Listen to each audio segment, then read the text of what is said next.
this. We'll see how it goes. If it doesn't work, then we'll bring it back. Hey, Jane.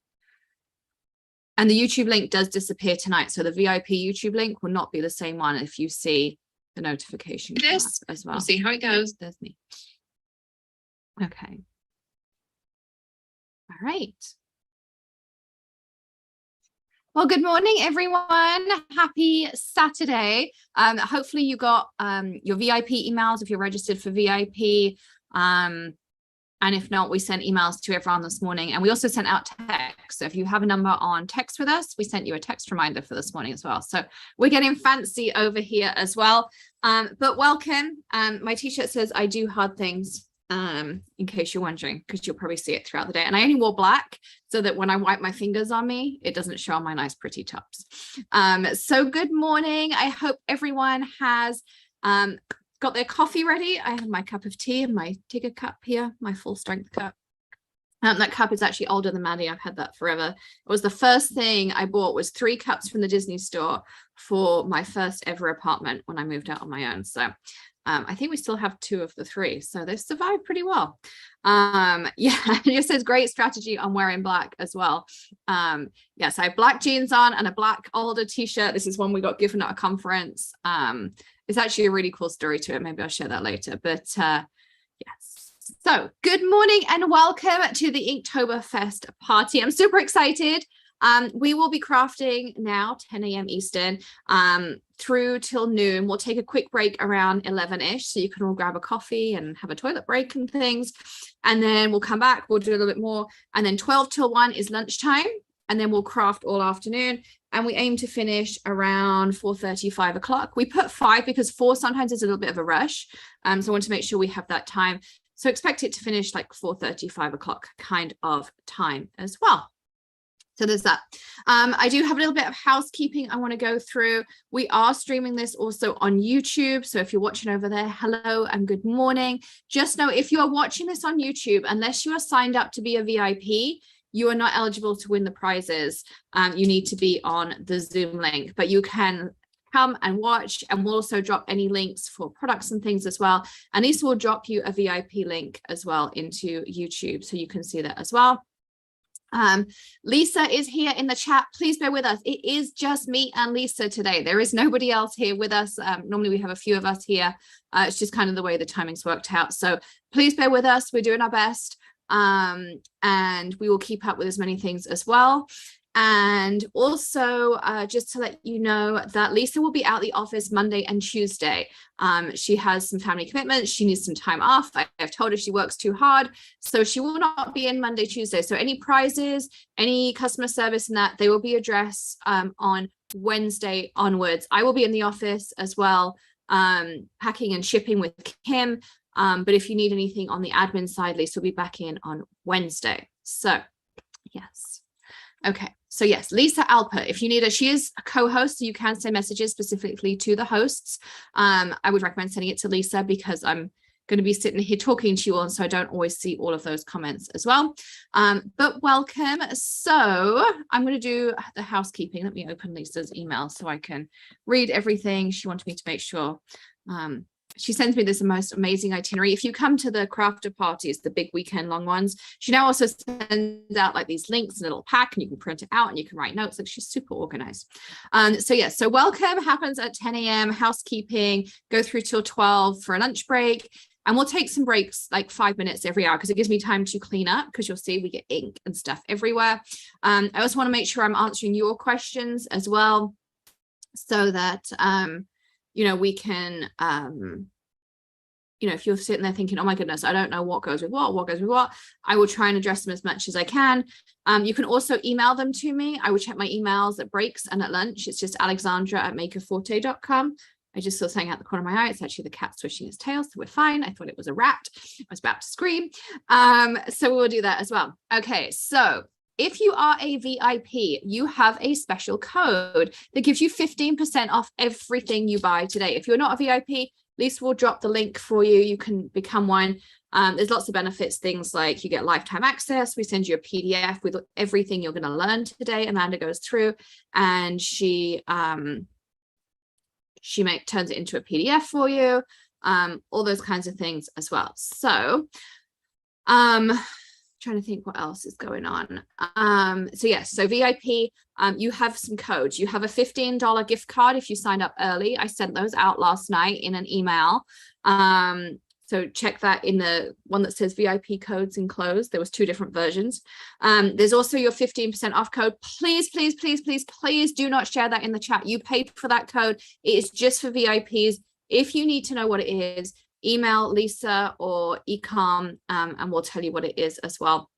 But please do not share that on there.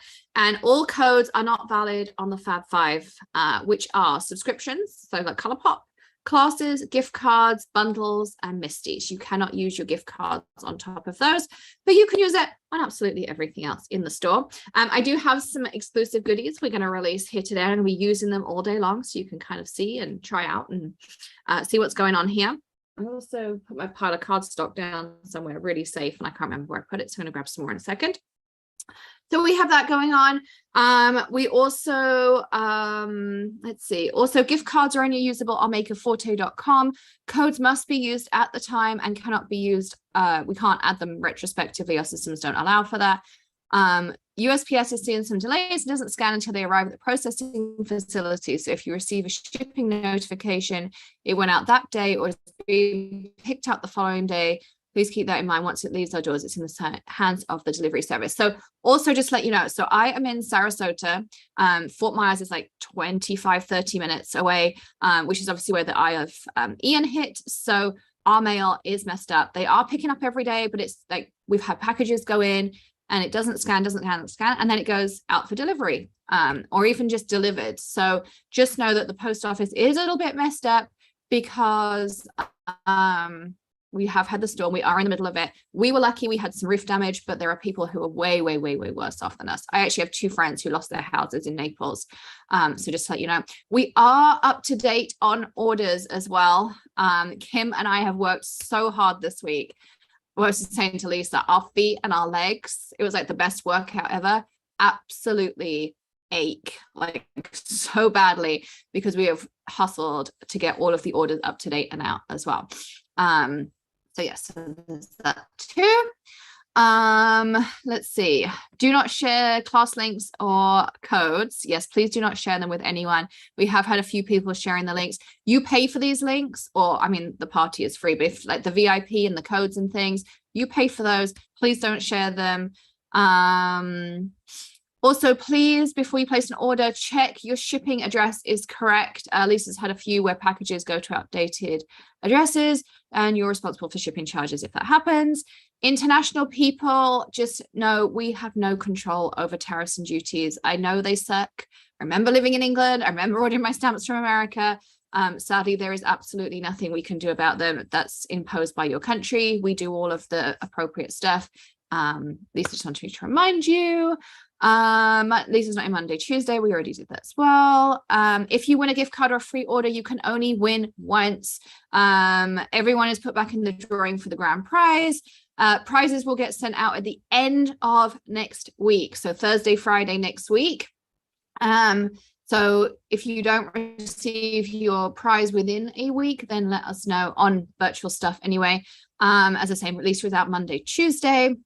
And let's see, if you win a free order or a gift card and then you win something else, you will get your free order and then you gift cards get given back out. Lisa will then assign them randomly to our VIPs. Okay, there is free shipping all weekend long, all weekend. So you can check out as many times as you want, because the stamps are first come, first served. We've ordered what we've ordered right now. We will order more, and if something goes on to pre-order, then we'll try and figure that out as well. But that's it as well. Okay, did I miss anything in housekeeping, Lisa? Did I cover everything? I think you got it all. Thanks. It's one me. If I miss your message in chat, send it again because they're just scrolling by.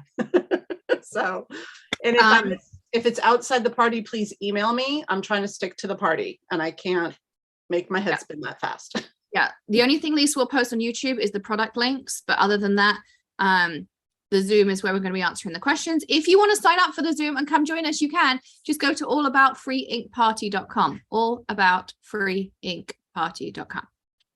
No, all about ink party, no free, allaboutinkparty.com. See, I've got myself in a total pickle this morning. Lisa, do we have free international over 150 on? Yes, that is standard. Yes. So Janice, free shipping to Canada, over $150 order. Internationally, there is free shipping. Ooh, okay. So we've covered all of that. Let's see what else.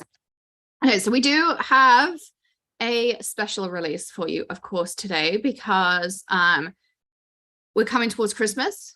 And so we have our final holiday release. I'm going to be using it all. It's over here. It's all in a box. And I almost have everything too. This is a miracle. The other stuff may even arrive on my doorstep while we're today, but we'll see. I think it's only like 5 stamp sets, so we're okay. We have the Hanukkah release today, and then we have a Christmas winter release. There are bundles. Lisa will drop links to the bundles for you, which is on there as well. You cannot use your coupon on the bundles, but the bundle discount is better than your VIP discount. So just to let you know as well. Okie dokes. So a little bit about today. I'm just making sure I've got everything open. A little bit about today. So today is all about Ink Party. As I say, if you have questions, you can email me. I'll do my best to answer them this afternoon and check on them in breaks and things. It's just alexandra@makerforte.com. So what I want to start off with is just kind of, I know we've had the Inktoberfest emails every night. Oh, by the way, we also have an Instagram hop starting today with Picket Fence Studios. So if you want to, you can go check that out in the lunch break as well. But I just wanted to let you know that's going on, and there's some really cool stuff going on over there too. Anyway, so I wanted to just kind of run through all the different types of ink. I actually want to grab one more that I said in my head I wanted to grab, and then I didn't grab it. So let's just get it out.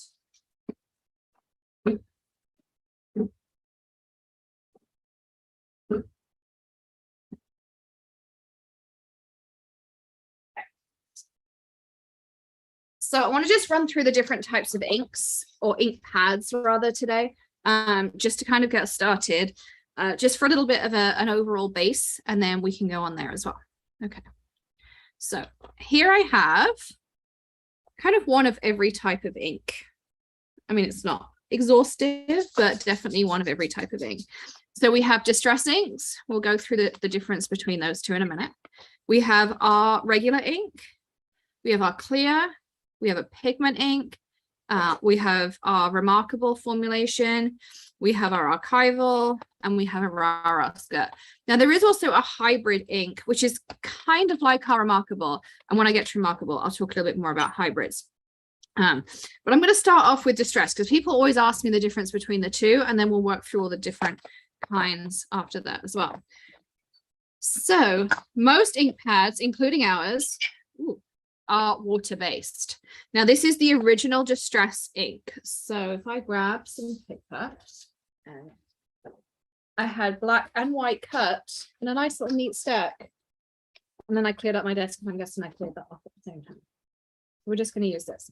And I apologize if I lose my voice. I've been losing it all week, so I'm going to just keep going, and that's why I'm going to keep drinking my tea. So these come on a felt foam, felt pad. So you can see it's not squidgy, really. Okay, so when you put the ink in there, that ink goes in, stays in there. You can re-ink them as much as you want. And I'm going to talk about re-inking when we get to mine, because I need to re-ink one. So I left it for this as well. And so what you're going to see is when you go down like this, it's a little bit harder to get the ink out, just because of the way the felt releases the ink. And there's a reason that I chose a different sponge. But distress ink is kind of the original. It's water reactive, and it's going to give you a more fuzzy edge. It's going to give you that distress look. When you use our water reactive ink, it's going to give you more of a crisp look. But the same, you can spritz it and add watermarks to it. This will go in a second. And it's going to move around a little bit more. That's the whole idea of distress. And that's why out of all of the ink pads I owned, when I released my own, the only ones I kept were distress, because there are certain techniques I like doing with distress inks. You can blend with them, you can smush with them, you can do all sorts of things. Then Tim released an oxide, and we're going to talk more about this later. This is for this afternoon. We're going to talk about like oxides and stuff. This, you can see it's a little bit more chalky and muted compared with this. Again, it's water reactive, but when you put the water on it, it's going to react a little bit differently. We'll give it a second to mingle in there, and you'll see the reaction is a little bit different. So while this is going, let's see. Okay, I brought all my stuff in, and now, you know, I put it down somewhere. I'll pick it up in a sec. So this is going, so you can see, lift this up. So you can see here, you kind of get those nice water rings. This is going more white. I don't know how well this is picking up, but this is going more white, and that's the oxide in it. But the cool thing about oxides is you don't just have to use them on white cardstock. I'm going to grab a piece of black or dark. So this is the one thing about oxides that's really cool. So if I take a distress pad and I put it on a dark cardstock, you get a dark streak. That's all you're going to get. And if I had it on black, you probably wouldn't even see that. But with an oxide, that color sits on top of the paper, and that's kind of the cool part of it. So what I love about the distress oxide is you can do techniques, and it's still water reactive, and it's the only water reactive ink that will work on dark cardstock. Okay, so it's the only water reactive ink. One tip I'm going to give you is, because I did direct to paper, you can see it shows up really well. But when you are stamping with distress oxide on dark paper, I'm going to recommend that you stamp twice. So use a stamp platform, a Misty or whatever stamp platform you like, but just stamp it twice. You'll find the first time will be light, and the second time it will pop. So the first time it might look more like this, but then when you stamp it over the second time, it's going to look more like this. Now, the reason is this is a pigment dye fusion. Okay, so I know I talked earlier about hybrid inks. This is not a hybrid, it's a fusion of the two. So it has dye ink in it and it has pigment ink in it, and they're not combined in the traditional way of a hybrid, which we'll get to in a bit. And the reason they did that is so that you get this water reactive, but then you can also use it on dark. So that when you stamp down the first time, when you actually just stamp, the dye soaks into the cardstock and a little bit of pigment sits on top. And then the second time, the cardstock saturated, so the pigment really sits on top. So that's kind of where it is. The other nice thing about oxides is because they behave like a pigment, but because they're water-based, you don't have to heat set them. You don't have to heat emboss them, heat set them, any of that kind of stuff. That's the kind of cool part of this as well. But yeah, so that's the difference. So this looks like a pigment ink, but it behaves like a dye ink, and you don't have to heat set it. That's one of the things I do like about it as well. So just so you know. And I see the comments of like, they're not for everyone. Absolutely. I just want to make sure you know all the different kinds of inks that are out there, what you use them for, when to use them, those kinds of things. So this is kind of just like a little bit of a review session, if you like, just to kind of go through all of that stuff. So if you know some of this, bear with me, but I want to make sure that we cover everything, whether you're new or old, and you might learn something too. So there's that. Same goes with the distress ink sprays. The distress ink is going to be like so if you've got the distress spray stain, that's going to be like the traditional pad, which is the black pad. And then the oxide spray is going to behave exactly the same again. Okay, so there you go.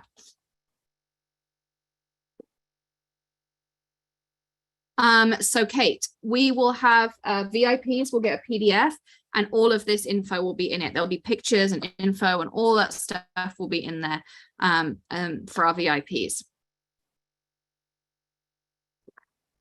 Okay, so now I want to talk, before we get into our inks, I want to make sure we cover what else is out there, because it's important. There's not just Maker Forte inks out there. So The other one, and this is another one I've kept, is you do not need to heat set any distress inks. No, Kathy. I'm just saying, because it looks like a pigment, and you'll see when we get to pigments, then you do have to heat set pigment inks, but this behaves like a pigment, but you don't have to heat set it. So the next one is archival ink. Another one that would behave in exactly the same way of this is StazOn ink. I just hate StazOn. I'm sorry, I can't stand it. Yes, I love the smell of it. It smells like cherry marzipan, but the rest of it, I just can't do it. So yes, so there's that as well. Yes, Janice, Lisa will drop a link down, and you do get all the codes. So everyone gets the codes. And I'll send them back out again tonight to our VIP. So if you sign up during the day today, if you also need the VIP codes, you can email Lisa at makerforte.com with your receipt. If you send it to her, she will reply back with the coupons for you. So here's your archival ink. Archival, so you've got acid-free, permanent, waterproof. So if you want to stamp on acetate, if you want to stamp on tile, on fabric, on anything non-porous, ceramics, if you want it to be permanent, like you want to stamp, I don't know, a scarf or an apron or something like that, then this is it. Archival ink. I like this one. Again, it comes on a felt pad, which is not my favorite. It does come in black and a few different colors. But I like this one the best. It's nice and crisp. It's not too thick. Again, it's something I do find I like to do with the stamp platform, because sometimes I want to do that twice. If you want to stamp on acetate, you just stamp on it. It will dry. If you want to stamp on something non-porous, again, stamp and it will dry. The only one is if you are doing it on fabric, you have to stamp and then you have to iron it. Okay, so you have to stamp and you have to iron it. And then it will become archival, like, you know, waterproof and things. I would still probably hand wash it, but that's the deal. Okay, so there you go. All right. Any questions on either of those inks? Any questions on distress inks, distress oxides, or archivals? I'm trying to cover all the different types, but I just want to make sure that everyone has everything they need. Bo says, got it. Here says the smaller ones. Yeah, you can get smaller versions, the archivals too, which is kind of nice. And there's a little tin that they go in. Info of, I know that it's a lot of info. That's why we do the VIP. So one, you get it printed so you can like refer to it, like when you're crafting, you can be like, what did Alex say about which ink to use for this or that or the other? And also, of course, you can come back and watch this video too. So there's that as well. Here says they're good to use on polymer clay. Excellent. I have not used them on clay, so it's good to know. Does the weight of the paper or smoothness matter? Paper does matter. And actually, once we've been through all of these inks, we're going to take a break. And then the next session, I'm going to focus on papers, mediums, and that kind of stuff. Because I think, again, that's another thing that's important, because there are so many different papers and vellums and acetates and tags and I don't know, all the gazillion things that are out there. So I'm actually going to focus on paper next, and then what ink we can use on what paper. So we're going to cover all the inks, and then we're going to cover all the papers, okay? Because I think that's there as well. Glad I got the VIP in the last 20 minutes. My pup found and say, oh my God, Wendy, I would be freaking out. What about cleaning stamps when using archival inks? So there is an archival stamp cleaner. You can use our stamp cleaner because it's gently stamps, but there is an archival one. What I do with my stamps is I use the archival cleaner to get off the worst of the archival. And then I use the Squid Buster afterwards, because that archival cleaner is like super, super greasy. And if you find you can't get that archival cleaner off, prime time, that greasiness on your MISTI lid and on the stamp, the prime time will take it off for you as well. Okay, so let's go down and look at some other inks. So I'm going to start with colors, and then we're going to go into these. So we have color hive ink. So a little bit of history here. So you can imagine there are a gazillion inks out there, but I was always this girl. I had Catherine Paula inks, I had Ranger inks, I had Simon's inks, I had Tim's inks, I had Wendy's inks, I had scrapbook.com's inks, Taylor Expressions, Gina K. I mean, like, so many different inks. They're still all sitting out there. And I was like, okay, I want one ink that does all the things. Now, obviously, I can't have an oxide and a distress together, but I really just want one that I can do everything with. So I sought out to find a chemist who understood ink, and here is Color Hive. So that's how this was born. And Color Hive is just because obviously the shape. So it just reminded me of a little beehive. And I love bees. And I love Bee Movie. So this is Flamingo. So you see the difference. So this is a silicone sponge, silicone foam that's on here. It's squidgy. That's why I wore black jeans. It is squidgy. You can press it down and you see the difference. So I just dragged that across versus when I dragged across the distress, and you get that kind of grainy effect. Then that just drags across on here. Okay. Marianne, I'm going to cover Primetime and Squid Buster in the next session after we cover paper. So just bear with me. I'm going to get to everything. It's just going to take me a minute this morning to kind of lay the foundation. And then this afternoon, we're going to focus on techniques. So I chose the silicone foam. Another reason I chose it is these are absolutely full of ink, absolutely full of ink. And what happens when you press down a stamp on a felt pad, you just get the ink that's on the top. When you press down on a silicone sponge, any ink that's in the bottom of that sponge is automatically absorbed back to the top. And I won't bore you with the physics, but that's kind of how it works. So every time you are pressing this onto your stamp, you are re-inking the top of your pad. You don't lose any of that ink that is in the bottom. So that's one reason I really, really like them. So that's why I chose the silicone. It releases the ink really nicely. You can see you get this lovely rich color. They are quite thick inks. They're pretty opaque. They're not that translucent. So you're going to get really nice coverage. They're super crisp. They are water reactive. So if I spritz this, you can blend them, you can smush them. You're going to see lots of techniques later. But I also wanted them to be really water reactive so that when you put spritzes of water on, look how fast that starts to react and do stuff. So you can really kind of have fun with it and add those on there. And the colors will blend together. We have a really nice rainbow. We have a few more neutrals coming, and then we'll kind of have a start on there as well. So there you go. So that's what this is. So you can stamp with this. This is water-based, so you can watercolor with it. You can use the re-inkers to watercolor. I'm going to show you some different things about re-inkers later because I flippin' love re-inkers. They're one of my favorite mediums, as lots of you know. And I'm trying to think what else. You can stamp with them. So they are water-based. So you cannot, if you stamp an image with a water-based pad, if you put water over the top of it, you're going to get a watercolor effect, which, trust me, that's a cool effect. Don't get me wrong. But just know that this is really going to work well with your alcohol markers. So anything that has an alcohol base to it for a coloring medium. So if you want to stamp out in the pink, and then you want to color in your Copics, your Olos, your Altenew alcohol markers, anything like that, that's where you're going to use this. Okay. So you're going to be using this with anything that has an alcohol base in it. Maybe you have some alcohol-based glitter markers.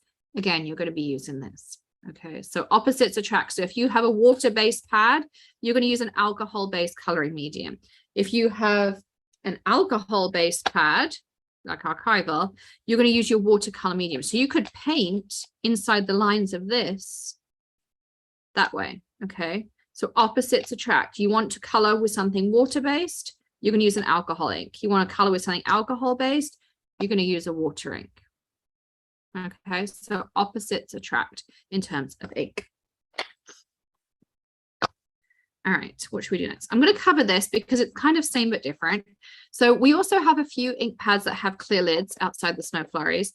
These are our neons. So there is a green, there's a yellow, there's a blue, there's a pink, and there's a purple, and there's a teal.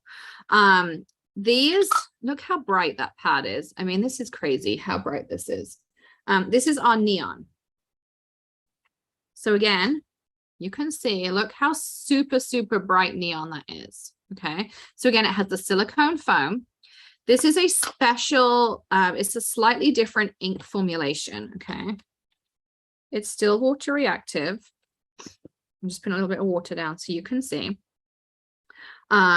Still water reactive, slightly different formulation. This has a special neon, like a phosphorescence to it to give it this super bright tone. And you're going to see like the water reaction in it is a little bit different. So you see how this lightens up. This one here is just going to kind of give you like, I call it a dimple effect. I'm trying to catch it. The light doesn't quite want to do it, but you can kind of see on there. So it's not as water reactive. It's a little bit different, but that's the difference. These are completely light fast. That's why we can have clear lids. I wanted clear lids on everything because I thought it'd be so cool to be able to see the color inside, but they wouldn't let me do it because they said these are not light fast, but because of the extra formulation they have to put in here, this is light fast. Okay. So that's the difference for those, because I always get asked, like, what's the difference? Why do those have clear lids and those don't? Okay. Next up, we have our Remarkable Black, and mine needs re-inking, so I'm going to do it live because lots of people always ask me, how do I think there is a purple. Yeah, Purple Rain. There's a neon purple.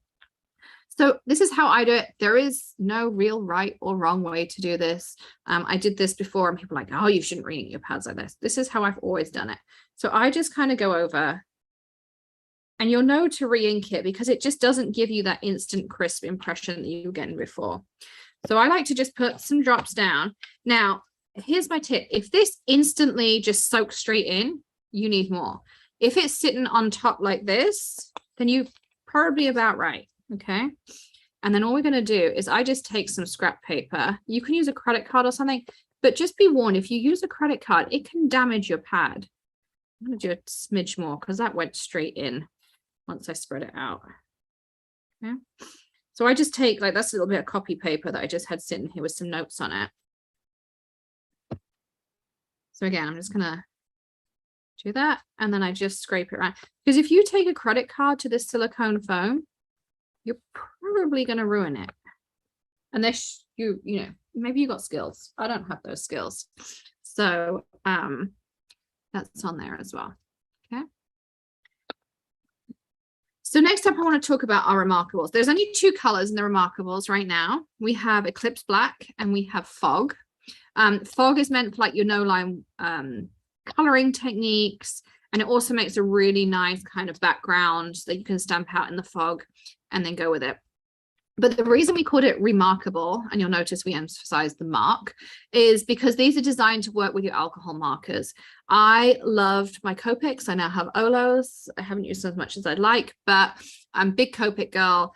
And I think at one point, I counted and I had like 12 or 15 black ink pads. And I was like, well, if I do this technique, I want this. And if I do this technique, I want this. And so it went on and I was like, this is not happening. So when I set out to make a black ink, this is what I created. So this is Remarkable. It's Eclipse Black. It's a really intense black.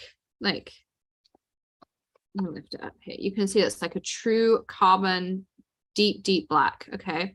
And it's fast drying in the sense of this is instantly alcohol marker friendly. I say by the time you get your ink pad out, ink up your stamp it out, take it out your MISTI and get your marker out, it's dry. If you literally did it second to second, probably not going to be dry. But literally by the time you've been through that process and cleaned your stamp and you're ready, and we're talking like 15 seconds, it is dry. And you can take the lightest BG0000, the 4 zeros, and go over it. And this is not going to budge. It's not going to smudge. It's not going to do any of those things. I think I might have some coconuts behind me. Open my drawer up. So I've got this light. Okay.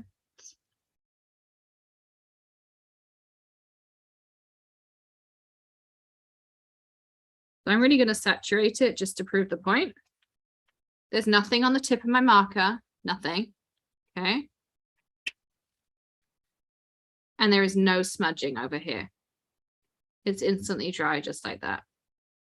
Okay, so it's instantly alcohol marker friendly. And that was my biggest thing because, you know, that was important to me. If you want to use a water-based medium with it, just give it a blast with the heat gun. Once you heat set this, it becomes permanent to watercolor. If you work quickly, you can heat emboss it. And by quickly, I mean quickly. I mean literally like stamp, tip, done. Like you need to work fast, but yes, you can heat emboss it if you are quick, because it is a thick formula.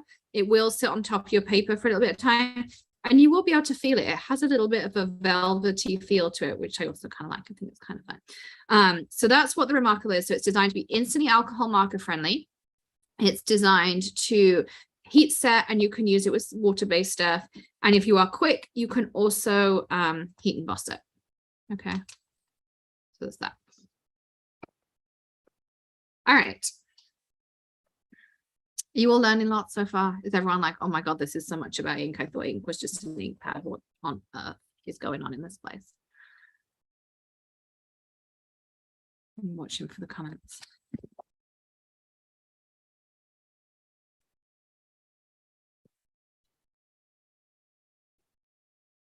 It's great. What's hoping for? Yay. So yes, this morning we're really going to focus on the foundation. We're going to talk about what inks. We're going to talk about cleaning. We're going to talk about, I'm trying to think what else I was going to talk about. Cleaning, inks, and papers. And then this afternoon, we're going to focus on techniques, because I think then, you know, once you've got the foundations, it's a lot easier to work on the techniques, but getting the foundations is important. So we still have 2 ink pads to go, and then we'll take a little bit of break. You can all have a little bit of a mental break. And also I'll show you some cool stuff, because I'm going to need to stamp out with this. So we have 2 more. We have Snow Flurries and we have Clear. And I'm going to start with Snow Flurries because this is a little bit of a unicorn of inks. So first of all, this is a pigment ink, and I'm going to find something to stamp with it. What should we do? I'm going to do this one. I'm going to use this new one, Holiday Magic stamp set. So it says magic times. Here's the season for. Hope you have a magical holiday season. Be merry. Magic, magical memories, magical moments. I also think you could maybe use this for like some Disney journaling. Maybe for scrapbooker. But I like this. I love these bows. I think they're super cute. Hand-drawn bows. Okay.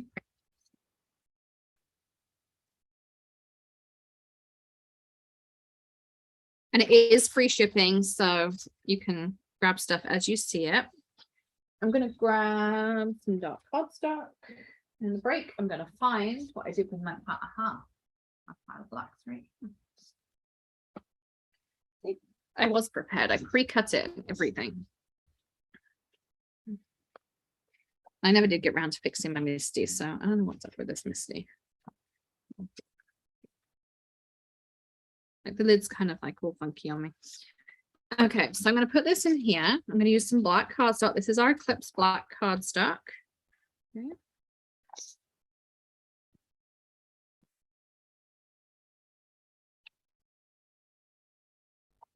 I'm going to ink this up. So there's 2 parts to this. So first of all, this is a pigment ink.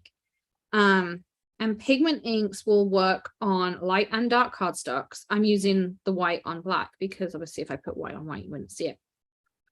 But the thing with pigment is I'm going to say stamp twice, because it's like the oxides. Like I told you, there is pigment on here that's going to sit on top of your paper, and you want to make sure you get the best impression. So we're just going to take this. This is a smusher. If you've never seen it, it gives you automatic, just nice even pressure. Okay. And it means you don't have to sit here and CPR it, or, you know, stand up and press on it or anything. And so you can see already we have a nice impression, but I'm going to do it a second time. And the reason is there are pigment particles in here. This is a much thicker ink. It is not dye. Dye absorbs into the paper, and that's why it gets locked away instantly. Pigment sits on top of your paper and is a much thicker particle. Another reason that I do the silicone foam, because it releases that pigment particle, in my opinion, a lot better. So I'm going to do the same thing. And also don't be afraid. You don't have to just flip your piece over, leave it, you know, and pick it straight back up again. Just let the ink soak or transfer into the paper. It's okay to just leave it there for a second like this. All right. And then you lift up and look at that gorgeous crisp impression. So this is a pigment ink. This is our white. You can see how white it is. We'll drop the link to a smusher for you, Julie, as well. And this is our little white ink. Now, here's the kicker about pigment. So I'm going to just take this off for a second. Throw this back on here.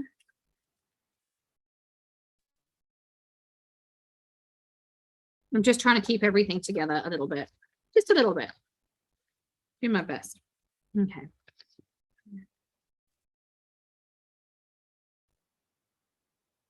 Okay. So this is what the pigment ink looks like. The problem is if I did this, pigment ink will wipe straight off. Yeah, this is a new one, Melissa. This just came out right now, 10 a.m. this morning. I've got some other cool stuff for you too. But yeah, so pigment ink will just wipe straight off. You have to heat set pigment ink in some way. You can just heat set it. I don't find that gives me the best long term. And I don't like the look of it. It kind of goes a bit dull. So the way I like to heat set is with some embossing powder. So here's my little heat gun. And plug it in over here. My laptop charger is so flipping big that it takes up most of this block. Right there. So I'm going to use some of our clear embossing powder. I think I picked it up. I did. So that's the one thing about pigment is you have a little bit of time to work with. Yeah. I'm just going to tip this out.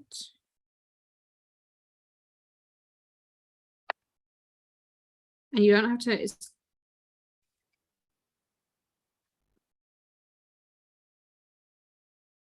and no, I don't use an anti-static thing or any of that stuff. I know I'm probably supposed to, but our powders are naturally anti-static. We have our jars treated and things. So all I did was put a little bit of clear embossing powder on top.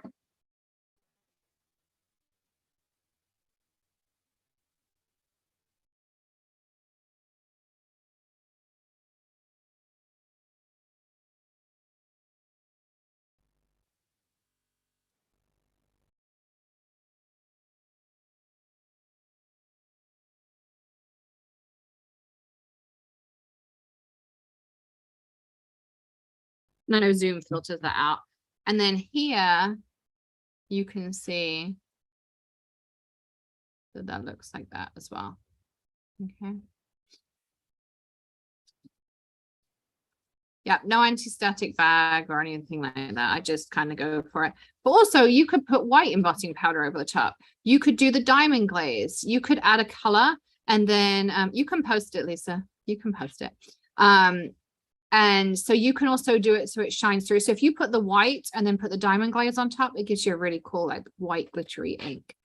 Super, super cool. So don't be afraid to also play around with it too. But you can just heat set it if you want to. Personally, I like that. And it also gives you that nice like enamel-y effect. And I kind of like that enamel effect on it too. So that's what pigment ink is. So pigment ink, you have to heat set it or heat emboss it on top so that it will stay on top of there as well. We will be having a break in a second because I know Lisa just posted the link. I've got one more ink to go through and then we'll take a quick break so you can all go and have a look and you don't miss anything.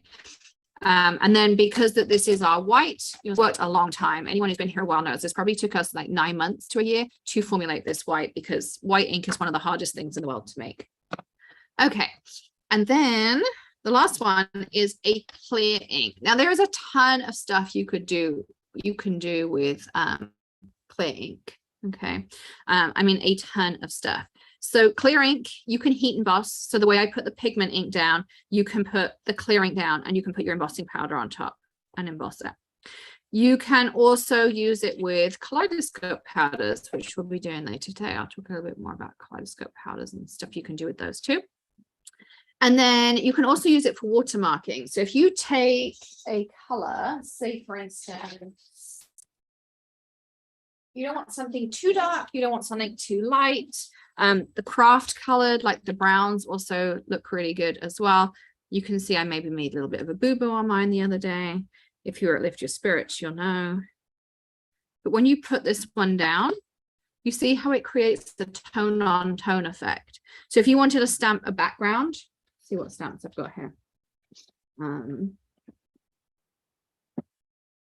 Yeah. Oh, let's try this one.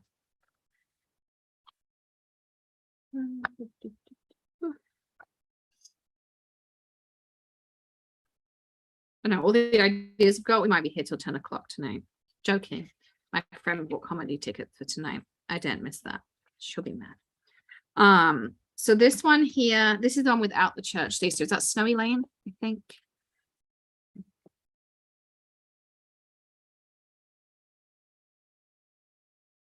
It's the only downside of clear. Of course, you have no idea what you put on top of it, or if you got everything. But that's the nice thing about a Misty, is you can go multiple times. So I'm going to do it a second time. And I appreciate purple might not be what you want for a winter scene, but you know.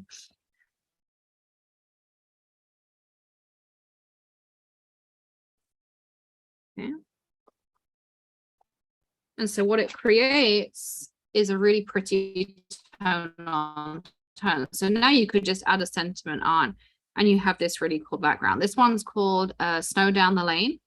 And it's one of our white rubber stamps. If you've never seen them before, this is our own thing. We developed white rubber so that you could see what ink you put on there. So normally, you know, we'd put on a color and things as well. So this is called a watermarking technique. And you could do like a craft color and those kinds of things as well. But I can't show how to use the mountain builder because I don't have it yet. We'll have to wait till it arrives. If it comes during the day today, we'll definitely use it. We're waiting for it. So that's another thing that you can do with your clear ink, and you don't have to then heat set it or do anything with it. It will just dry. It's going to take a little bit of time to dry, but it will dry. You could also throw on now a kaleidoscope powder if you wanted to, or you could throw on some heat embossing powder, and you can do that as well. None of the new stuff will be in the ColourPop box. If you do the gotta have it all bundle, Lisa, no, there's nothing in there. But if you order like the gems or the inks or any of that kind of stuff, that's in there too. So that's that.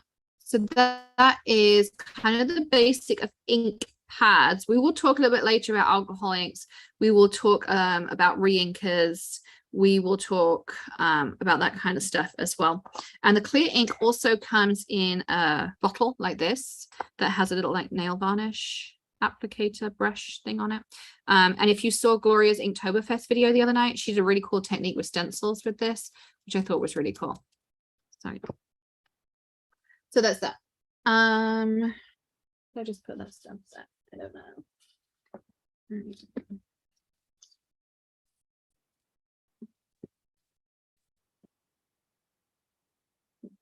You know when you put something down and then you don't know what you do.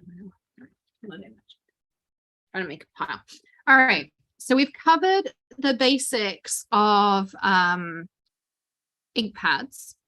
We're going to take a quick break. It's 10:51. We'll break till, what should we do, like just 11 o'clock. If you have any questions, you can pop them in the chat. I will be monitoring the Zoom chat. If you are on YouTube and you want to be in the chat and you want to have a chance of winning prizes, I'm going to pick 2 winners in a second as well. You need to go to allaboutink.com. All About Ink. Was it All About Ink Party? Yeah, All About Ink Party. I'll put that in the YouTube. Allaboutinkparty.com. So that's where you want to go to. And you can sign up, get the Zoom link, and then you can come join us and you can be eligible to win prizes. Isn't that cool? So I'm going to pick 2 winners, one from our VIP list and one from everyone who is here in the participants list on Zoom as well. And I just picked them randomly. Again, you can only win once per day until the grand prize at the end, giving away a Cricut Joy at the end of today, which is super cool because you can use it to cut out your stamped images with our SVGs as well. Okay. All right, so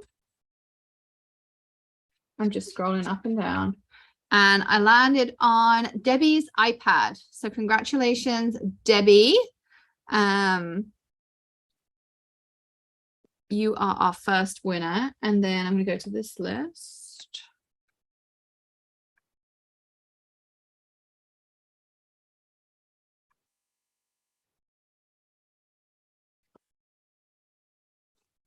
And Kimbo, you are a second winner as well. So congratulations to both of you. You need to email ecomm, ECOMM @makerforte.com.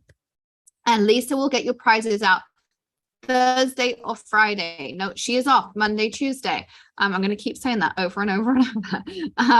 But yeah, we're going to take a quick break. By the time I finish, we'll probably push it to 11:05 Eastern time. So just let you know. So there are 2 winners.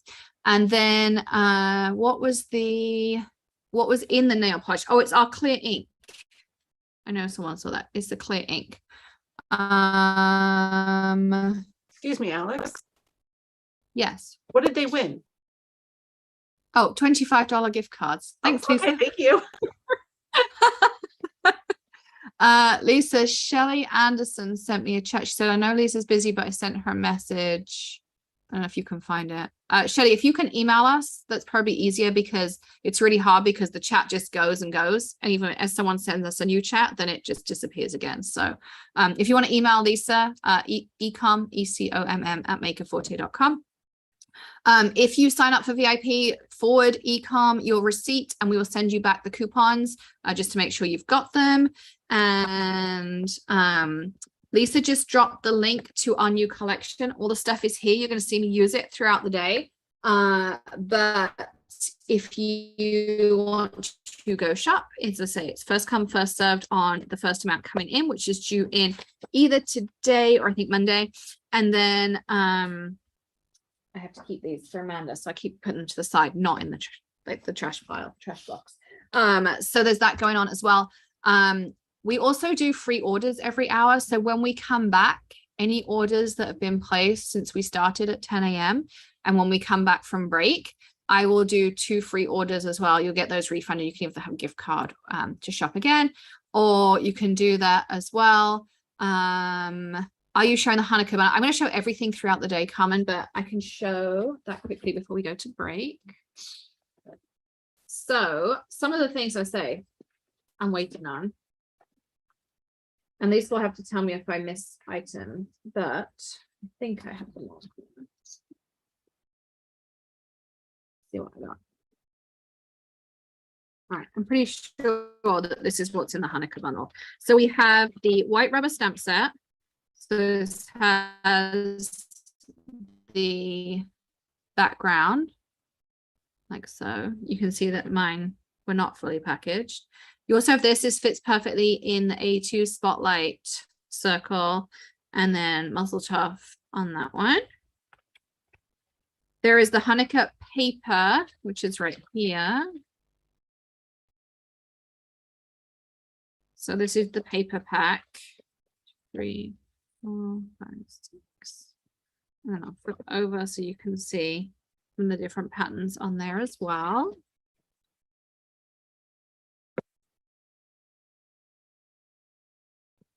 Lisa just pop the link down there as well. And then these 2 are 6x8 stamp sets. I had to print them out, so they will be this size. But I just printed them out, and this is the size the printer decided they were going to be. So there is this one, which is called Slimline Layered Menorah. So here you've got the menorah, and you can layer it up. So you have the flames, and also you can add these to the flames. Family, holiday, light, spirit, friendship, home, laughter, happiness, and peace. They also, you can either put them directly in here, or you can add them to the top of the flames. Excuse me. And then you've got all your different sayings you can embellish. And then we have this one here. So you have the big happy Hanukkah that goes on here. This is a clear stamp. And then you've also got ones where you can just add sentiments. And then these flames fit perfectly on the top of this menorah up here as well. Okay, so that goes on there too. So I believe that's everything that's in the Hanukkah bundle. This will correct me if I'm wrong, but I'm pretty sure that's everything that's in the bundle. So 3 stamps, 1 paper. Yeah, I got it right. Look at me. Occasionally I can get these things right. All right, so we actually went on till 11 a.m. because I talk a lot. So I'm going to grab some different things. I'm going to go grab some different papers to talk about. I'm going to go and grab the Prime Time and the Squid Buster. So we're going to go through all of that as well. I'm going to drink a little bit of my tea to keep my throat going so we can go all day. And then I'll be back. So we'll be back here in 10 minutes. So we'll be back here at 11:10. And then Lisa also needs a pit stop. Wiggle chair dance is real. Yes, it will. So just give us a sec and we'll be right back with you.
Okay, we are back. So, okay, I was just getting notes from Lisa on questions. So lots of you have been asking about all the inks. So what I'm going to do is over lunch, I'm going to get Maddie to pick me one of every color. After lunch, we'll just spend like 10 minutes or so going through, and I will show you where each color fits in and how they all go together. Okay, so we'll get that as well. For those of you watching on YouTube, yes, winners and comments are picked here. Yes, I will turn on sound, Melissa, at lunch, so that everyone can unmute for lunchtime. But if you are on YouTube, you can go to allaboutinkparty.com and you can get the Zoom link. And if you've already signed up, you can sign up again and just get the Zoom link again. So that's as well. Yes, I will get every color out so you can see how many colors there are, and you'll see how they fit in as well. So we'll go through that too.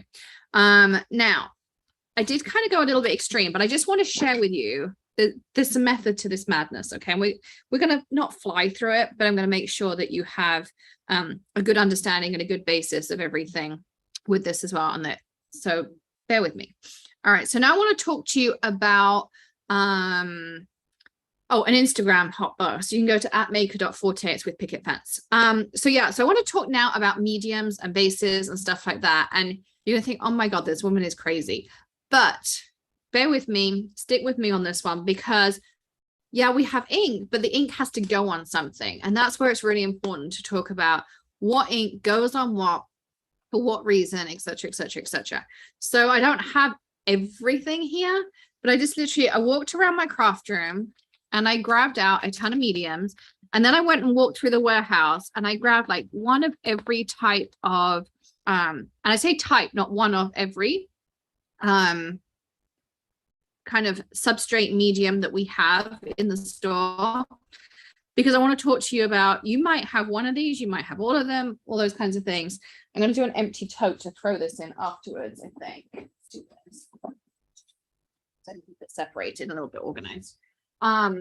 So I think it's important to kind of just run through as well. Like, yeah, literally, this is a lot. And you might have one or all of these in your craft room as well, and really not know what to use with what. Okay. So first of all, I grabbed out, this is Renea metal. I don't even know if Renea still exists, but basically, this is metal. You can get all sorts of metal to stamp on and do other stuff with. So this would count as a non-porous material. I know Ranger do some metal sheets you can stamp on. You are going to need to use an alcohol-based medium. So you can either use alcohol inks, and I want to talk about alcohol inks this afternoon because they aren't really colored ink pads, but I do want to talk about them. So you have alcohol-based mediums, or you're going to want to use the archival ink.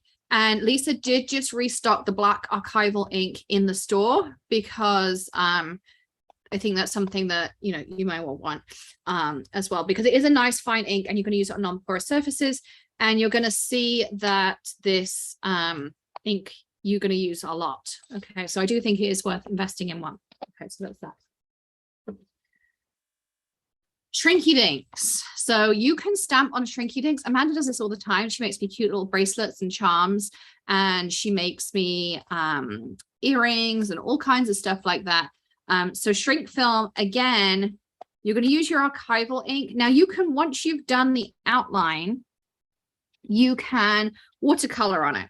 You can use color pencils on it, all those kinds of things. So if you're going to use the watercolor pencils or anything like that, you're going to use the archival ink.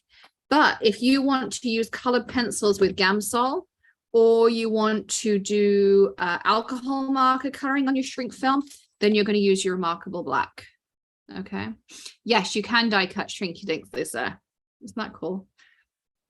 Okay, so that's how you're going to use it. So if you're going to use something with alcohol, you're going to use your Remarkable, because you can't heat set it because it'll shrink. So if you want to use anything that's water-based, you want to watercolor on it, then you're going to use your archival black. Okay, so that's how that goes. Acetate.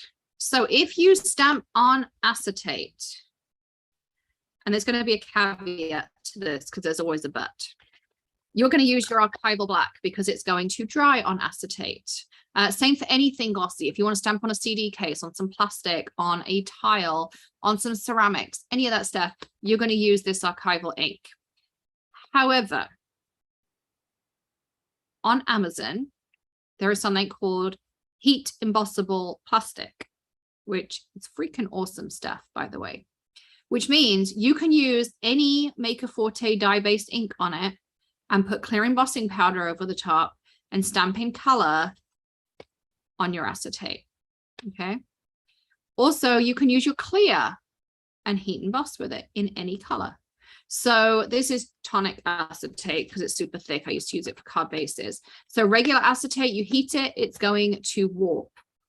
If you use your, get the heat embossable stuff, I think it's called heat embossable plastic acetate, something like that.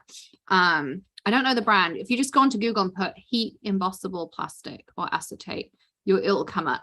I'm trying to think who made it. I don't know, but I have some in the drawer. I guess I can look if I still have the package for it.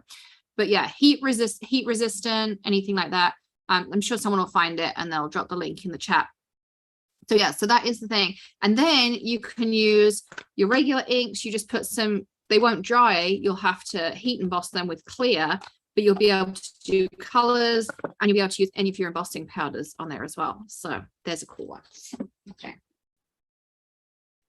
If you foil something and you want to be able to stamp on top of it, then you have two options. If you want, okay, so this is where I'm, going to go down the rabbit. So if you, for instance, did a really bad job like this, I can't remember what happened to this, but something clearly badly went wrong. If you want to stamp where there is foil, you're going to use archival ink. So if you want to stamp on top of this, you're going to use archival ink. But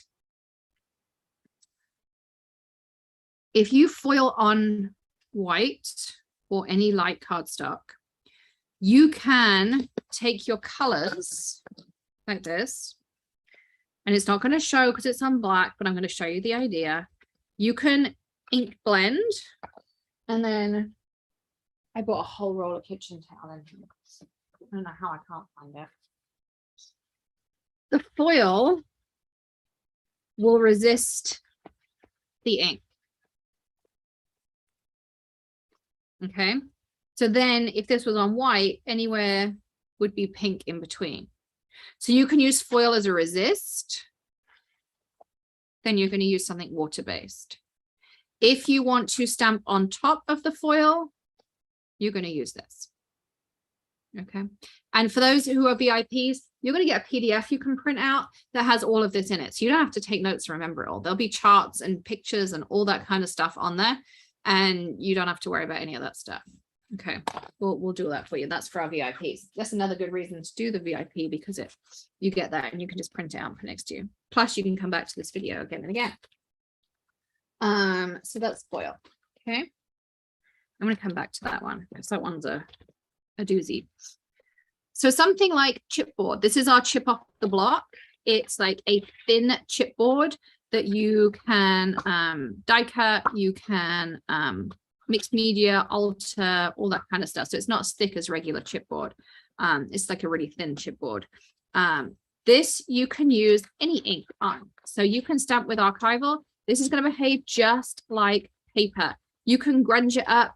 You can, let me think, what else can you do with it? You can use your water reactive. You can use your clear.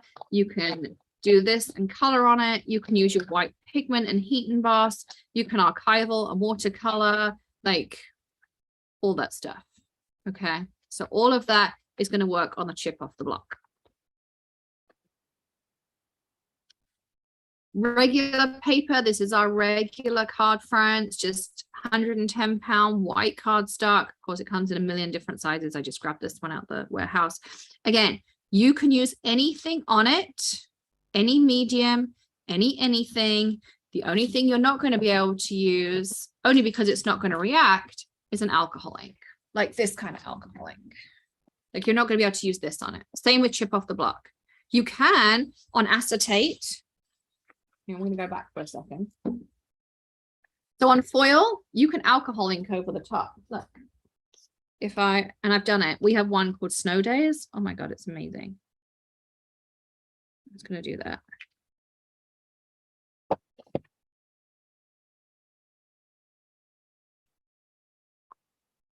Look, that dries and it pops on top. You can foil and then you can alcohol ink on top of it.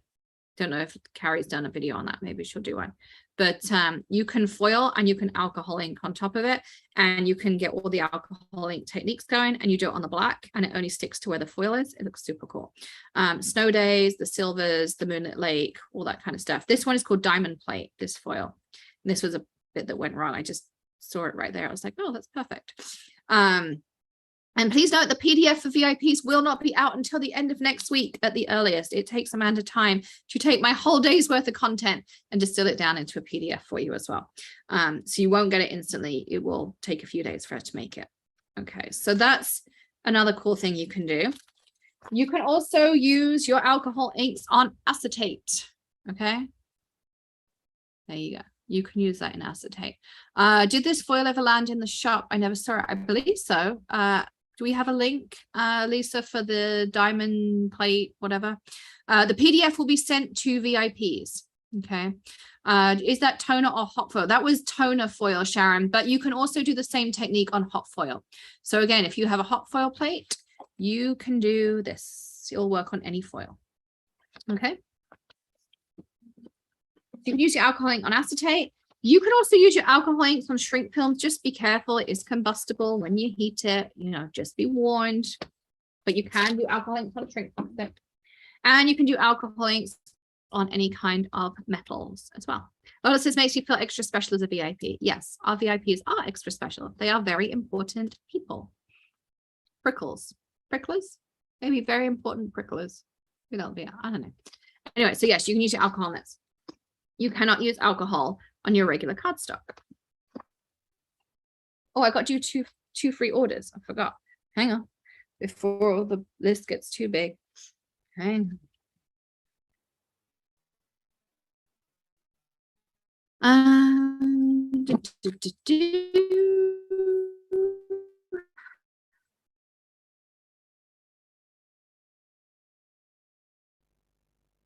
Right, Lisa. Okay, so 2 free orders I promised. So let me just grab those because Lisa needs to write those down as well. I'm loading up from 10 a.m.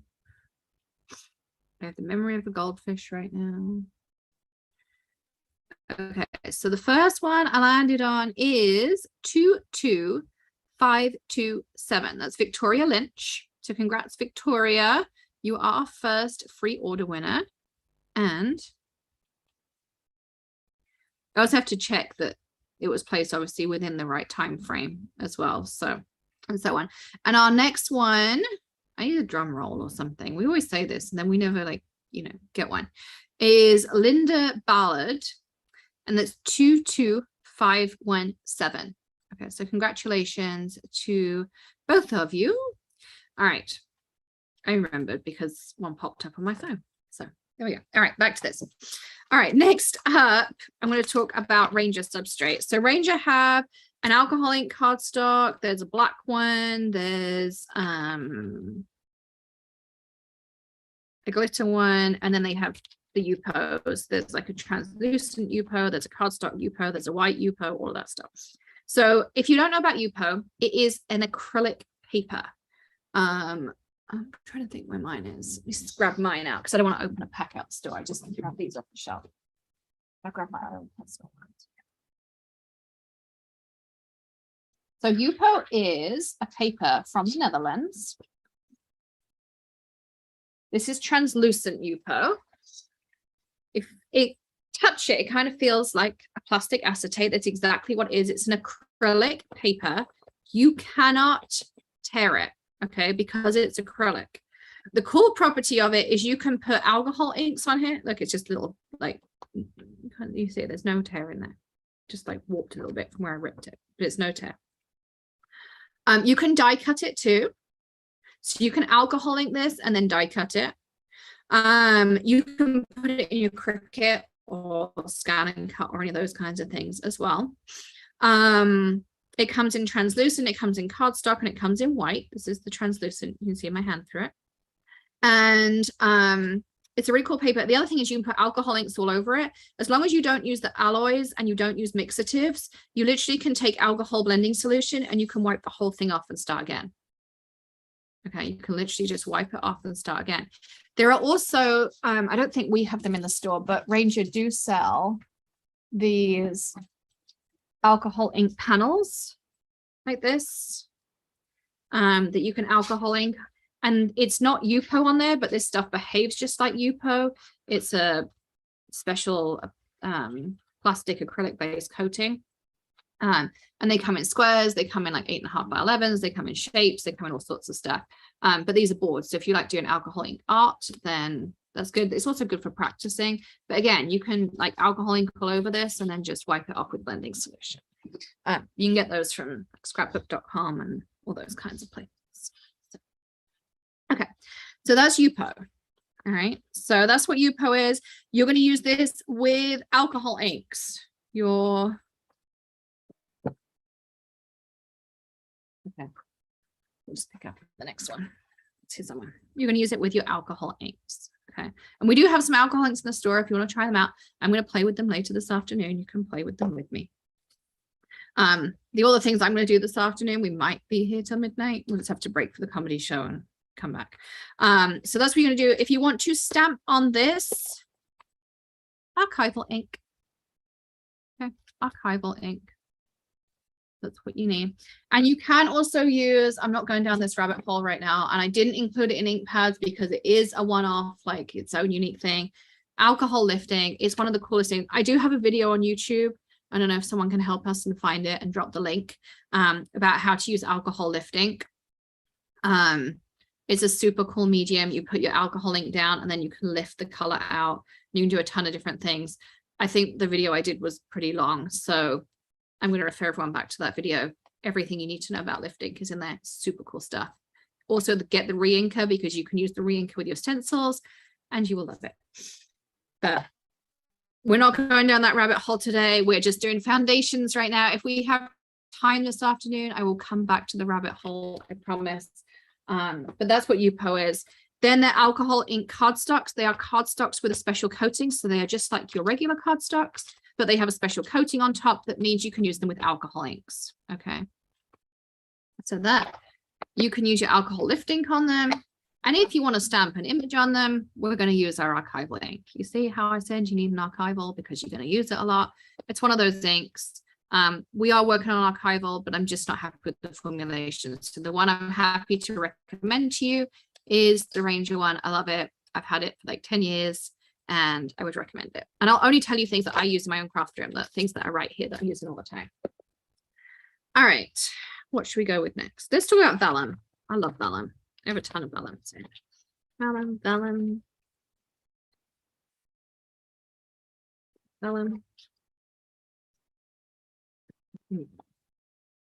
Okay, so these are the vellums I picked up. So it does not matter whether we are talking about a colored vellum like this, a thicker vellum like this that's more kind of opaque than translucent, or just regular translucent vellum. So when I say vellum, you probably are thinking of this stuff. It's a little bit like parchment. Remember when we were kids, we had tracing paper. That was vellum. You can see your hand through it. It creates a really nice little hazy effect. So on vellum, again, it's a really versatile medium. You can use pretty much most things. Pretty much. You can use, I don't know if you've ever tried it, but go and try it. Try your alcohol inks on it. You can alcohol ink on vellum. Okay, you can alcohol ink on vellum. You can use your clear ink on vellum with embossing powder. Kaleidoscope powders, not going to be so successful because it's not going to dry. This is not porous. That's why you can use alcohol inks on it. So if you're going to use your clear, you need to be heat embossing. It's not going to work for watermarking. It's not going to work for kaleidoscope powders. You need to be heat embossing. Okay. You can use your dye-based inks to stamp. You're just going to have to heat emboss them. You're going to need to put clear embossing powder over the top, or a diamond glaze if you want to make it glittery or something. So you can stamp with color on vellum. You just have to heat emboss it. Okay. If you don't want to heat emboss, archival. You're going to need your archival. If you love to Copic color and you want to practice your Copic coloring, what I recommend is stamp out some images on here with Remarkable and either heat dry it with your heat gun or use some clear embossing powder over the top, because it's not going to dry very fast just because of this. You can also use your pigment inks, again, heat emboss them on here. I should have said you can use your pigment inks on any medium, you just have to heat emboss it. That's another thing about them. So with this, you're going to either heat emboss or heat set it, and then practice coloring with your alcohol markers, your Copics, or whatever you happen to do. And you will find your blends will get so much better because this is non-porous. Your ink on your Copic is going to stay wetter a little bit longer, and you're going to be able to practice those blends and practice with your markers, and you're going to see a real improvement in your coloring. So I do all my practicing. If I want to try out color blends, I'm going to do it first on some translucent vellum, and then I'm going to try it out after that. Okay. I know it's a lot talking, and I'm sorry you might be sick of the sound of my voice by the end of today. Now you might wonder why I grabbed some envelopes. Okay. The reason I grabbed them is envelopes in general have a coating on them because they go through the mail. They're going to stand up to, weathering and stuff like that. So same thing applies. Treat these a little bit like a non-porous material. Test out your waterproof inks. You may, your water-based inks, like the color hives, you may have to heat emboss. You'll just have to see, or heat dry. Okay, so just remember that these do have a coating. Most envelopes, whether you get mine or Gina K's or Simon Stamp or whoever you buy them from, just know most envelopes have a coating on them because they're going through the mail. Okay, so yes, Natalie, you can. Yeah, just try it out because there's different qualities and finishes and stuff, but yes, you should be able to. So heat emboss on there. Again, Remarkable, same deal. You might need to heat dry it or heat emboss it. Clear, again, same deal. And you can also use your archival. Okay, so that's where you are. Then I grabbed out some of our specialty cardstocks. So we have our rose gold ripple. This is like one of my favorites, particularly for Christmas cards. Oh, so pretty. Chameleon sparkle paper. This is like the coolest paper in the world. It's so hard to get. I think it's actually made in Italy originally. And then it's come over and processed. This paper, look at all that sparkle. It looks like old static on the TV. That's kind of what it reminds me of. But this is super cool paper, and it has a special coating so that it's completely smooth, and this will never shed, but you get all of this sparkle. But this paper is super cool because you can ink blend on it, you can stamp on it, you can use colored pencils on it, you can Copic on it, and you can alcohol ink on it. Now there's not many papers you can alcohol ink and do everything else on, ink blend and that stuff. So what you can do with this is take your flamingo pad, go over it, or ink blend with it, and make your own pink glitter paper. So you only have to buy one and do that as well. Yeah, Lisa's working on links, Marie. She'll catch up as quickly as she can. I know someone asked for the VIP link as well. Normally we have a couple of us dropping links on here, but today it's just Lisa and I. Everyone's been dropping like flies. So yeah. Yes, this is different from Geminio. We're going to get to Geminio as well. Yes, papers and info in the PDF as well. It's going to be a PDF to handle. So bear with Amanda. It might take her a few extra days, but she will get it out to everyone. So that's Chameleon Sparkle. Lisa just dropped the link for VIP. Chameleon Sparkle will be next. Just bear with it. We're doing our best. Okay, so this one is Rose Gold Ripple. Same deal. Like, this is a really special paper. I mean, like, I can't tell you how special these papers are. And so again, you can do everything on it. The only thing I wouldn't do on this one is ink blend. I found it doesn't dry quite as well. And with my water-based inks, I do have to put a clear embossing powder over the top. Okay, so just so you know. Lisa, can you drop Chameleon Sparkle as well for us, please? So yeah, so that is Rose Gold Ripple. So you can stamp on it, color on it, alcohol ink on it, like all kinds of fun on it. And the same with Heavenly Skies. Oh my goodness, this paper is insane. We have sold so much of this paper since I showed it. And I was kind of, at first, I was like, I don't know if anyone's going to like this paper. Okay, I'm going to show it to you. Can you see? Like, imagine doing angels. We have a You're an Angel stamp set we came out with before for Christmas. And so, but the cool thing, okay, I said I wasn't going to ruin anything at the store. At least, Kim's going to kill me. Is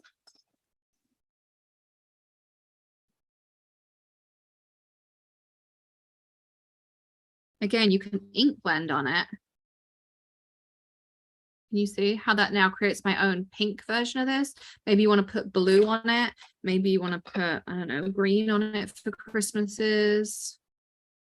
Like, yeah, the camera does not do this justice, but it's like one of the most amazing pieces. It looks like, you know, when you see the angels blowing those gorgeous puffs of air, like those beautiful things, that's what it reminds me of. That's why we called it Heavenly Skies.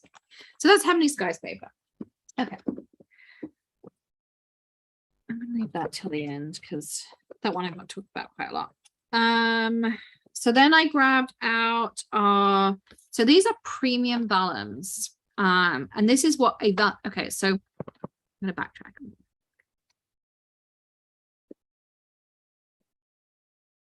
You know what I didn't grab was perfect stamping paper, but what I used over here was perfect stamping paper. So we're going to take this.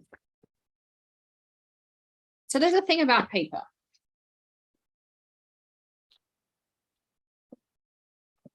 No, I don't know. All right.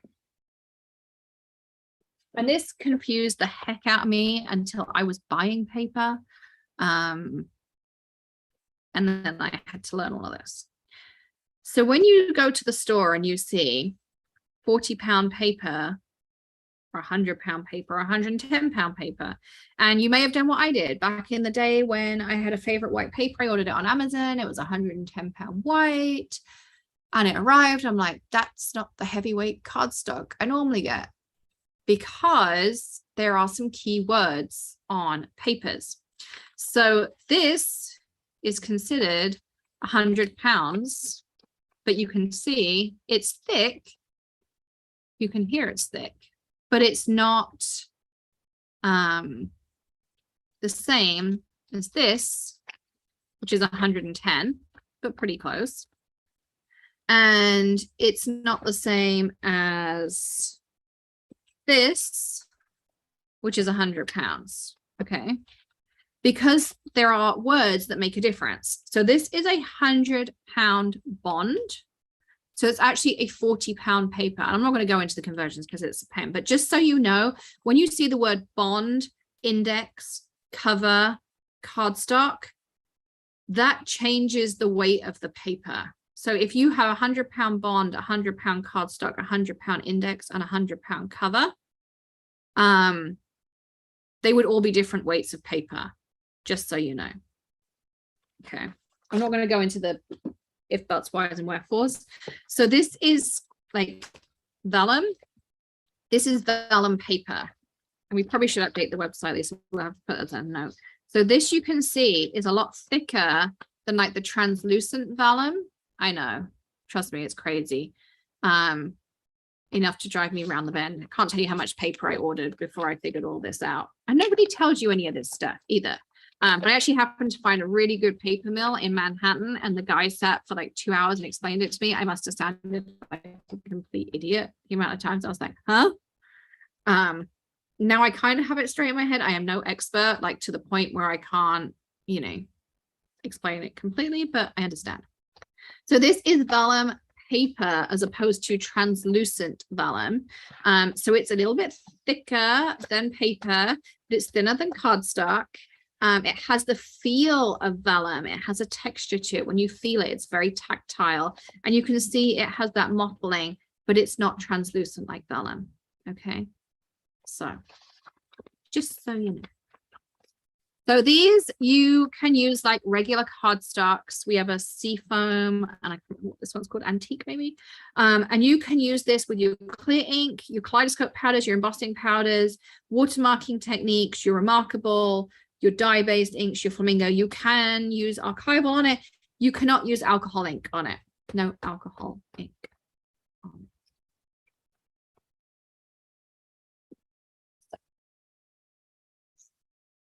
Perfect stamping paper. Perfect stamping paper is really cool. It's a 40-pound bond. I know. It's, if you have our Maker's Surface Pad, it is basically the same paper as that, just cut down to the right sizes. And the reason I love it is because sometimes you need something a little bit thinner, or you don't want to add too much weight. When you get our versatiles, which I thought I picked some up, they're like really, here we are. They're really cool printed inserts that you could go in your cards. These are printed on our perfect stamping paper. You can stamp on this, you can ink blend on it, you can alter it, you can really have fun with it, but it doesn't add too much bulk as well. Okay, so these are also perfect stamping paper. And if you go back to not the Lift Your Spirits I just did, but I think the one before, I used perfect stamping paper in that. And I also used it in the Dime for Die Cuts. We did it there as well. So there you go. That's what that is. So it's a paper version of my favorite cardstock for when you don't want to add too much bulk, and you can do all that kind of stuff as well. Have you ever heard the saying, I'm stuck between I need to save money and you only live once? Yes, that's my permanent state of life. So I'm with you. We also have something called Perfect Blend, and we do have a little bit left in the store. We're struggling to get it. There is a global paper shortage, which really sucks. But there is a little bit left in the store for A2 card front sizes and slimline sizes. This is a really cool paper. It has a special coating on it. You can stamp on this. You can use a little bit of, you can use your archival ink on it. You can use alcohol ink on it. You can not heat emboss on it. It will buckle. It is not heat stable. Oh, you can heat emboss on Yupo. I don't know if I told you that, but you can heat emboss on Yupo. But you can use your alcohol markers on this, like this. You can use your alcohol markers on this, and you will absolutely love the effects. Again, your blends will be flipping amazing if you do any kind of alcohol ink coloring and you use the Perfect Blend. Okay.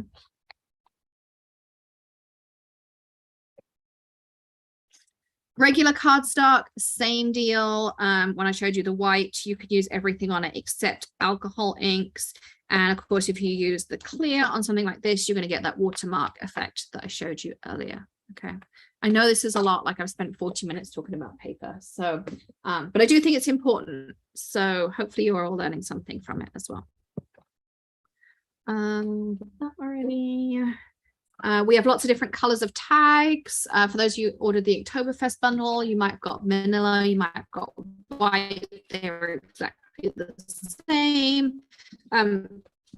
They do have a light coating on them, but you can use absolutely everything on them except on here, all sorts of different stuff and things. Everything like kaleidoscope powders, mediums, foils, all that kind of stuff. Stuff. Okay. I told you it's all about ink. I actually told some of my friends I'm doing a party all about ink, and they looked at me like, does anyone really want to do that stuff? I was like, well, we have 1,000 people coming, so I guess, you know, somebody wants to learn about ink. If you get any of our ephemera, so this is our tarot deck ephemera, it's printed on 110-pound white cardstock, or if you get any of our die cut ephemera like this as well, these are all printed on our 110-pound white, so they're going to behave exactly like your card bases. You can foil these as well because they're printed with toner, so you can foil them, and once you foil them, again, it will work like resist. So you can put your foil down, it will stick to the black, and then you can go in and ink blend, and you can change the color of the background. Okay, so you can do that, and it will work like resist. And if you come on Foiling Fridays, Carrie does all these different techniques. I don't know if she's covering any of these this year, but they are absolutely amazing as well. Okay, so there you go. Same deal with our printed paper and our foilable simple sayings. You can foil these and then you can ink them, or you don't even have to foil them, you can just ink them. They're printed on our 110-pound white, so they're going to behave exactly the same. Just no, you can't alcohol ink on them as well. Well, there you go, Carrie. I added a few to your list for future Foiling Fridays. Then we have our paper packs, same deal. We have ones that are colored like this old world maps. I'll show you a couple of the new ones. Spoiler alert. We have 3 new paper packs for you. I'm gonna put that one to the side. Here we go. We have vintage Christmas. I don't know what my favorite is right now because I love all of these. Look at these. These are like so pretty, these old pages we found. And then on the back, look at the backs. Like, they are just gorgeous. Gorgeous, gorgeous, gorgeous. Look at that. Just amazing. Well, don't forget, Karen, if you're a VIP, you will have lifetime access and you'll get the PDF. So if you need to go to bed, we understand at 1:45 in the morning. I think that definitely was a commitment. So this is vintage Christmas. Love it. But wait, there's more. Then we have vintage holiday music. So yeah, just have to figure out how they're put in the pack.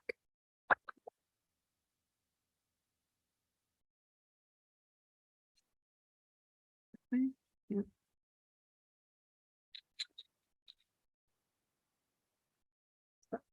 There we go.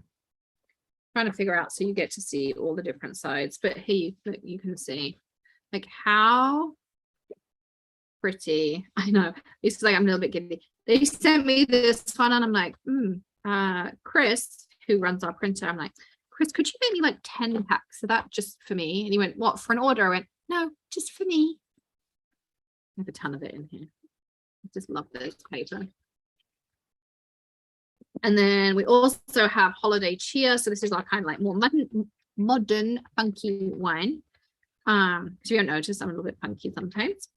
So again, look at that ho ho ho, super cool. You could even like die cut one of those out. Pretty cool. 3, 4, 5, 6, and then we'll turn it over. So just like the nice clean simples. But again, you can ink blend on this. Just remember that you can ink blend on these. Okay. You can ink blend. And if you're shopping today, remember it's free shipping and VIPs get 15% off everything except the Fab 5, as Lisa puts it. I love a Fab 5. We also have some papers like this that you can foil. They're all black and white. I just grabbed selection out my drawer. This is a Christmas one from last year. This is like black to basics. So you can foil these, or for instance, like here, you could color in each of the little things. You can ink blend on these to create your own backgrounds. You can do absolutely everything. You can stamp on them. You can smush on them. You can alcohol ink on the alcohol marker color. You cannot alcohol ink. It's all day, Bo. You can use that code as many times as you want. Okay, follow Foiling Fridays here on the YouTube channel. Carrie does them once a month and you'll be a foiling pro. She's amazing. Okay. Geminio paper. Oh my goodness. So lots of people ask me where the word Geminio comes from. It is a play on words because 1, it is a gem of a paper, and 2, I'm a Harry Potter nerd. So this is where it comes from. I can't remember the exact curse, but basically Geminio comes from the curse in Harry Dublin. Carrie says everyone stock up on translucent vellum because she'll be using it in Foiling Friday this week, hint hint, or this month rather. And yes, we do have a overstock sale going on, and you can stack your VIP code on top of that as well. So Lisa will drop the overstock link in as well. And then the VIP I'll cover again in a minute. I'll come back to that for those who are asking about VIP. So Geminio is the doubling charm. And the reason is this is a double-sided paper, but each side is different. Okay, so this side, and this is a paper I had made for us. Okay, so I went to a mill and I told them, and they thought I was crazy. And then they made it, and a ton of other industries found that they also can do this too. Okay, so this side you'll see is glossy. Okay, and that is going to work with your water-based inks. You can smush on this, you can ink blend on it, you can color with alcohol markers and use your Remarkable. You can also watercolor and use your archival inks on it.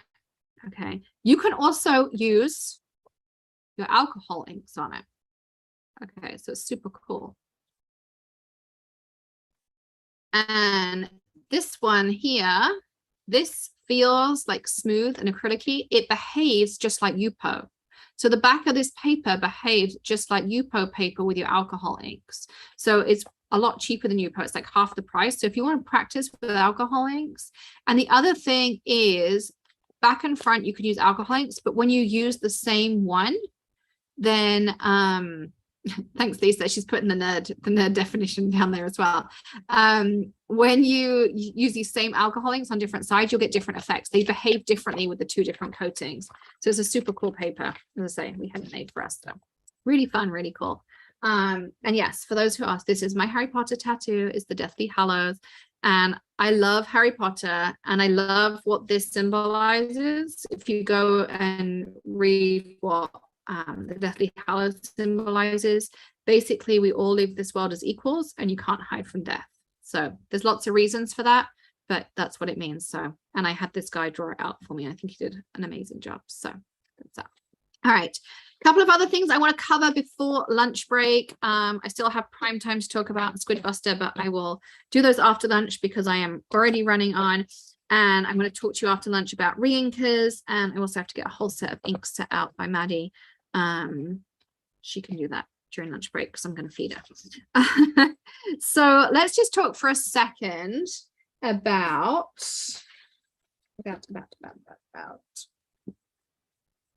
I'm trying to find, there we go. Gems, bunny butts, buttons, and then I'm going to get to fairy floss. So when you talk about embellishments, okay, you can change the color of any embellishment. So if you buy Tim Holtz, he makes these really cool little white roses I often put on cards.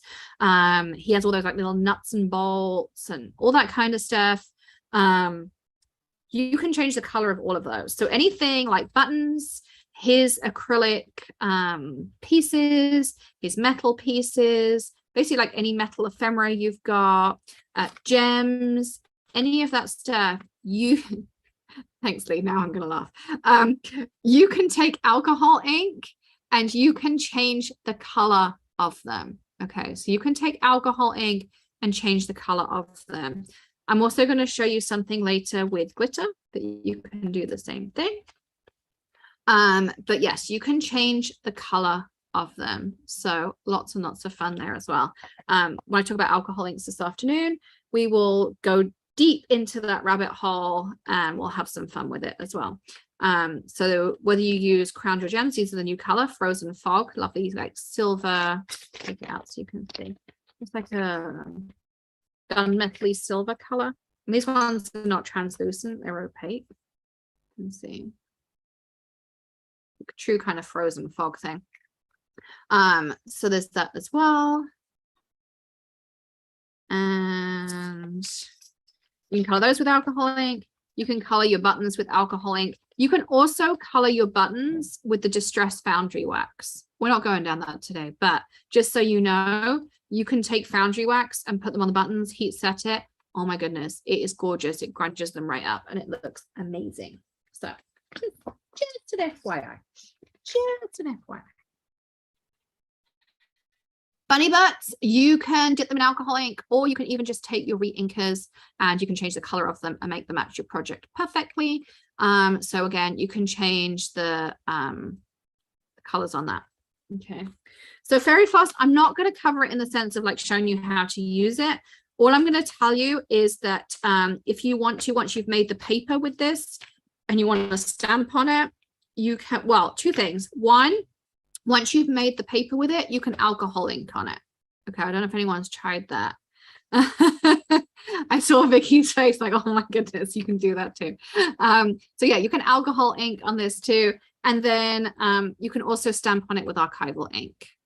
Okay, so once you've made the paper with the fairy floss, you can take the archival ink and do that as well. You can stamp on top of it, or you can alcohol ink on top of that as well. And that's pretty much it for medium. So does anyone have any more questions? Is there any like medium or paper that I didn't cover? I've probably gone overkill a little bit.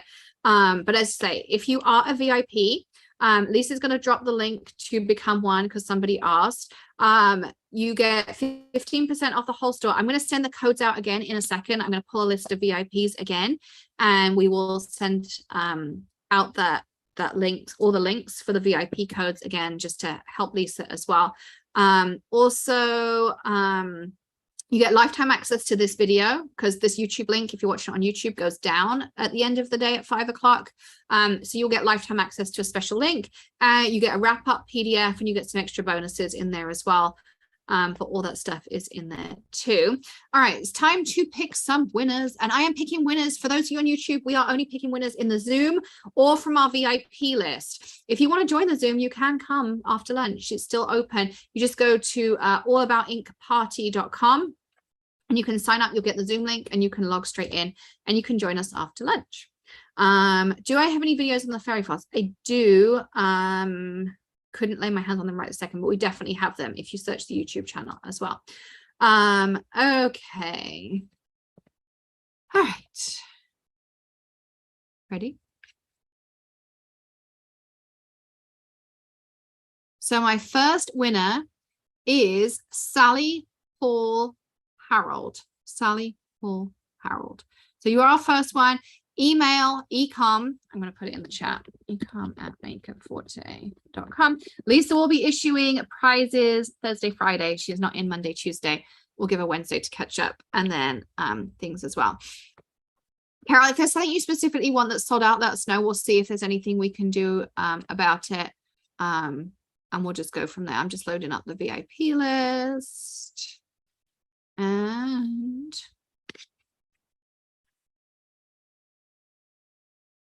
our VIP winner is Chris White. Congrats, Chris. Hey, Chris.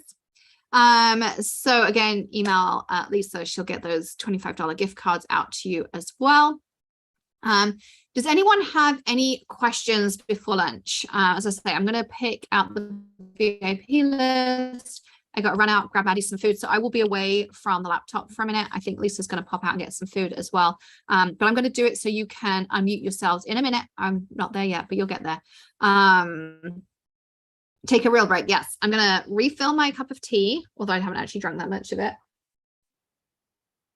And I've got to get Maddie some food, and I'm going to get Maddie to pick us a full set of inks as well, so we can go through the colors and just kind of let you know where they all open. Lots of you have been apparently messaging Lisa asking her about where do the colors fit in, etc., etc. So we can go through that.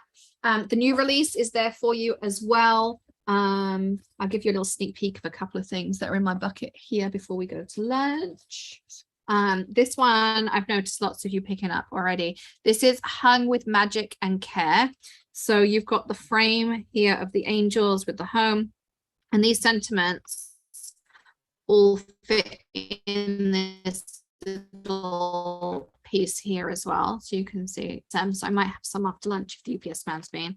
And then this is an ornament. It's absolutely gorgeous. It's the perfect like centerpiece for a card, and the circle fits in the A2 spotlight circle. So on there as well. There is another one that goes with the A2 spotlight circle, because you know I love that as my basis for everything. This one's holiday spotlights. It fits in there. So it says, I believe, Noel, red-nosed reindeer, jolly, Christmas, love, Dasher, bells, dancer, cheers, jingle, now, joy, Noel. And then you've got the lovely wreath with the Noel in it, the joy to the world. Oh, holy night. I love this one. This is going to be so, so, so, so pretty. There's free shipping for absolutely everybody today as well. And then this one up here is Believe. And I'm going to pick one more of my faves. Do this one. I love this one. It's called Ice Bouquet. So you've got the ice skate down here, and then all of like the Christmas foliage and plumage in here. Walking in a winter wonderland, make it a December to remember, warm wishes. And again, all of these fit in this too. So we try and do it that everything mixes and matches. So like the believe fits in here. Like the holes over the top as well. Shipping is automatic. You don't have to do anything. So it's free US shipping automatically and free over $150 internationally as well. So there's just a couple of the stamp sets. I'm just picking a few things out here and there. So there's that as well. Oh, no, that didn't work. Okay. So all of that is going on too. Oh, Tilly is with Miss Marcia today. They've gone to the beach together because I'm doing this. So she wanted to go. I said, you can stay with me and do something with Maddie. Or Miss Marcia said, I'll take her to the beach. So she's actually at the beach. So if I get some pictures, I'll give them to you. I'll show them to you because yeah, super sweet. So we've got that. It's just how timing worked out. Greg had her last weekend. I have her this weekend. So she might be back by the end. I don't know if she'll be back by 5. But yes, lots of fun for her. So that's super fun as well. Yes, anyone who makes multiple purchases, don't worry, we combine them. It takes us a little bit of time, but what we do is we print off all the orders and then we combine them together. So if you have multiple orders, they all get combined together as well. I know, beach versus hanging with sister. Apparently beach was better. Sister did not want to go to beach. She's probably still laying in her bed. I probably have to go and wake her up. So, you know, that's life. It's all good. We have fun around here. Lots and lots of fun. So we're going to take a lunch break. We did the 2 winners. We will pick some more free orders after lunch as well. And you have your VIP codes. I'm going to go wake Maddie up. And then I'm going to come back, pull a VIP list. So you have a few minutes to do that. Do we have the link? Someone just asked us for the link. I think it's this one. Copy link. What's the VIP link? Lisa, why don't we copy it out of YouTube? So there's that as well.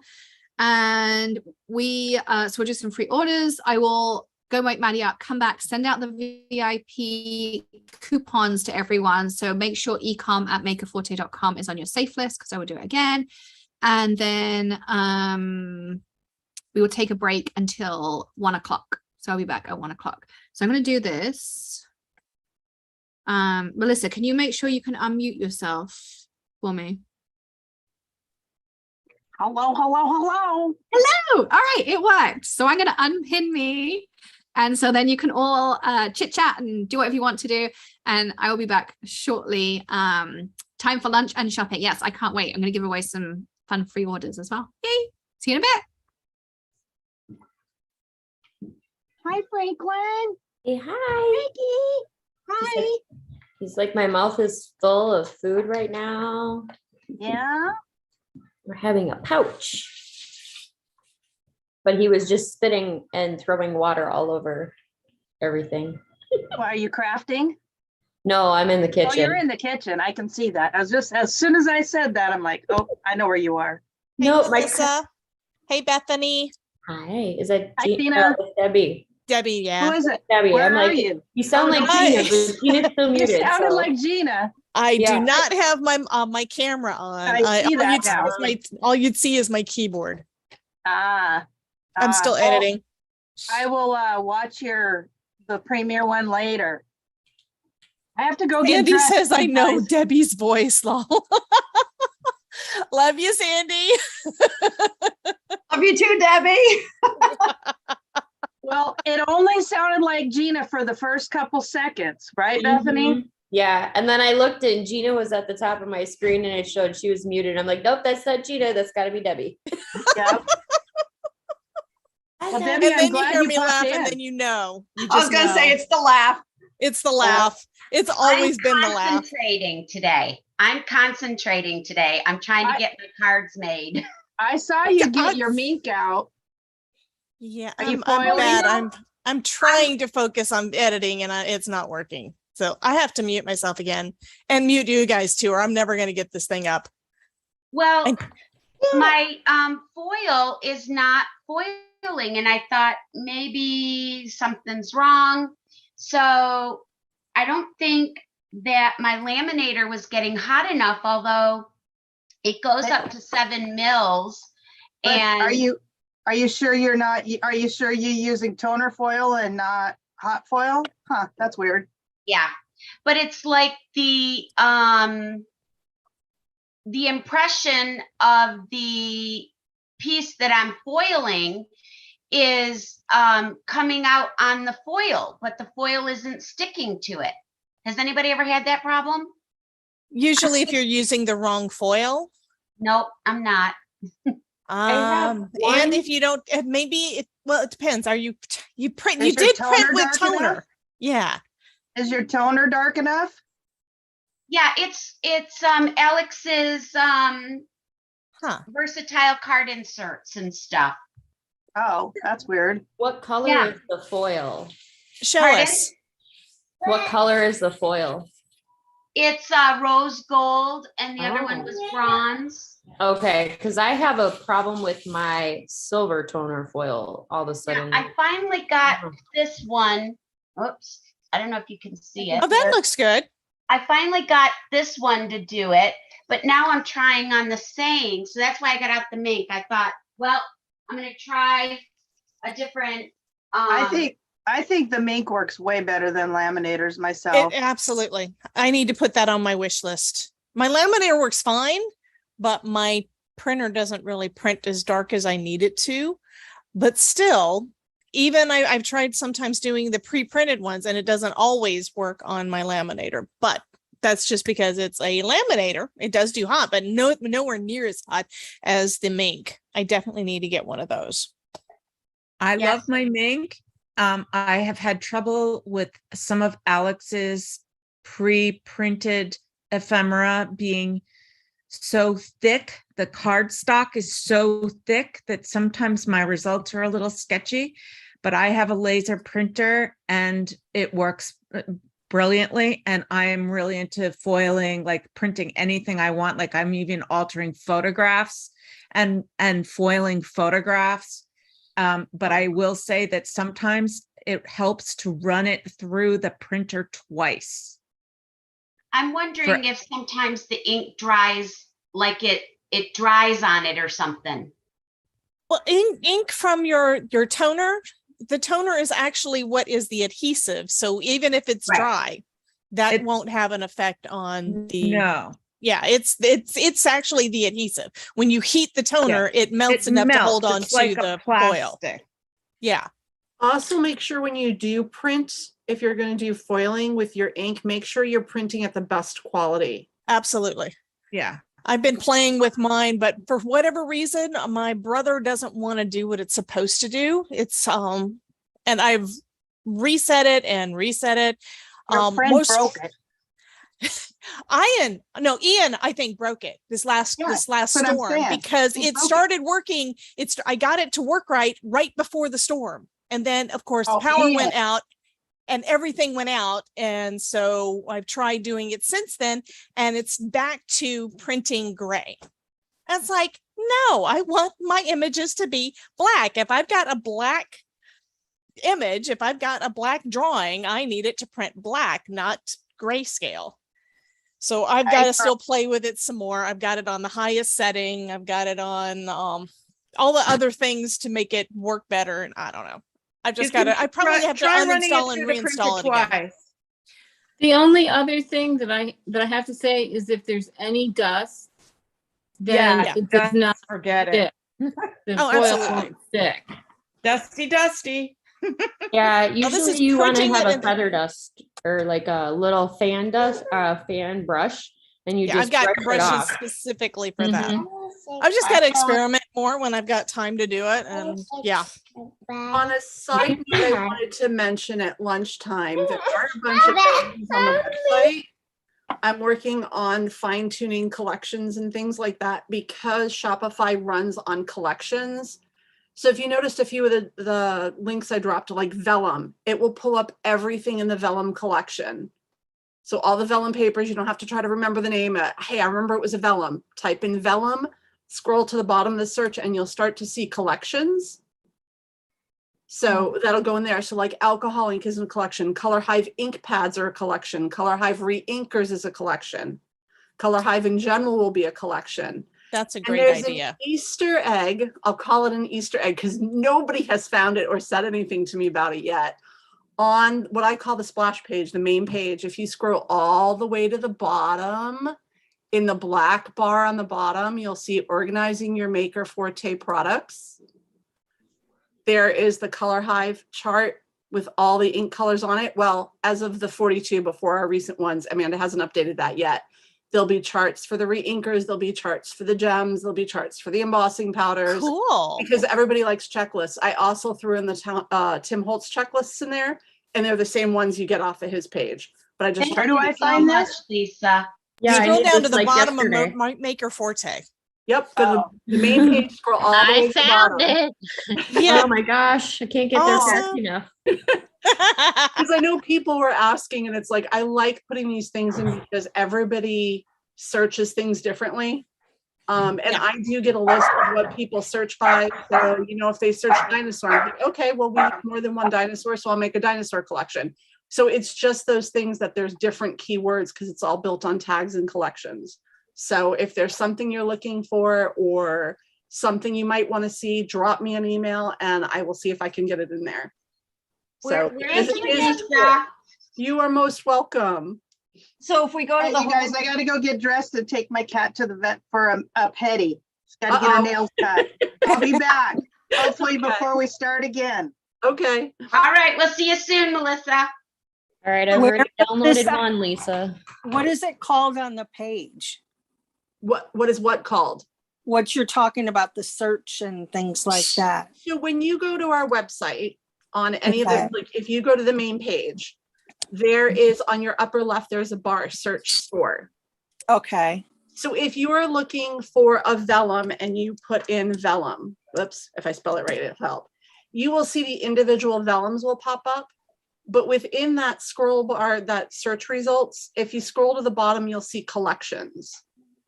If you click on the collection for vellum, it will pull up all our vellums. Okay.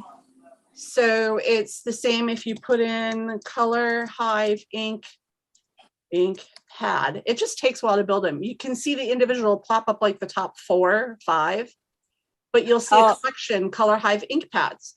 So when you click on the Color Hive ink pads, it will bring up all the Color Hive ink pads.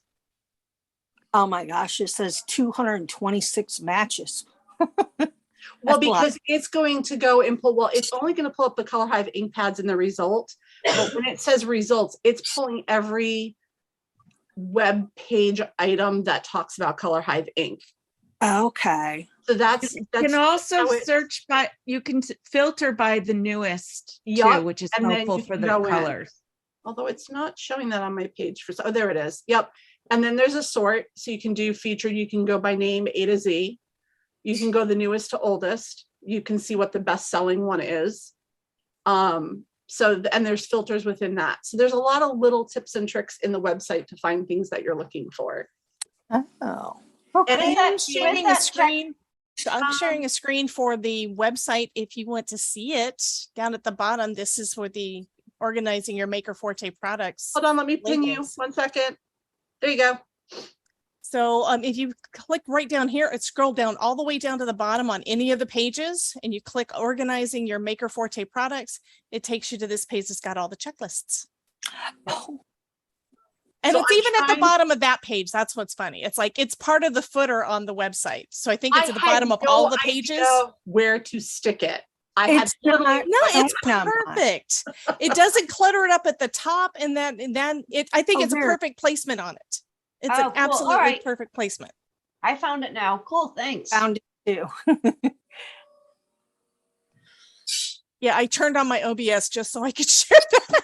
Thank you. That was helpful. I could have done that You're too. If welcome. you didn't think about it. I'm gonna leave that up as my picture for a while Oh, there you go. in case you yes. guys want to see it. So So there I you go. try to take everybody's comments and suggestions. Hey, I'm looking for this. I'm looking for that, and filling it in. And it's just been a thing. The amount of time certain things take to add in, And it, unfortunately, some of the things get pushed kind of to the side while we're working on other things. So that was Well, my weekend project I last week. have I was playing around. a suggestion. I don't know if it's something that you could help with or not, but I am vision impaired. Are you and- looking for more color theory? Yes. Yep, I'm working on When that. I click on something, it's so light, I can't read it. It makes it really hard to shop. One of our other customers actually mentioned that this morning to me. I know I've had somebody else ask. It's just one of those things, I've got to get the time to work on it. Gotcha. And I have somebody who's actually legally blind. They only see in gray. Yeah, I'm legally blind To too. come up with and explain Independence Red. It's that classic cherry red for Christmas, 4th of July, like things. Like, I'm all right, if you see in grayscale, how do I explain that? I have a friend who only sees in green, but it's varying shades of green. So I have problems interesting with just conversation. light colors. I can Okay. see dark colors fine, but the light blue and the light gray. So or is it's, that for light me, green? it's I coming don't up with a description of what that might marry up to. So it's just a little bit of creative energy I've got to be able to spend to say, how do you explain? And how do you explain it if somebody doesn't see reds, and if they've never seen a red, how do they? That's hard to explain. Yeah. But how do you explain the maybe difference between red? associate it with like an example, like red is like in an apple or something like Yeah. that. Well, which color apple? Right. And Right. if they've never seen a red, how do they know what that looks like? That's true. Right. I deal with a lot of crafting for blind and vision impaired crafters, and it's a struggle sometimes. Yeah. Well, Teresa, reach out to me in an email to remind me, and I will send some examples once I get them written up, especially on the lighter colors, and see if that helps at all before I publish them. But it's And how do I find your email address? you can Is it- either email me at lisa@makerforte.com or ecom@makerforte.com. They both ecom filters to me. So yes, if you ever have a question, no matter which email you use, please just stick to that email. I Okay. use somebody who's emailed me on 4 different emails. And I'm like, I just, Oh my gosh. I'm like, I think I answered this. And then I'm like, wait, but did I answer this? Well, I have a dumb question. I am There are no local. dumb questions. I am local and I would love to come visit you guys. I'm up in Sanford. Sanford, how far is that from Tampa? You guys are down in Tampa. For some reason, I thought you guys were in Winter Park, like around Orlando. No, she's Okay. actually in the Tampa Bradenton area. Oh, okay. So you're about like 2 or 3 hours away from me. Yeah, so a little bit of a ride. Well, really not that bad. I got married down in Venice, so I got married further away than where you guys are. But still, you guys don't have a brick and mortar, so there's no way I could go visit. No, it's not a brick and mortar. I know. Brick and mortars, unfortunately, like I used to have one of my favorite. I'm actually in Rhode Island, so I'm not Oh, even wow. down in Well, Florida. I can't go visit you because that's too far away. And Lisa's But only about a half an hour from me, and we still yet have to get together. I know. I know. The stamp store that used to be local to me literally was like a mile down the road, and she ended up closing. COVID did her in.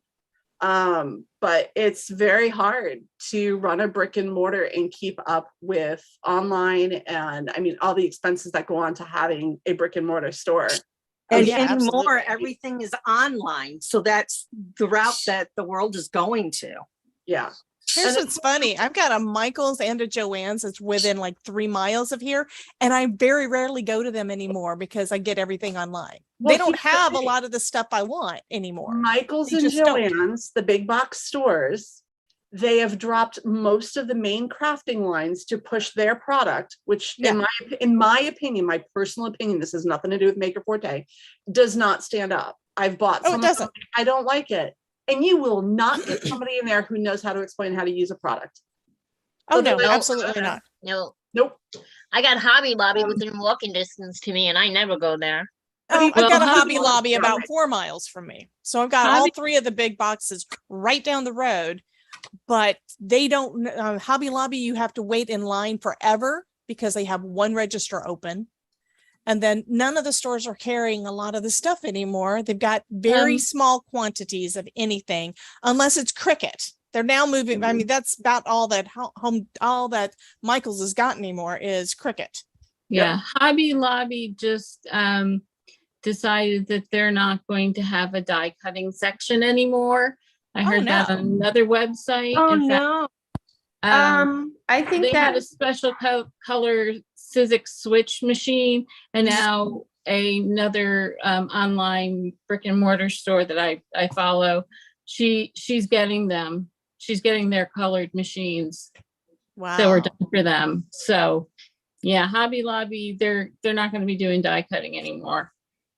That's just actually, wrong. I talked to we know people who work at Hobby Lobby, and they actually said they're rolling it back out. So I don't know, maybe it's some stores might be doing it different, but they It can just got be. rid of everything and they are re-rolling out the new brands that they are going to stick with. So I don't know. I wish they would get, Yeah. Yeah. stores would get some different color, like some of the updated ink colors, like for the distress inks and stuff. Ours I is heard good. There that may be they 2 months outdoor to years. years. The distressings, from my understanding, is Tim Holtz, and this was something I had heard in one of his videos, they only have the older colors because they're still trying to support the brick and mortar stores. Nice job, Bethany. Yes, we will get the new. What did updated you do, version. Bethany?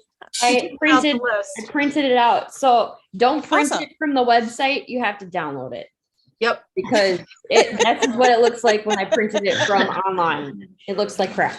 Yeah, it was really. Yeah. So print it, download it, then print it. Hey, don't stuff your mouth. Little So bite. yay, one So done. my daughter works at Joann's, so I get to use her employee discount. Lucky you. So a lot of Ooh. the stuff like my papers and like even the Cricut stuff, when it has a sale, like I think it was the Switch I ended up getting. They had the cheapest price. I think there was a coupon and then I got her 30% off. So I got it for like the price of what I paid for my Gemini Junior. That's not bad. That's a good price. Yeah. And it's like a lot of stuff that you can't use coupons on, her store employee discount still works. So I get some really good deals. Yeah. I'm probably going to get rid of my Gemini. I never use it anymore. Yeah, I got to get rid of mine too. I'm like, I don't need 2 of them. If anybody lives in Jacksonville and doesn't mind a little drive, you're welcome to come get it. Yeah, I have them both on my desk. I have a Platinum 6 and a Gemini Junior. I just find I'm using the manual machines more. And I also have the Empress if I need an electronic one. So, I still have the mini one you gave me, Lisa. That oh was yeah. so darn cute.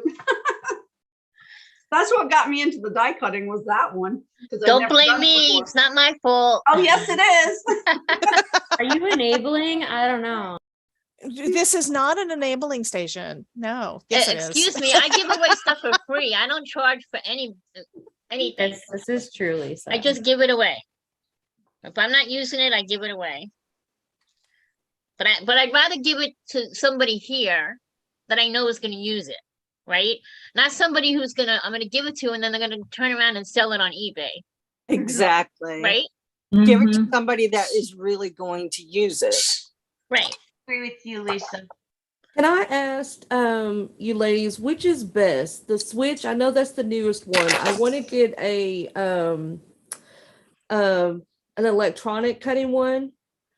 Which is best? If I'm gonna, I don't want to be like getting one of everything. I just want a good one that will last. What should I get? It depends on what you want to do, right? A switch Yes. is just a die cutting machine, right? You need a die. It's Yeah, not I have the dies and stuff, and I have the hand crank. That's why I need to get an electric one because as I've gotten older, I get arthritis in my hands. So the cranking is too much now. But I don't want to have like all of these machines. I want Will you one want to do that's gonna hot last. foiling? Yes, That's I another- want to do that. Yes. Okay, so you need to decide which hot foil system do you want to use. For the Gemini Junior, it uses the Gemini hot foil system. And I that's the have only of- one that will work, yeah. Yeah, I have that one. My problem is that if you're using foils like say for glimmer foils that require higher heat, you have to run it on the hot setting. I have broken a platform because it warped so bad and then it broke. I had to buy a replacement platform for that system. I also now since then have gotten the Spellbinders Glimmer system. Spellbinders Glimmer system, but that one only works in most of the hand cranks. So before you decide which electronic machine you want to get, make sure it's going to work with whatever hot foiling system you want to use, and you should be able to see that on the hot foiling systems website. So I'm just Debbie, letting you know because I now have a hot foil system, the Glimmer one the Gemini one that I don't use anymore. And I've got my Gemini Junior, which I bought it because I had gotten that hot foil system initially. And I don't use them that much, but it is nice having that Gemini on my desk because it doesn't take up much space. But I usually use my Platinum 6 more than anything. And it works perfect with my Spellbinders Glimmer system. Yeah, I've everybody. been using the Platinum 6 and the Glimmer. The Spellbinders will also work in the Switch. That's what I was thinking. I was thinking it would probably work in most of the hand crank ones, but I didn't know if it worked in the Switch yet. It does. I love it. I absolutely love it. I don't know that there is an electronic thing yet for at Spellbinders that will work with everything, but that's why I say you have to check the websites to see what's compatible with what. The Gemini stuff, I believe they're from the UK and they're only compatible with each other. so At least that's what my experience has been. I had the Gemini Junior because that was like, I didn't really know a whole lot about dyeing, and I got, again, a really good price on it. So I got that, but I had some thicker 3D embossing folders. Yep. That I found that I really loved, that I really wanted to use, that I found out I can't use. There's the just not Gemini enough Junior. space in the gap. Nope. Right. So that's why that's probably the only reason I moved up to the Switch, is because I had a bunch of those 3D embossing folders that I really liked that I couldn't use with my Gemini Junior. So that's And the another only thing. downsides I see to the Switch at this point, and I don't have one, I have not tried one, I'm just going by what I've seen, is just that it's the full size humongous thing. I'd much rather it be one of the smaller machines so it will fit on my desk with the multitudes of everything else that I have. I don't have a crafting spot, so I have to pull everything in and out anyways. Like I have a hutch in my corner of my kitchen. I have an entertainment center filled with my Cricut machines, my vinyls, in my living room where the TV is. And then in the den, I have my carts with all my stamps, my stencils. Which means the hubby doesn't really like that. At least my husband gets irritated when things migrate to the kitchen, to the living room and kitchen, he gets irritated. Well, it's on, it spreads to the couch too, but he's so easygoing. And then down in the basement, I have my heat machines, all my extra frames for my 3D stuff. And so, yeah, it's pretty much all over the house. You get your exercise by going to get your craft supplies. That's your time workout. to craft too, because I have like all the animals and everything too. So my crafting time is usually only at night. I don't know if anyone's ever to find another one, but those 3D embossing folders, because I'm with you when I bought the Crafter's Companion. The original electric one, that very first craft wheel machine, the embossing one, I still bought that one, and that one, everything will work with it. I've never heard of that. It was the very first electric one they did. It was by Craft Wheel embossing machine. And I bought that one because I was like, oh, I could use an electric embossing tool. And it was the very first one. And so maybe because it was the first one, they made sure it could handle every product, because, who else was making one yet at that point? So I do use that one for the other embossing folders or dies or things. Is that electronic or it's hand? It is electronic. I have the same thing and I love it. I've been using it for years and years and years. Yep, the Craft Wheel. So I do have the Anna Griffin one. I have that one as well. But for those other ones, like you said, when they started coming out, especially the Crafters Companions line, because it does not work with my Provo Craft supply with Cricut, but it does work with that original eCraft Craftwell. So is the switch good for 3D embossing? Because I have a lot of those. Yeah, I think it can do the 3D embossing. I It double checked does. the website. I think it should. I have a lot of the 3D embossing folders and it works just fine. You just have to play with the shims that go in with yours and see if you need to take out one of the extra shims.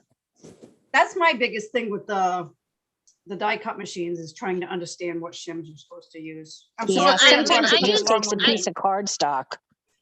I use the 3D embossing folders in my Gemini. I mean, I don't know about the Junior. I have the regular one with Oh, just yeah, I only had the- I one only had the cutting Junior. plate and that that white, like not the other clear plate, but that light white foggy one. I don't know what they call it, but the one that's like translucent, not Yeah. really clear. Yep. I use one cutting plate, the 3D embossing folder, and that translucent plate, and my 3D folders go Yeah, through. that's what I do too. It's a plastic shim. It's called the plastic Yeah. shim. And Yeah. I'm using like the Tim Holtz 3Ds. Those seem to be like the thickest ones that a lot of machines will take, and they go through that. I Yeah, don't have the a Junior problem won't. with it. The Junior won't take them. Oh, okay. Yeah, I don't have the Junior. Yeah, I always say, start off with the least amount of pressure you think might go through there, and then work your way up. I have warped a couple of embossing folders because I tried to put it through with too much pressure. If it just does not want to go through there, don't force it. If you force it, it's liable. You're going to ruin your stuff. We don't want to ruin any of our Yeah, supplies. you gotta play with it. Yeah. And then you can always add a little bit more pressure. It's just like with ink. You can start off light and add a little bit more. Same thing Like with it when it comes to the pressure. The best thing about the Platinum Universal Play System is those plastic shims you can buy. Oh yeah, that plastic like- shim is doing wonders. They help That's a on lot. the Spellbinders. Yeah. And you wouldn't, looking at it, you wouldn't think, what is this little piece of nothing gonna do? And It's better than card, but card tends to smush. Even when you use a heavyweight one, you use it enough times, it doesn't put any additional pressure anymore. This thing's plastic. It's real thin plastic, but it's just enough to give on a lot of your dies a little bit extra. I have also found, ladies, that if you dampen your card stock with just like a spritz of water on both sides, your image will come out so much better. Yeah, it starts to break down the fibers a little bit. Yeah, I'm in Florida, so I've got enough humidity here. I don't usually need it for embossing because I've got so much humidity here in Florida. I'm in Florida too. I still spritz it. Awesome. Yeah. I do sometimes, not all. Usually I don't need I'm to. in but sometimes I decide I Jacksonville, a want- little bit north Yep. Florida, northeast Yeah, I'm in Florida. Central. Yeah, okay.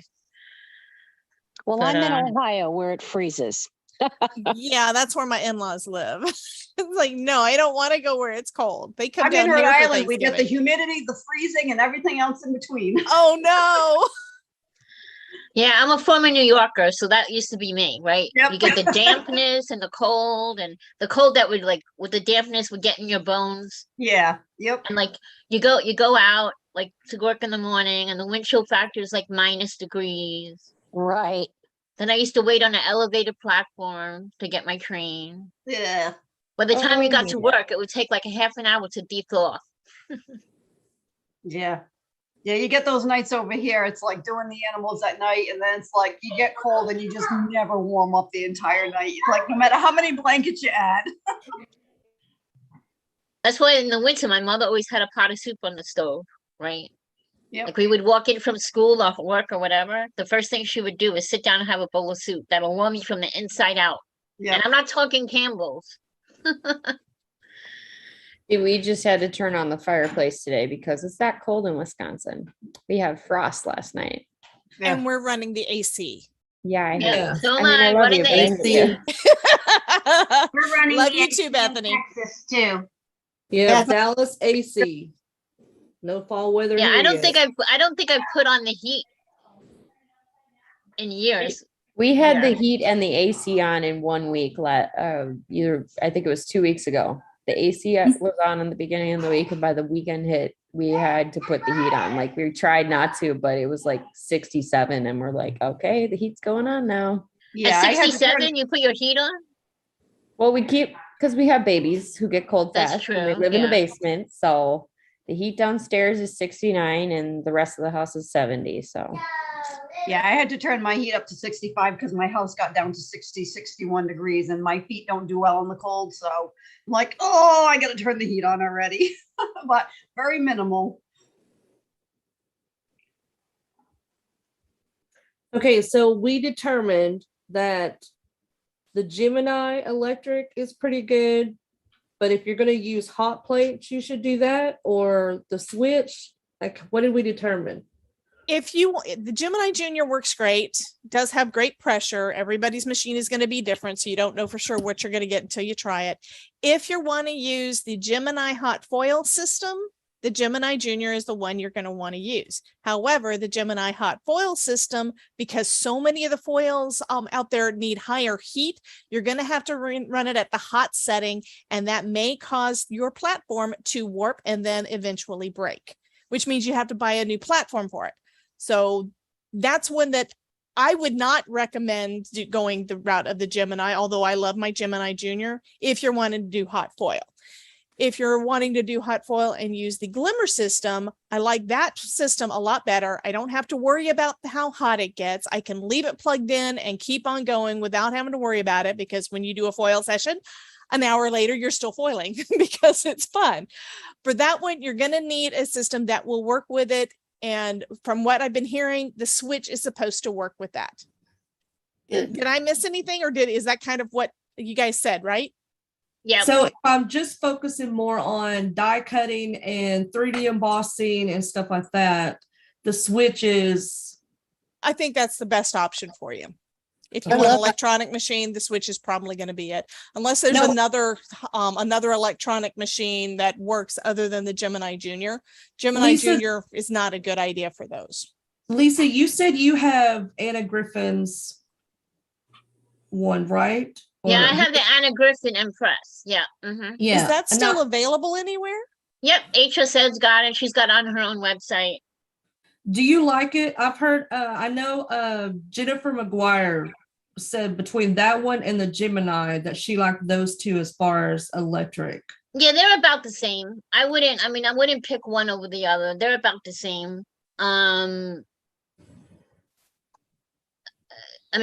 Empress, you can't use a foiling system with it. Not that I know of. She doesn't have a foiling system with it, with her Empress. She's a big Cricut person, like one of their spokespersons. So she pushes the Cricut foiling system, which I'm not getting into. I don't need another. Yeah, I've got a scan and cut, and you can use a foil quill and stuff on that. From what I've heard, the Cricut foil really doesn't work all that well. So I'm not even going to try it, but you can use regular hot foil with the foil quill in any of the machines. Yeah, you just need the pen adapter, right? To use exactly. And that comes with the quills. And every time I've gone into Joann's, they've got them like a half off. Yeah, because nobody's using them. Everybody's using it's easier. I guess if you're more hands-on, it's quick and easy to pull out your Glimmer system and use the hot foil plates and all of that than it is to set up all the stuff in the software for a Cricut or Scan and Cut or whatever and set all that up. I like love them both. I like the Glimmer a lot. I love to foil all those sentiments that they have. Well, you're gonna make me buy one. Well, I'm editing a video right now doing the new Simon Hurley Glimmer sets from Spellbinders. Yeah, they're just so precious. I'm trying so hard not to. Spellbinders lately, they're gonna make me go bankrupt. I'm not kidding. Yeah. The stuff that they're coming out with is just like oh my God, it's like I know. Like sorry. I'm really into Spellbinders a lot. I don't feel bad because when I buy Spellbinders, it's die cuts and Alex doesn't do die cuts, so I don't feel like I'm competing, right? Yeah, I bought a set of the spell binders and it makes little pies in a little box. Oh, I love the little pie set. Oh, yeah. Oh my God. I'm looking forward to making Thanksgiving cards with that. Yes, yes, yes. The pies are adorable. Well, I'm one of their influencers, so I get to try out a ton of the stuff. So I've got the pies, and they just came out with Simon Hurley just wound up doing a collaboration. So they've got right now, I've only got the glimmer sets, but I've got 2 stamp and die sets that are on their way to me that I'll be playing with this next week. It's like, oh my God, this stuff's so cute. Okay, I'm gonna show. I think I need to mute right now because I get too excited over some of this. No. If I can ask somebody a favor, because I've got one hand on my mouse and my other hand has Cheeto dust on it. Can someone check the organizing your product confetti? I just fixed the link. I wanted to make sure it worked. Absolutely, since I've already got that page up. I can't type at the moment. Okay, so I just do a search for confetti. Nope, go down to the bottom of the main page, the organizing your products. Okay. And the Click shape on that again confetti. and let it refresh. Okay. Confetti or chart. glitter? Yes. Here's the confetti chart. Yes, thank you. Awesome. I'll leave that up for everybody to look at when I happen to speak. Thank you. but anyway, but spellbinders make me go bankrupt. Yeah, well, they've also always got something on sale, so I'm always checking the clearance and stuff. Like, I think the gnomes, last year's gnomes from the, I think it was the stamp of the month, the little Christmas. I forgot what it's called, but it was so cute. I think that one is actually on clearance right now or on sale right now. So I thought that was super cute. I'm always checking the sales. So even though they do send me some free stuff, I still want all the other stuff. So I have to go shopping a little more often. I've spent more money on spellbinders this year than I've spent anywhere else. Hey, Bo, you put a question in the chat about the Sizzix steel dies. Are you talking about the big ones or those really gigantic ones? She's probably talking about the steel rule dies. Yeah, steel rule, but they're 2 different sizes, right? Oh, I've only got a couple of those. I always use the thin lids. If it's the probably bigs, because the I started BIG, crafting after the other stuff. BIGS, yeah, they'll fit in the spellbinders platinum. Awesome. Yep. Yeah. All right, I'm back. Hello, Miss Melissa. Whoa. Let me talk. Yeah, it's only down the road. Hi, But I cannot trim my cat's nails. I can do 1 foot. So as we're getting ready to fly out of here, I thought I'd. Oh yeah, that's right. You're going to Mexico. And then she had 1 mat on her chest and she shaved that off too. So that was nice. Awesome. Yeah, Melissa lives up in Alaska where it's cold. So she's going to Mexico where it's going to be warm. It's so foggy here right now. I don't think you can see past 100 feet in front of you when I was driving. Oh my gosh. I see the cat in the background. Diane, where are you? Debbie? Okay, for the shipping, I have noticed that it does have kind of high shipping. I It don't know depends if why. you spent I don't know, what I did is this is what I did, right? Because if you're a member of any one of their clubs, you get that 10% discount. Absolutely. Right? So I joined the Embossing Club. It's like $9 a month, and I get my 10% off my order. Right. And But here's if you spend I think over $75 or $100, it's free shipping. Yeah. think it's Also, there's going to 100. be new kits out at the beginning of the year. So I don't know what the prices are on that, but I do know that they're adding a bunch of kits this year. What do you mean new kits? I already get kits. The clubs, they're adding different ones. And there's one, and I'm not going to tell you what it is because I am sworn to secrecy. There is one that I know you're going to want. Because great. It must be a sewing one. I had to go get December's big and small so that I could get, I was just doing small, but then they came out with a new big one. So then I had to go back to big and small. So that you're talking about the stitching dies? Yeah, I love the stitching dies. They have some new ones. You know what I had to order as soon as I saw that somebody put it up on YouTube, one of the girls that I follow. I had to order their advent calendar. I was like, I have to get it. I have to get it. I need to look at that because I haven't. I've been so busy. I haven't even had a chance to look at some of the newer stuff other than the stuff that I've got. Like, but I mean, Simon it's Hurley. like it's on pre-order Yeah. and nobody's opening it. Nobody's allowed to open it until the, till December I- starts. But I was like, ordered. I had to yeah. get it. I had to get it. I And I didn't had to The get wax one this seals are year. coming out. Oh my goodness. I'm on the coming soon page right now for Spellbinders, and they've got the wax seals up there, including one that says do not open until December 25th. But I gave up. I literally saw- gave up Starbucks and lunch because of my crafting.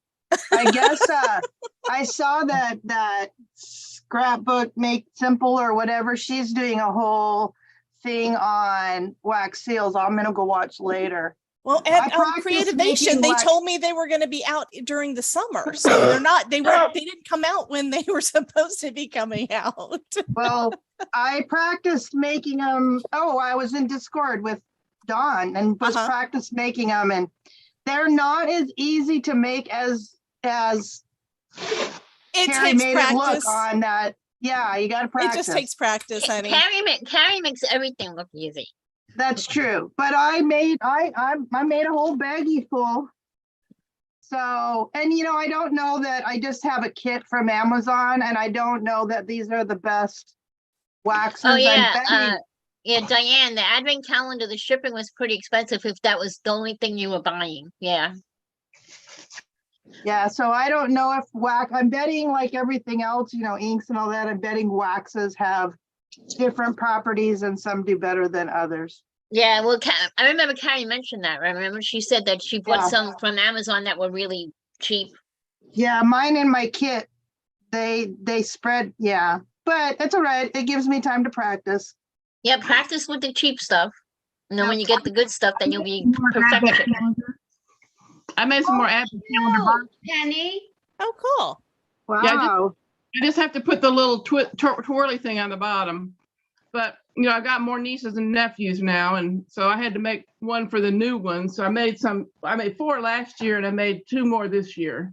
Oh, those Wow. are cute. Matchbox box thing that Tim Holtz has. It's a steel rule die like you were talking about. The first one, I made the first ones, I covered the outside with pattern paper, but I discovered I didn't need to do that. I only needed to put it on the front. Because the rest of it's all covered up. So Those are really cute. Yeah. And then these little boxes are I used the We Are Memories. That has the box and the envelope maker. And I just made these little boxes to go on the top for the 25th. Those are cool. I bought dies last year to make advent calendars, little box ones.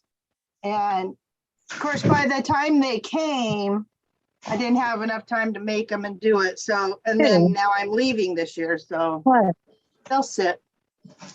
Melissa, where in Alaska do you live? I live in Ketchikan in Southeast Alaska. I'm the first city coming into Alaska. So if you look at Alaska, so we got the big section here and then a handle out here. I'm on the first handle going into Alaska. I was going to show y'all, Melissa, you like stitching. This is what I bought to put in the little boxes. They're little teeny tiny ornaments on paper. Oh, cute. It has 3 packages to do all 25. Oh, those are cute. Yeah, that's what I'm doing is stitching on paper. I really like it. So what I figured I can make multiples, but I can make paper, cross stitch paper with one of my Alcanu dies. They have each die that just makes your cross stitch paper. I haven't ordered that yet. I've seen it. Yeah, I haven't used it. Debbie J's got up some. I should. I've got the wax seals showing. I see that. Yeah, that is just super cool. Penny, what company has those stitching things? Spellbinders has got a lot of stitching ones, but I think I know I have them all. Oh, for her little Penny's got a little kits.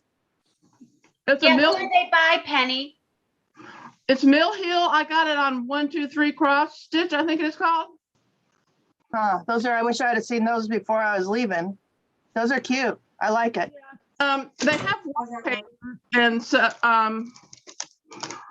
but I'm gonna do some of mine on craft, with the holes from that Altenew dye. So do those come with Ada cloth or do they come with paper? They come with paper. Nice. They come with paper. Yeah. So I think they're 1 by 1. They look cute. I like it. Then I'm thinking, oh, look at Sandy. She's got hers up here in these little boxes. Yeah, those would be perfect. Sandy, that looks really Come nice. on, Oklahoma. Sandy needs to say something so we can see what she's doing. She's showing us in her little tiny box. I'm sorry, I have laryngitis. Oh, there we go. Oh, that is precious. So I it's love not that here one. yet, but it's the spellbinders. I'm working on a birthday card. Love it, love it. Yeah, I don't have all the spellbinders, but I would say I have the majority of their stitching ones. I just Oh, ordered yeah. a couple because I've never done like that kind of stitching before, but I want to try it. If you can do cross stitch, they're super easy. I mean, they're even easier than cross stitch because they actually have embossed lines that shows you where the thread's gonna go. Yeah. Yep. I mean, I haven't done cross stitch since I was in high school. That's a long time ago. Well, like I say, it's even easier than cross stitch because they have embossed lines. Although, was it Yana? Somebody put out. Yes, Yana did one where she did like roses. She did some flowers. She did fancy stitches. I bookmarked can it. add So stuff. Yeah. yeah. So I want to. Yana does some incredible cards, man. She Oh my is such Lord. a sweetheart. The stuff that she shows on her YouTube channel, I'm like intimidated. My cards are never gonna look like that. Never. Hey, All Melissa, it takes this is practice. Christina. You can do it. It's Christina. Hi. Hi, I used to live in Ketchikan for a couple years, and I've got family or good friends up that way. Really? Shannon- What's your last name? It was Rugg, RUGG, Christina. Huh. Do you know Heather? Not Heather. Well, Heather's the daughter, Shannon Nelson. I think she changed maybe her last name to something else, though. Not Heather sure. Heather usually, I think she's always posting stuff online about the one of the marts that's down there. She's like shows the current produce for the week or whatever. Oh. And I can't remember the name of the store because a lot of the stores changed since I was there. I left there in 1988 because I had a traumatic head injury. I used to work for the Caterpillar dealership down there. Uh-huh. Oh, And, you probably met my husband then. What's your husband's name? David Klepser. We in 88 we had a boat called the Ocean Point. Well, we had one mechanic and then there was Jim. I tell you, my mind escapes me. Jim. I know what it is. It's Moore. Isn't it Moore? Jim Moore. He used to run the shop down there. That had the cat. It was NC Machinery. Right. We built a new boat, so we have a different boat now with the Caterpillar still. Oh, okay, cool. Yeah. Yeah, I miss it. I still keep in touch with Shannon and Heather, so I get like the updates and stuff that what's going on up there. Do you guys belong to a website or Facebook group or something like that you guys all share the cards that you make? Well, Debbie Is there J like has a a really community good one. or And then there is a one for Maker Forte too. What's it called? Lisa, help me. Party. What was it called? Crafter Party. Okay, cool. I'm writing it down. And that was on what? On Facebook? On Facebook. Yep. Mm-hmm. Let me see if I can get the link. Hold on. Doesn't always cooperate for me. Hold on. Well, this is all new to me, Maker Forte, because I just found out about it like 2 days ago. So I'm loving all this. Oh, you will go down the big rabbit hole with all of us. All right. You'll join us down at the bottom. We're in that dark hole you can't see yet. Very quickly. I've already made a shopping list and a wish list. Yeah. And if Lisa puts the link in again, you can get a free pad of ink from them to try. I have never done the free pad yet, but I know you get them for sure. I have every color but the new one, so. I I've have them never- all. I have them all plus some multiples. Me too. Well, I I meant the one started person with, said they just started with Maker Forte, so that would be a place to start. But I it have is- Stampin' Up stuff and I'm not all that happy with some of it, so I'm Well, looking for better ink. Maker Yeah, Forte's from ink is that awesome. I only have a couple of inks that I have all of, and that's one.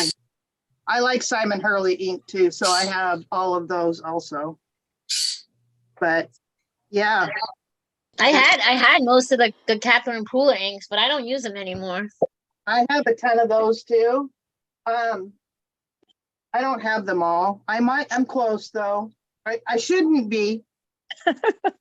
But I'm close to getting them all myself, and that was fairly recent, but I do have a lot of the Tim Holtz oxidized inks. I have every one of those.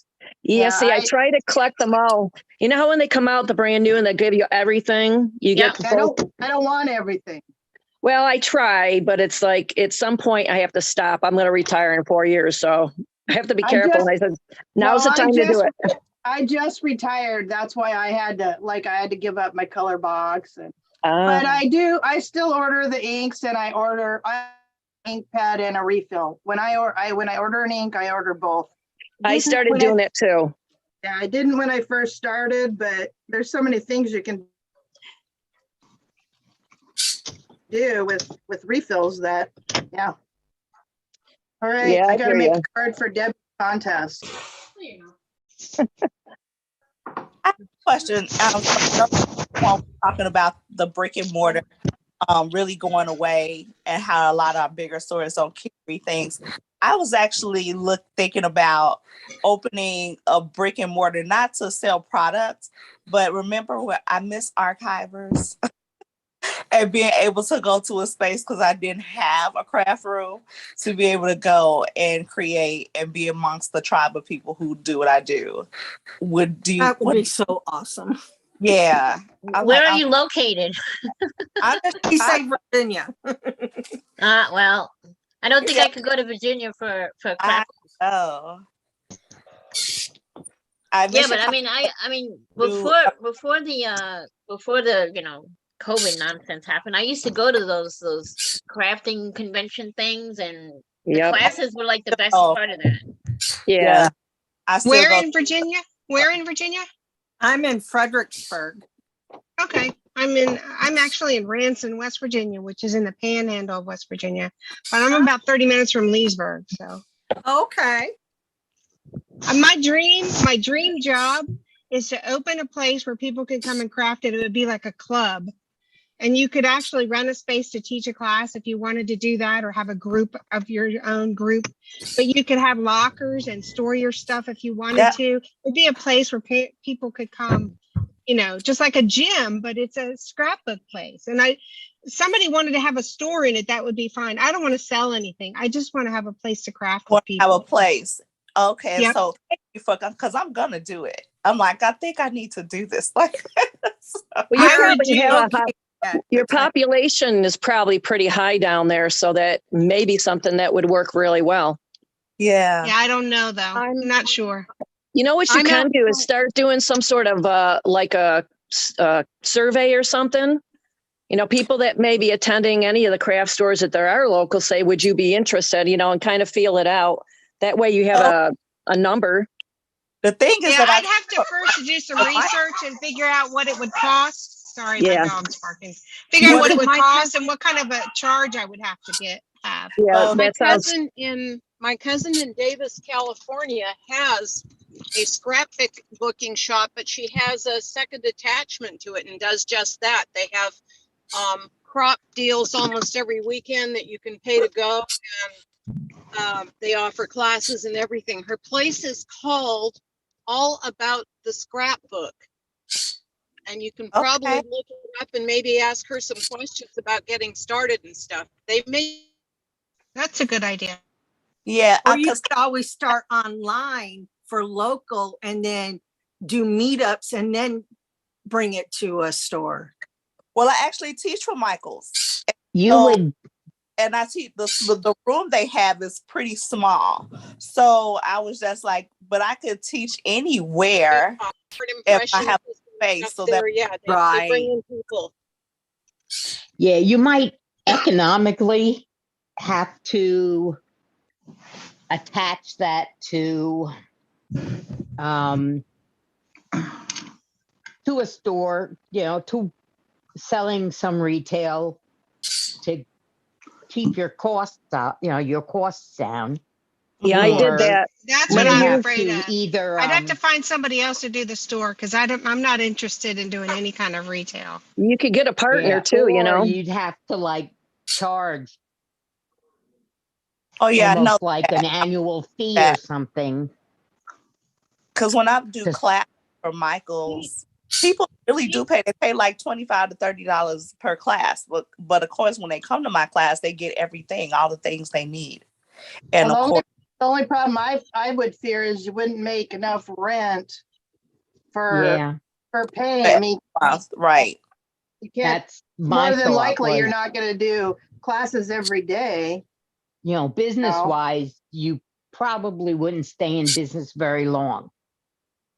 Yeah, I mean, but you I wouldn't. was gonna set it up like I was thinking of setting it up like a gym, so you pay like a membership fee, or you could pay by the hour. Yeah, you would have to have some kind of member fee or something. So you have a guaranteed to take income, care yeah. of your costs of wherever you're going to have this. Exactly. And the membership fee would pay for tools. So like I would have all the die cutting stuff and, tools that aren't expendable that you can reuse and stuff. I would have available for people to use, punches or anything you would need would be something I would have. And I would wonder if you could do, like here we have a rec center where you could rent a room. I would wonder if you could do that and then just offer classes that way to start. That's a good idea. They do that at the libraries too. Yeah, the right. If you have a place where you can rent a room, then yeah. I don't know. For me now, I don't even with these online classes, which I've done every Maker Forte one they've had. I don't have any huge desire to go out. Well, there are no crafting places here. There's no big box store for crafting. There's no crafting stores. So there really aren't a lot of crafting people. The library doesn't even charge a fee to get a room. You just got to schedule it like a couple weeks in advance. And then you can even have it scheduled where it's a monthly meet or something like that for a little while. And that would be a good small way to start. Right. Because that's how I go to a grows. crochet meetup. And that's what they do. We meet every week for 2 hours. But you can even get bigger rooms for longer times. Okay. I think Alexandra's back. I don't think I saw her. Here she is. I see her now. Well, hopefully we gave you some good ideas. Our libraries do charge to rent rooms for any. Oh, really? Mine doesn't. Yes. Well, it's usually a small fee if it charges.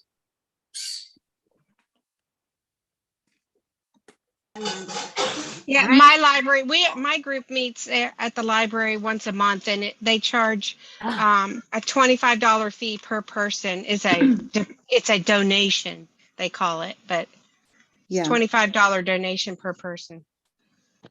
Yeah, I even went to a quilters guild, and it was a big room that they had gotten, and there was no charge at all. Now there was a charge to join the guild, but no charge for the library room or entrance fee or anything like that. It's worth. All right. Hello, everyone. Lunchtime is over. Hopefully you all got to, I saw lots of you doing some shopping, and I heard lots of you chatting away. I ran and got Chick-fil-A for Maddie and I. It took us 11 minutes. I think we did pretty good. So I just want to go over a couple of questions. I'm going to revisit some housekeeping because some people have asked, and then I'm going to dive in because I set out all the ink pads right here. It looks so pretty. I had to take pictures. I actually sent some on Snapchat to my friends. They think I'm absolutely crazy, but it's good. So Bo asked, what's the difference between Ranger Archival and Distress Archival? It's just the colors, Bo. So one, the archival inks like full size on the whole. There's a couple of mini sets on there. But the Distress ones just happen to match the Tim Holtz colors. That's the only difference. Same formulation. Let's see. That was a question on there. All right, I'm going to revisit housekeeping super quick, just for Lisa's sanity to make sure she's good as well. And then you will beat me to the punch to something over lunch, but I'll tell you about that in a minute. So welcome back. It's 1:05. We're working on Eastern time. We will be here till around 4:30, 5 o'clock, just depending on how much we get done and when we've all had enough and all those kinds of things. We usually say it ends at 4, but then it's always such a rush. So I was like, well, let's say it runs till 5 and we can finish somewhere between 4 and 5. If you are a VIP, Lisa will drop the VIP link both on YouTube and Zoom. If you're a VIP, you get lifetime access to this video. You get a PDF wrap-up of all the info that is in this video. You get 15% off the whole store all day today and tomorrow. And then you also get some extra bonuses on top of that. If you just signed up for VIP, I did send the codes out again at lunchtime. Apologies, you may have had that email before, but because we had quite a few people sign up first thing this morning and during the morning, I sent that back out again, and I will send it out again at the end of the day. Everybody, whether you are VIP or not, you get free shipping on the whole store all weekend long. That goes back to Monday morning. Lisa will turn shipping back on. Free US shipping on any order, any size, and it's free international over $150. So that's that as well. And codes are not good on the Fab 5, which is subscriptions, classes, gift cards, bundles, and Misties. Also, gift cards are only usable on makerforte.com. Codes cannot be added after the fact. If you don't use the code, unfortunately, we can't apply it retrospectively. And please note, Lisa is out Monday and Tuesday. So if you have a question, she'll try to get it answered over the weekend. If she doesn't, it will be Wednesday before you hear back from her. And prizes will be sent out Thursday, Friday. Wrap up PDF end of next week. Amanda needs some time to get it together. There's going to be a lot of information for her to do that as well. Please do not share codes or class links. And internationals, we have no control over duties and customs. I know it sucks. I'm really sorry, but it's not us. It is your country that's imposing it. So there's nothing we can do about that. Let's see. And if you win, you can only win once, apart from at the end where I'll be giving away a Cricut Joy. You also need to be on the Zoom or a VIP to win a prize. Okay, so you either need to be on the Zoom or be a VIP to win a prize. I'm going to pick 2 from lunchtime as well, and I'm going to do a couple of free orders. So while I'm picking the Zoom winners, you've got time to finish checking out your carts. Because it's free shipping, you can check out as many times as you want. You just never know what you might get. And then we're going to dive into some people have been emailing Lisa asking about all of the colors. So I'm going to just do like a quick run through of those. I've got them all laid out on my desk and we'll just throw them in there. Then we're going to talk about cleaning, and we're going to talk about re-inkers. That's my first subject. And then I think we'll move on to alcohol inks starting at like 2 o'clock. And so some of you beat me to the punch because you know I have surprises all day long, right? So the whole idea was today, I actually have to check my text from Lisa to make sure I can say this. Can I say it, Lisa?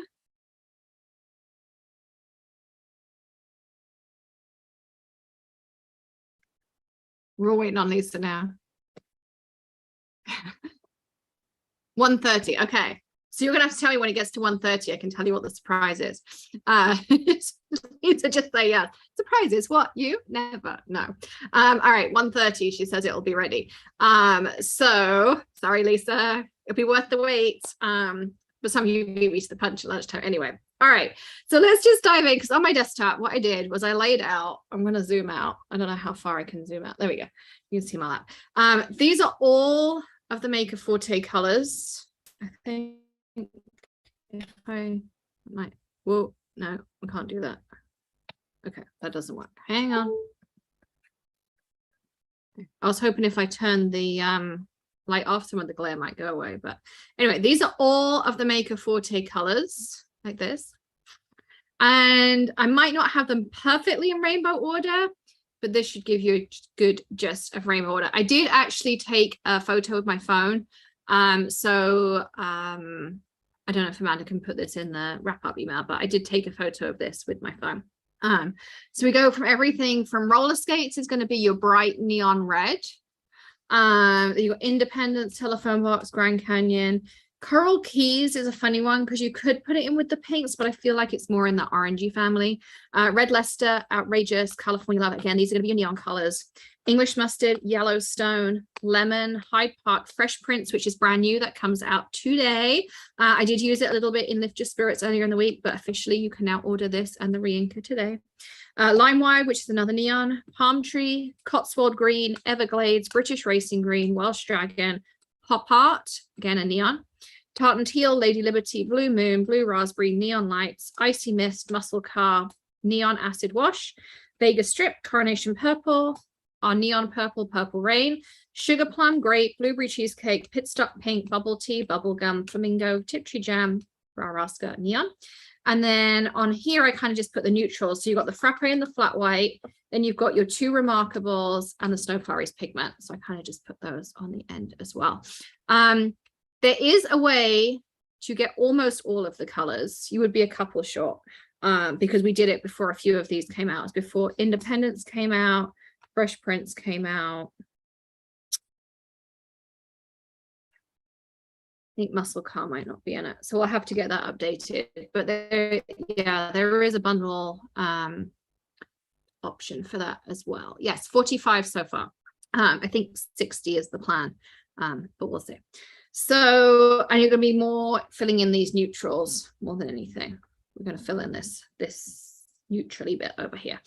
So that's that. Something else I was going to say. Okay, so on the neons, clear lids, neons, you're going to have to re-ink those more than anything else.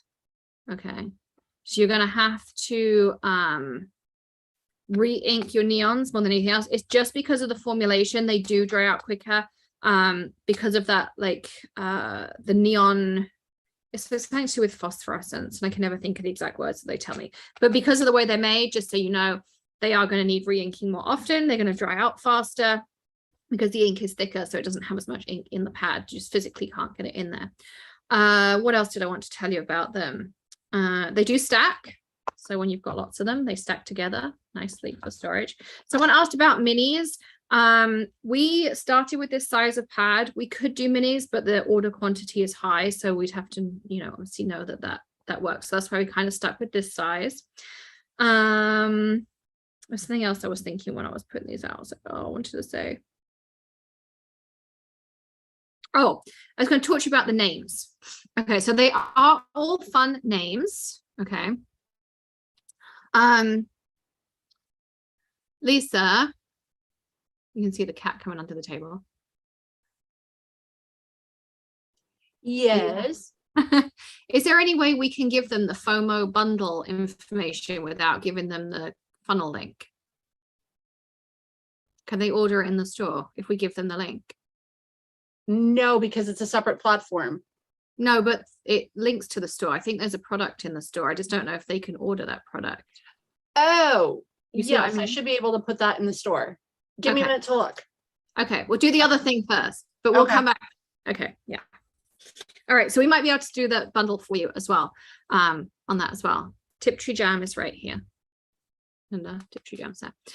So yes, I wanted to talk to you about the names because there is actually some method to the names as well. So all of the neons, and there's actually one other color that doesn't have a neon case, but it's in the neons. So fresh prints technically goes in the neon. So by neons, I mean brights. I mean like your really bright, vivid colors. So you've got all of the clear cases, and now we're filling in some others that we can't do like with the same thing. These are retro names. So you've got Fresh Prince, California Love, Outrageous, Lime-Wired, Roller Skate. So they're all things from my like teenage years. Acid Wash, Purple Rain, retro collection, because that's kind of what it reminds me of. Okay, so that's that as well. Then we have our primary colors, which are all American names. So I called them American primaries just because, I don't know, that just stuck in my head as a Brit. We don't have primaries and all the election stuff you have, so it's different. So Independence would go in there. Grand Canyon, Coral Keys, Yellowstone, Palm Tree, Everglades,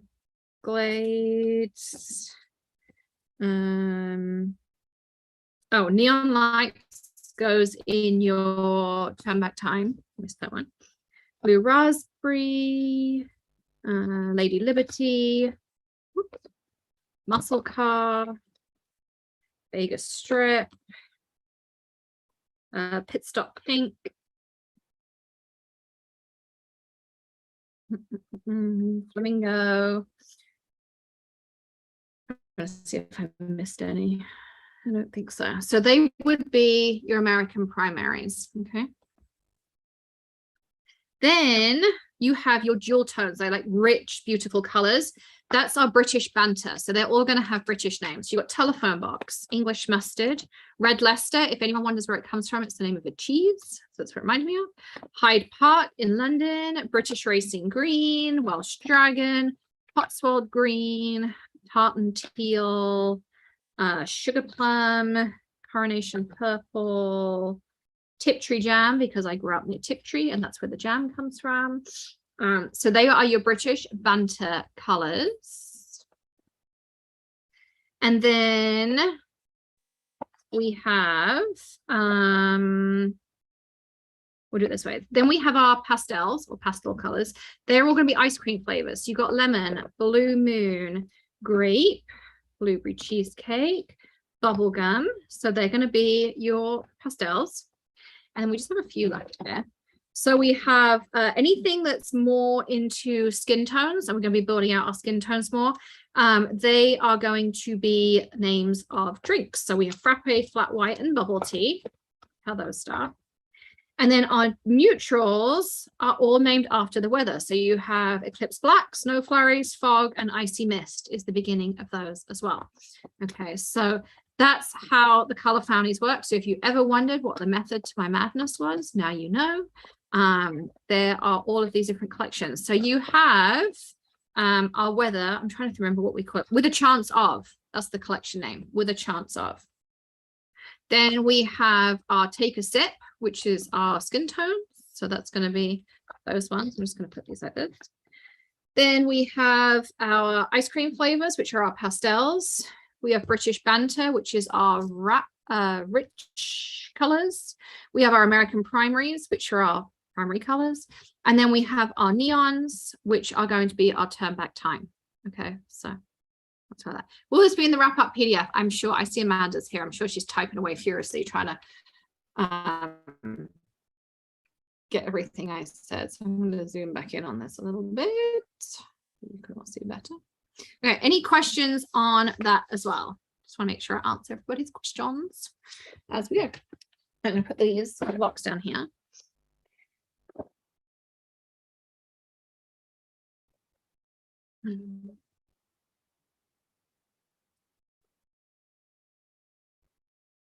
You can't see the color once they're stacked. I know a lot of people just got stickers and put them on the side. We tried to print stickers, but we just couldn't get the colors to match right. Yeah, we tried. But a lot of people just get some skinny stickers and then they just ink them up. Well, I have the skinny stickers. We can't get the colors to match so much. The 45 in a bundle, Lisa is working on right now. I don't know if she sent me a text. Hang on. I'm going to turn it off so I can see.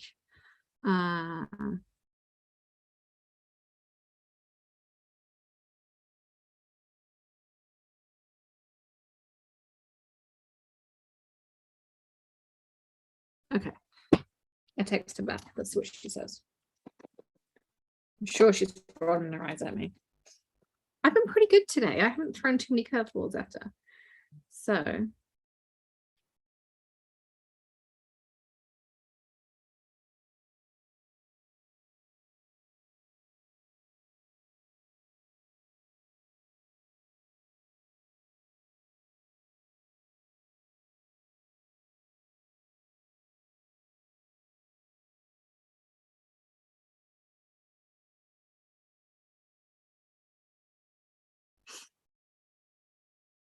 Sorry, I'm making sure that we have it right.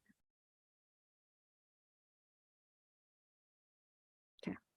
All right. Lisa's working on something. We might be able to make something work.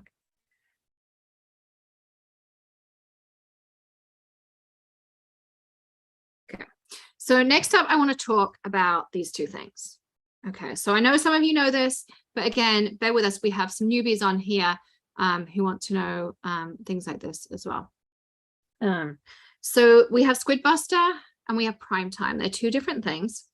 And I love them both, but they're both for different reasons. So let's talk about Squid Buster first of all, because this is a simple one. This is my stamp and craft room cleaner. So we just call it a cleaning fluid because you can clean stamps, stencils, your glass mat, everything with it. It doesn't leave any grease. There's nothing in it that's oily. There is a conditioner that conditions your stamp. Lisa, I'll call you in a minute. And we'll figure it out at the next break at 2 o'clock. So yes, we're going to have a bundle for the inks. Just give us a bit. Take us a bit. So anyway, so this is Squid Buster. So it comes either unscented or a cherry blossom scent. And it comes in this size of spray bottle, or it also comes in the option of having an 8 ounce that comes with the big trigger on it like this. And I love the cherry blossom. It smells amazing. And then what you do, normally I have a little microfiber cloth and you can clean your glass mat with it and it's not greasy. You can see it's just no residue on here. You can also clean your stamps with it or clean our inks off. Just note that red ink does stain. You are never going to fully get red ink off. Just an FYI on that one. Black, again, you're never going to fully get black off, just by the nature of it. And if you're using an archival ink, I do recommend using some archival cleaner first, but that stuff is quite aggressive. So I always use Squid Buster afterwards to get that off as well. So as I mention each time, I use Squid Buster to take a ballpoint blue pen off white leather. Yeah, this like literally cleans everything. I clean my Misty with this, Michelle. I clean everything in my craft room with this, my stencils, my stamps, my rubber stamps, everything, literally everything in the craft room. I also have them all around the house. Everyone uses them to clean the house with as well. Even my cleaner has it in her cleaning bucket. She takes it around and uses it in other houses and people look at her a little bit strangely. And there's no nasties in here. There's nothing like nasty, carcinogenic-y. We literally make it in my kitchen. That's how good for you as well. For those with allergy, for those people who have allergies to scents, we do an unscented version as well. You don't have to have the cherry blossom scent, but that is Squid Buster. As I say, it comes in this 2 ounce and you can also get it in there. I think this is 8 ounces. Yeah, 8 ounce.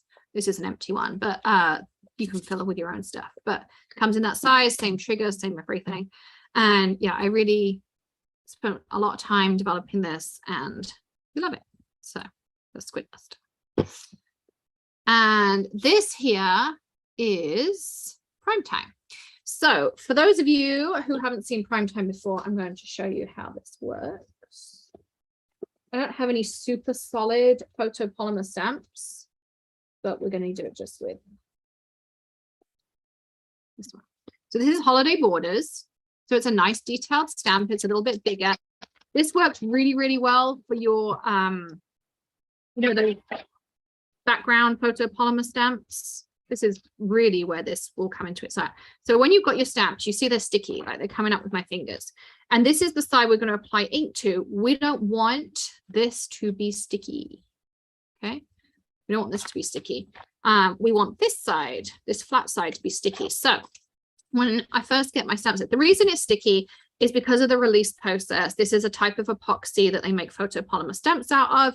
And as part of the process, the stamps are naturally sticky, but we like sticky because, well, the back of our stamp, we want it sticky to stick to our MISTI, but we don't want this because it stops the ink getting on there and then we have to clean it off. And I've seen people use their sweater. I've seen them use sand erasers, all kinds of different ways to get it off. But this is actually super easy and it works really well. So this is Prime Time. This again is our own invention. Nobody else has Prime Time. Just spritz it on. This is the cotton candy scent. We also do an unscented version as well. Okay.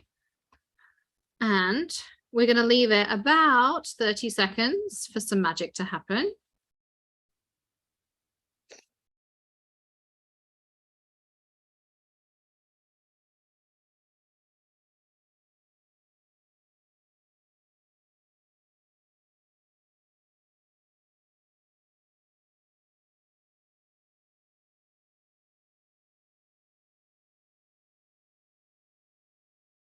Okay. So while that was going on, I was just conferring with Lisa, and so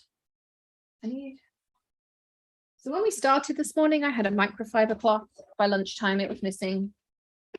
Does anyone else have this issue in their craft room that stuff just like walks off aimlessly? You're not entirely sure where it all went, or is it just my craft?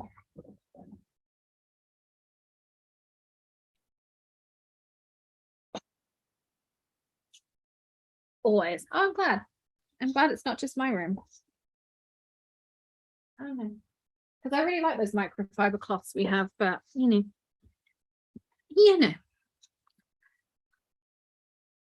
Craft fairies, yeah. Craft fairies and children, they're usually the two culprits in this place. Okay. Just waiting for it to process. It's been about 30 seconds, I think so. So then all you do, and normally I have a microfiber, and I like the microfiber because it gets on all the nooks and crannies. This is just a like flour sack tea towel. I call it a tea towel. That I have in the craft room for like cleaning up. But usually like we have a microfiber cloth, and I like that just because it gets in all the nooks and crannies. So what we're going to do is wipe off the majority of the Prime Time, and the Prime Time is going to take that sticky residue with it. And then I take a spritz of Squid Buster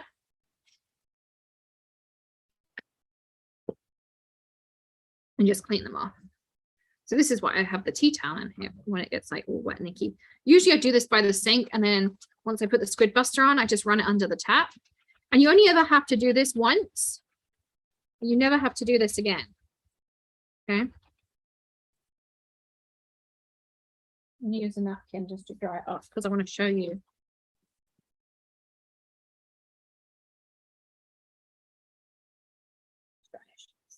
And now, you see they barely pick up with my hands. All of that residue. Yes, you can use the primer without the Squid Buster. And then for those, someone said they have an allergy. If you get the unscented, there's literally nothing in here. There's no soaps or anything. I'm not going to tell you to do it because obviously that would be irresponsible of me. But if you were to drink it, it probably wouldn't kill you. Please don't drink it. Please don't, because it is not FDA approved for human consumption. But I'm just saying that, you know. But yeah, see? All that stickiness is gone. So if you have photopolymer stamps that are super sticky, just spray them with Prime Time, big 30 seconds, clean it off, and off you go. And look at that board, holiday borders. Look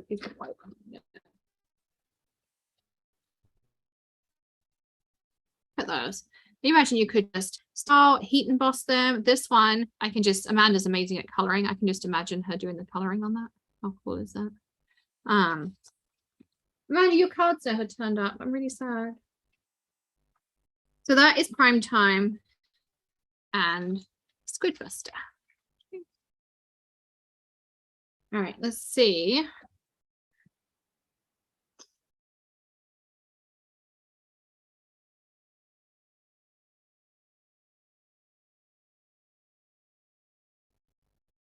Okay, Lisa's working on that bundle for you.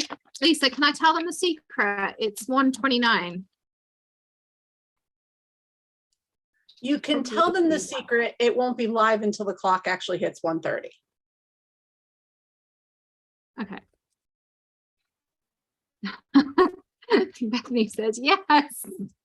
All right.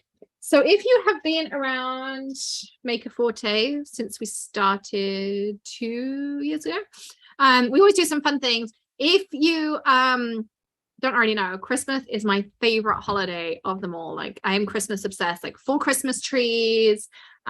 We do advent calendars for the kids that I fill every day. I make a brand new wreath every year. I am Grinch obsessed. I basically have like a little Grinch shrine from all the Hobby Lobby stuff. Like, Christmas is my jam, and we go crazy. Like, we have 2 Christmas releases minimum.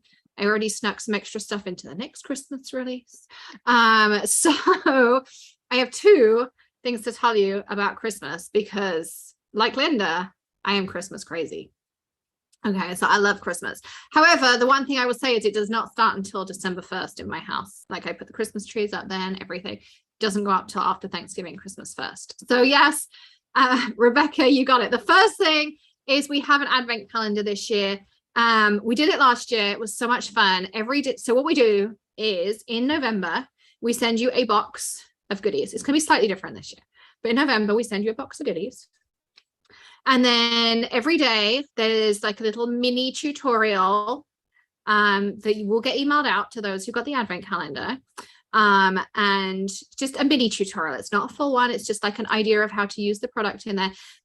But what is in there, we have stamp sets that you don't get anywhere else and stamps you don't get anywhere else. We only do 50 of them.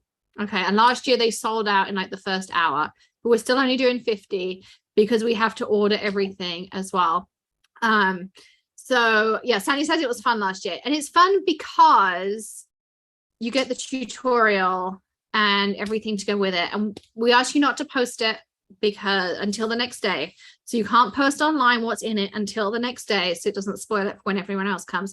And they all come in their own little paper. So when you open the box, there's 25 little paper bags inside, and each bag has something in it. It might be a special stamp, it might be a special stencil, it might be some embellishments, it might be, I don't know, I don't want to spoil the surprises.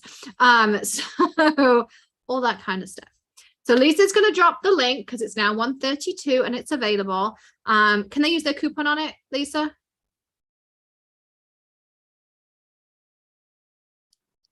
On the item? Yeah.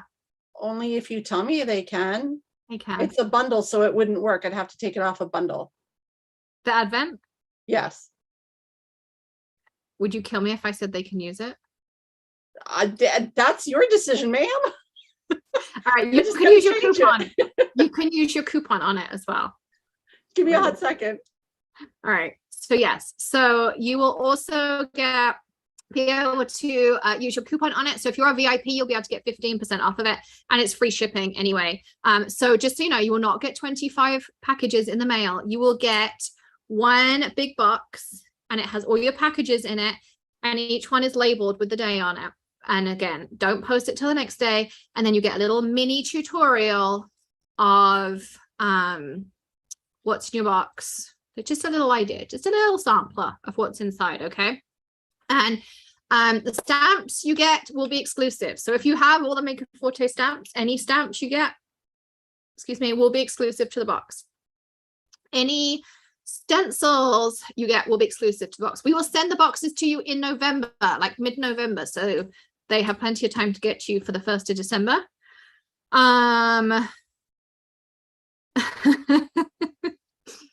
Yes, Vicky, Beth, Lisa's going to drop a link for you in a second. Although you might be able to, here, let me see if I can, not that I'm the expert on this at all. See, when we just search Advent, there you go. I'm going to find it for you too. When I started doing this, I forgot to even made a little logo. Elisa, you are freaking amazing, by the way. I said give me 5. Well, I didn't know it would be that fancy, did I?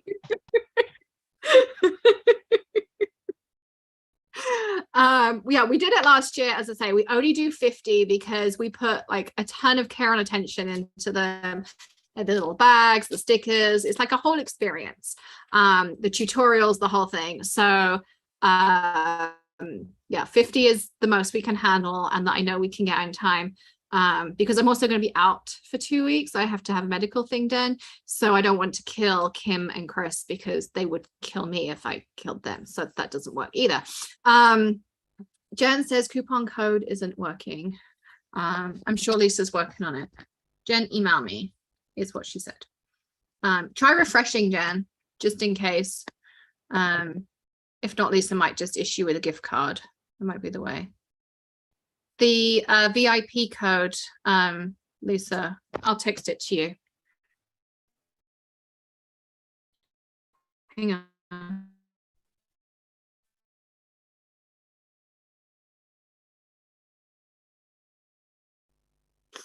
I think that's the, it's the 15% off code.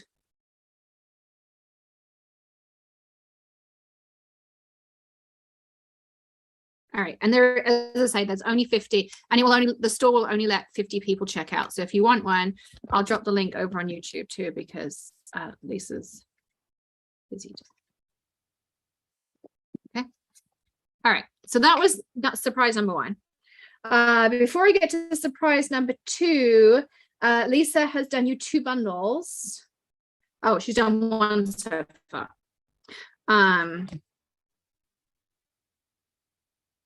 So the first bundle available is all of the inks. So normally, if you want all 45 inks, it's $360.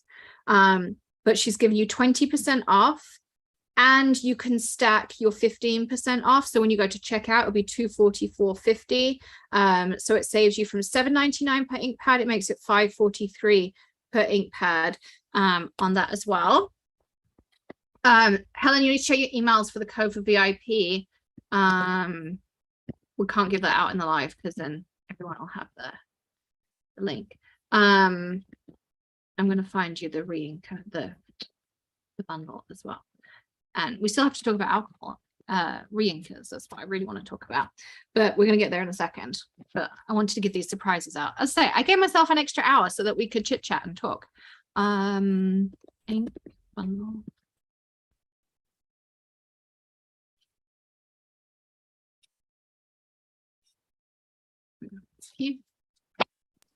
Yeah, just refresh on the VIP codes because we took them off of bundles, but they should work because I'm seeing it in the grouping.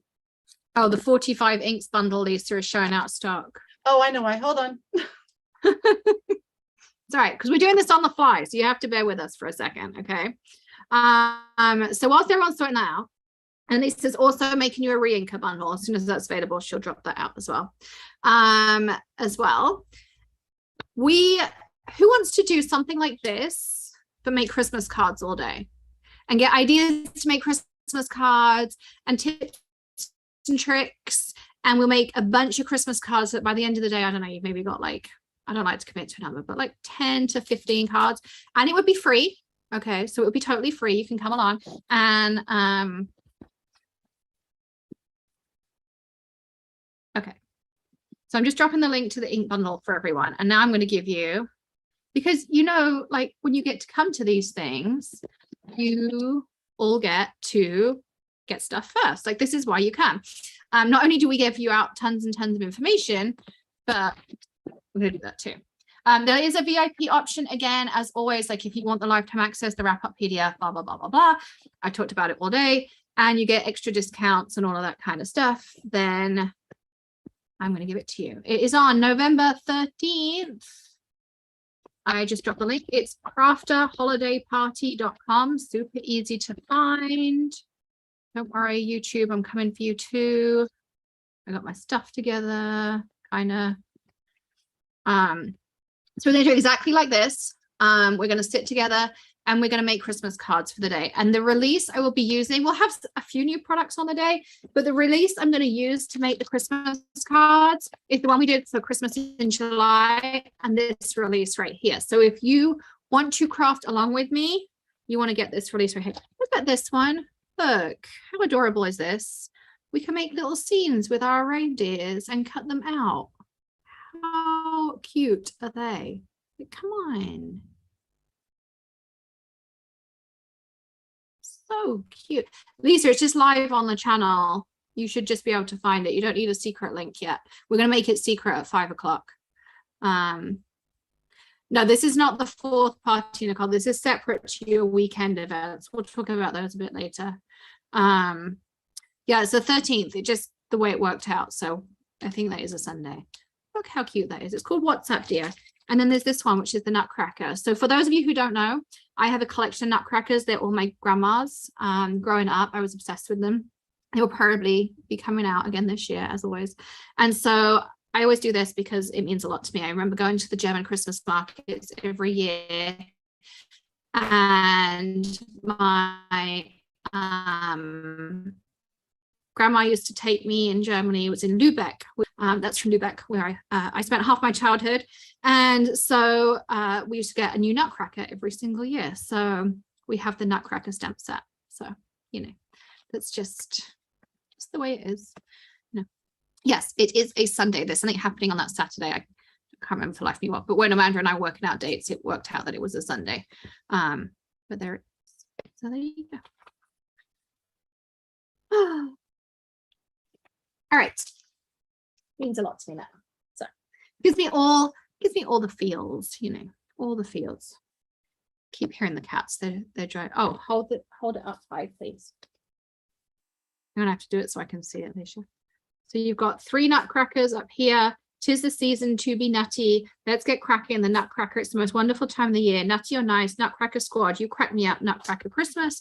And then you've got one here with an axe, one with a sword, and one with a cape. Because why not? You know, it's fun. This one kind of looks like a pirate Nutcracker. This one's got the drum, and this one's got the lantern. That's that.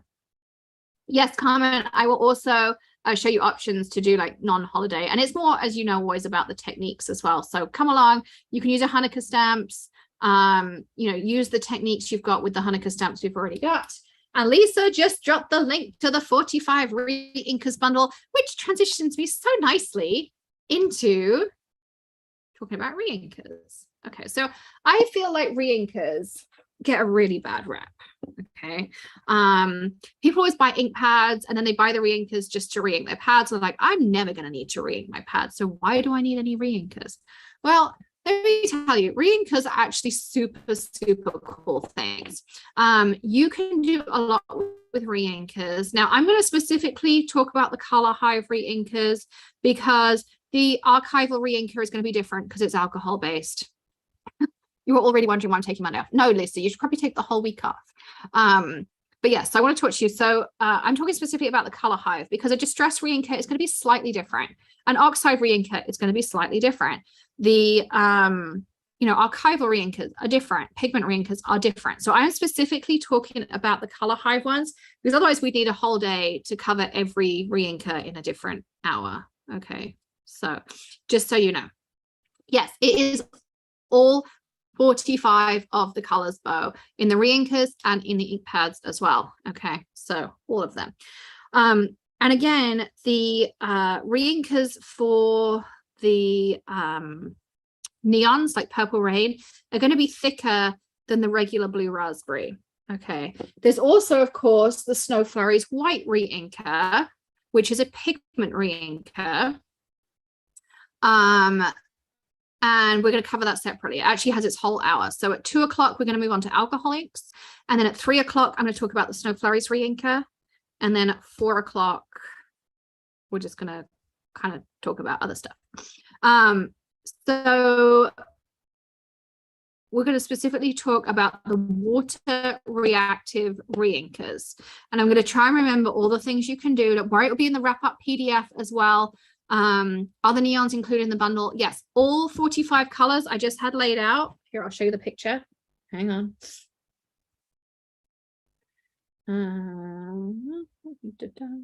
Lisa was sending me products last night. So all, oh yeah, 45 colors. So that includes Snow Flurries, Remarkable Fog, Remarkable Black, Flat White, Frappe, Bubble Tea, Bubblegum, Flamingo, Tiptree Jam, Rara Skirt, Pit Stop Pink, Blueberry Cheesecake, Grape, Sugar Plum, Purple Rain, Icy Mist, Muscle Car, Acid Wash, Vegas Strip, Carnation Purple, Neon Lights, Blue Raspberry, Blue Moon, Lady Liberty, Tartan Teal, Cotswold Green, Everglaze, British Racing Green, Welsh Dragon, Pop Art, Palm Tree, Lime Wide, Fresh Prince, Hyde Park, Lemon, Red Leicester, Outrageous, California Love, English Mustard, Yellowstone, Coral Keys, Grand Canyon, Telephone Box, Independence, and Roller Skates. are all included. And that includes Fresh Prints, which is our brand new green color, which is right here. This is Fresh Prints. It's super, super pretty. Okay, so that's also included. All right. So what can we do with a reinker? A lot is the answer.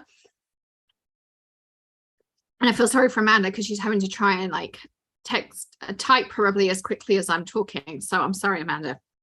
That's why I said give her till Friday to make sure to get this one out. So of course you can traditionally re-ink an ink pad like I showed you earlier. You can also take a dot, put it on the side of your mat, and you can paint with it. So just take a paintbrush, water brush, paint with it, use it like a watercolor. Yes, Sally, the advent calendar is posted on there as well. So there is, so you can paint with it.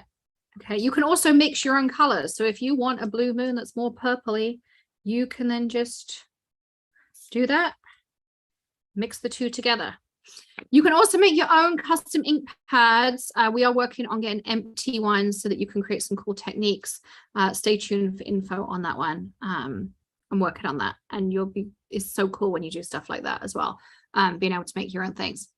So MJ, you sent me a message about an email. I don't know if you meant to send it to me or to Lisa, because I don't have another message from you. But anyway, so you can paint with these. You can mix your own custom colors, make your own colors of paints. You can also, when you're making watercolors with these, if you add more water, your color gets lighter. Still paint with it. You can also add in kaleidoscope powder. So you literally can do this. Take a smidge of kaleidoscope powder, sprinkle it in, and mix it together, spritz of water, and you just suddenly made your own metallic watercolor. Okay, I would then hairspray it at the end just to make sure that the kaleidoscope powder stays and it doesn't rub off over time, but you just made your own metallic watercolor.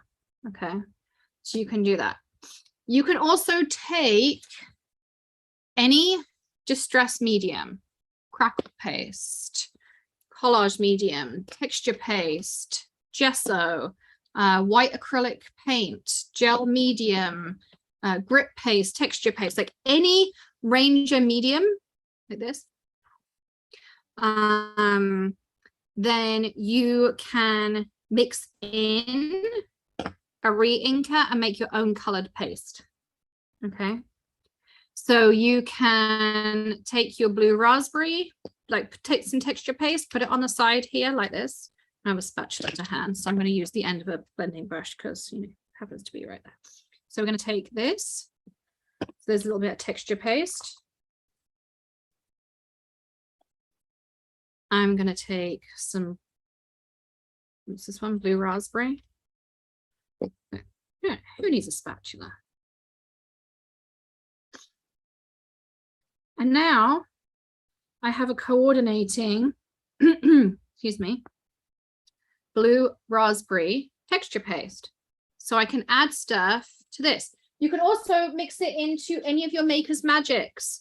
So your clear, your glitter, your no-show, your white pearl, just take a little bit on the side.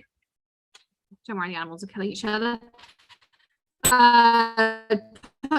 Drop a re-ink it in, and you can do it as well.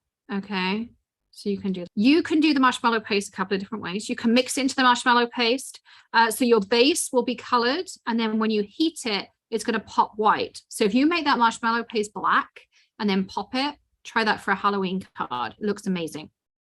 You can also put the marshmallow paste on, pop it, and then create your own sprays. So just we do empty ones of these. They're called Mr. Perfects. Take this, put a little bit of re-inker in the bottom, fill it with water, depending on how, concentrated you want it to be. And you can spritz the marshmallow paste afterwards and you'll get a different effect. Okay, different effect to get. You can also mix alcohol in with the marshmallow paste and it'll give you a different effect. Please be careful, it's combustible. All of those warnings on there as well. So you can mix that in with it as well. And again, if you want one that's more purpley, because you want a custom color,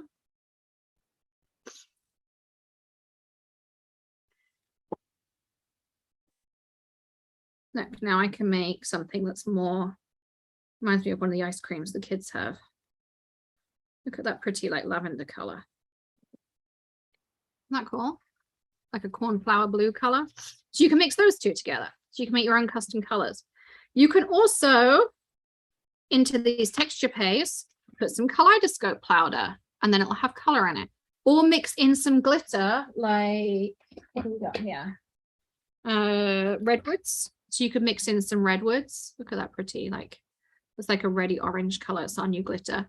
So you could mix some of that in and make your own glitter paste. Carrie did a really cool Foiling Friday, and she used Duo gel. No, not Duo, sorry, Blanco gel, the Thermoweb Blanco gel. You can mix re-ink with that, and it becomes like this beautiful, glossy, lustrous texture paste. So basically, you can use Blanco gel as a basis of texture paste. You don't have to foil it if you don't want to. And it only reacts with the heat, in the laminator. So you can absolutely do that as well. So you can do that with re-inkers. You also, so our re-inkers are a little bit different. They have a binder in them because of how much pigment and ink we have inside of them. So because they have that binder inside of them, you can actually take, these are little maker mixing bottles, which is about to get back into stock, hopefully. These are maker mixing bottles. So you take like that much, I'm talking like 1/8 of an inch of re-inker, and these are tiny bottles. So we're not talking like you need tons. Look, you can see it's way smaller than one of these. So just a little bit of this, like 1/8 of an inch of re-inker. Again, depends on how much you want, and then fill it up either with 95 to 99% isopropyl alcohol or alcohol blending solution. Again, these are tiny bottles. These are like 1 ounce. I don't think they're in that, maybe they're 1/2 ounce. And you will make your own alcohol inks. I'm going to show you these in a bit when we get to alcohol inks. These are ones I already made with re-inkers, and they've been sitting here, and you'll see how different these are. Just give them a shake. So you can actually turn all of your Maker Forte re-inkers into alcohol inks. And we're going to use these in the next hour when I talk about alcohol inks and some of the stuff you can do with alcohol inks too. So that's also an option you have as well. So there's another way that you can use your re-inkers. As I said, you can paint with them. Here, I'll show you a couple of things I've made with this was Inktoberfest 19. So this isn't my own paste that I made with re-inkers, and then I just sprinkle glitter on the top. Okay. Here's where I painted with re-inkers. Color bursts, Copics. This one. Oh, this is just layering colors. So you can absolutely do this as well. And wait till I show you, what are we at 3 o'clock when I use the Snow Flurries one. This one's going to be super cool, like super, super cool. That was alcohol markers. This is just painting with them. So I literally just took a wet paintbrush, painted with them, spritzed water. So if I just take, what have I got here? I'm going to take a little bit of this. It's just spritz. This isn't even watercolor cardstock. This is our regular cardstock. And I didn't think I was going to do anything. And that's just, this is frappe. So you can create these like kind of fun backgrounds. I don't know what the blue is going to do, but we're going to throw a bit of blue in. You see, you kind of get these like fun explosions going on. You can move the colors around and create some backgrounds and do kind of fun stuff like that with them as well. Okay.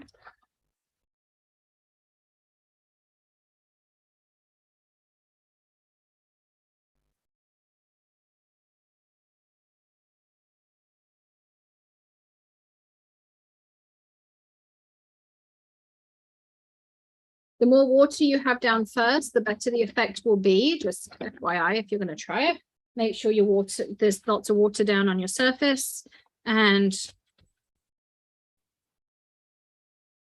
because the more water, the less of this like the eye droplets you'll see as well.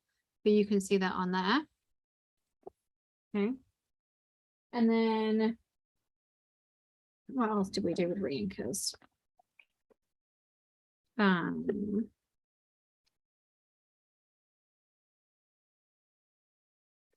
This was making my own metallic watercolors, which is a slightly different way, but basically the same thing. What's the difference in pigment inks, embossing powder? So you can see, like, this is the kind of thing we're doing every day. No line coloring, we did that year. There you go, you can do stuff like spraying them, layering inks together, water reactive stuff, like, you know, all that kind of thing.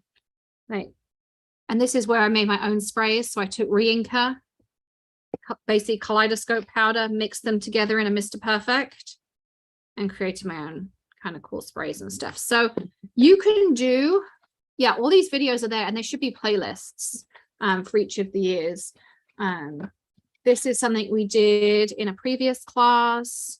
This was Christmas in July, I think. I stamped, I used water, and then I just added little bits of re-inker to kind of create some fun effects and stuff. You can also stamp with re-inkers. So if you have, hang on, I need to grab something. I forgot about this. Totally forgot about this. Just till I saw something on the side there. I was like, oh my goodness, you're going to love this. So you can also use your re-inkers on your gel press. If you love to do gel press stuff, you can put your re-inkers on your gel press. Let me just grab something because you're going to love this. Okay.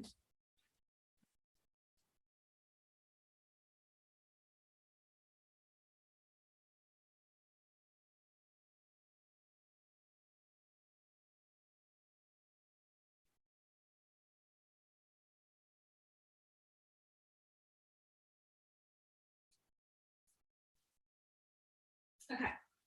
If you bought the watercolor kit that was an option with the class, okay. So if you missed this, it's super fun.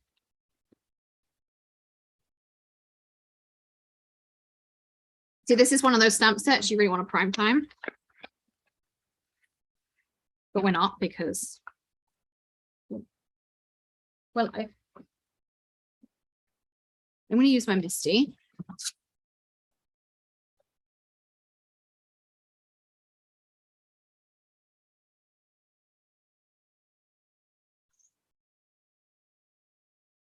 Yeah. So you can do this with ink pads, or you can do it with re-inkers. I just think re-inkers is kind of fun. I'm going to use a couple of colors. If you have a brayer is great to have at this point. I'm not sure if I know where my brayers are. They're where they should be. Isn't that a miracle? For those of you who follow me regularly, you'll know that nothing in this room is where it's supposed to be. All right. So when I do this technique, I do 1 spritz of water. I mean, like the lightest little spritz, okay? And then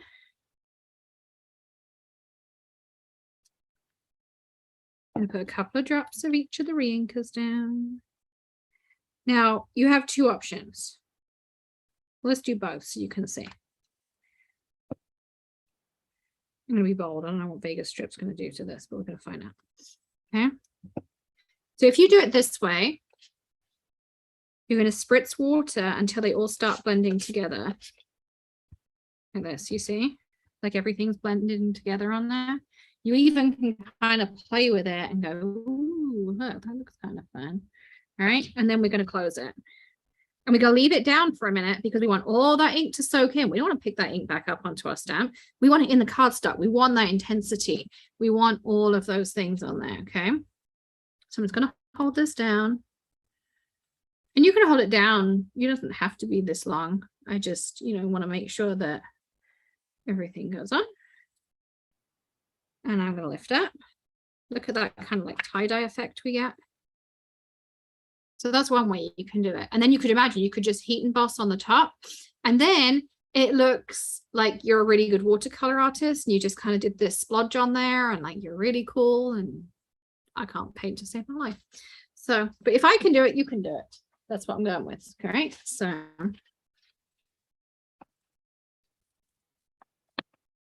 Another way you can do this, and I'm cleaning nothing in between, by the way.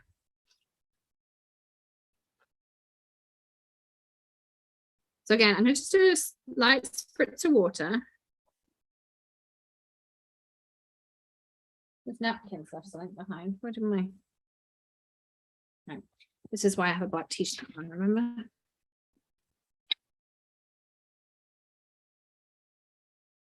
Yeah. And you're all black for a reason. There we go. All right, so we're going to spritz. This time, I'm going to do, I've got to think how I want to do this. I'm going to do some neon lights in the middle here, just a couple of drops.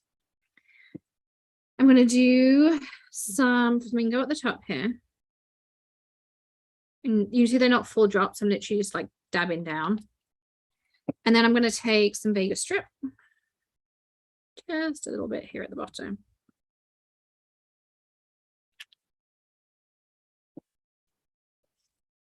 Two spritzes of water, nowhere near as much as before. Now I'm just going to take my brayer.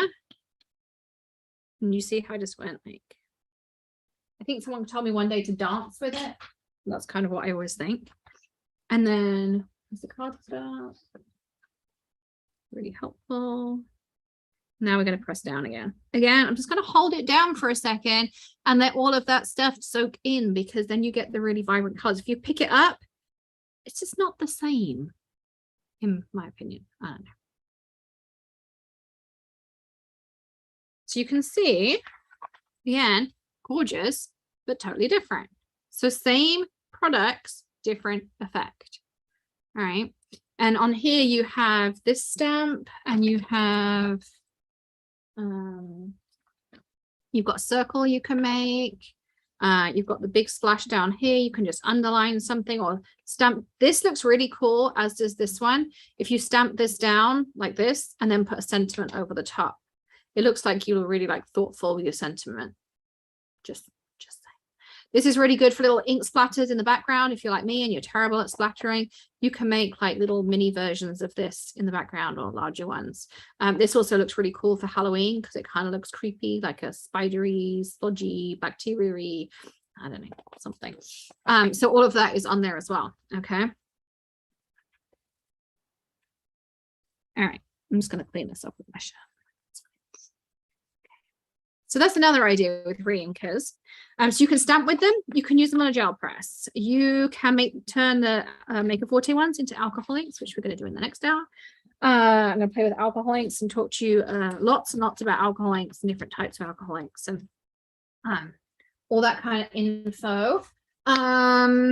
What else? Paint with them, metallic watercolors, make your own sprays, turn them into pastes, mix them in your pastes. I don't know, I probably missed some ideas. Mix them into acrylic paint if you've got white acrylic paint or gesso. Because they're water-based, you can also mix them into that. If you have shimmer powders, like the tonic shimmer powders, if you take a complementary color, turn it into a spray and spray it on top, you'll be amazed what the effect is as well. Yeah, Judy, just put a drop down on your mat and then you just take water and off you go with them. I'm just looking at all the stuff in my craft room if I can think of anything else you can do with them. Probably quite a lot. So hopefully you found that useful to now know that there are a gazillion things you can do with re-inkers as much as you can with your ink pads as well. Of course, you can also you know, refill your ink pads with them because that's what they were designed to do. And just bear in mind that some of the things I said are unique to the Maker Forte ones just because I developed them that way as well. So there's that. So it is 2 o'clock. Are we ready for some winners? Who wants to win some gift cards? Should we give away a couple of gift cards? I think so. Lisa says, of course, of course, of course. You also have 2 free orders from the lunch hour. Oh, thanks, Lisa. You see, I'm doing so well. I'm talking for England, but I'm not sure my brain's entirely on. Okay, Lisa says there are 9 advent calendars left only. And if I told her I'm doing more than 50, she would kill me. So I'm doing, there are 9 left. if you want wine. We can do And I as haven't many emailed as you out. want to do. Yeah, but Kim and Chris and well, Daniel might not agree with that sentiment entirely. So no. I'd still like to have staff on Monday morning, Lisa.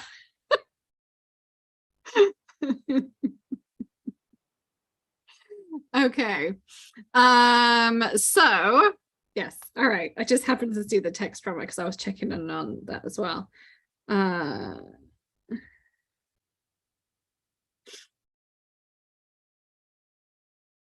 All right, just replying.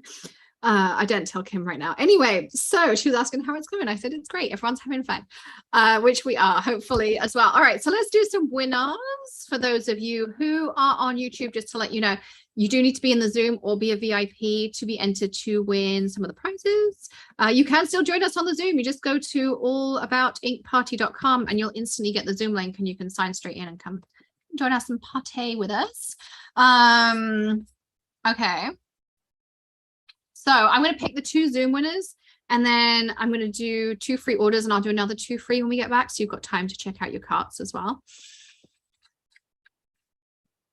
So our first winner, I did the VIP list this time, is Denise Dixon. So congrats, Denise. You get a $25 gift card.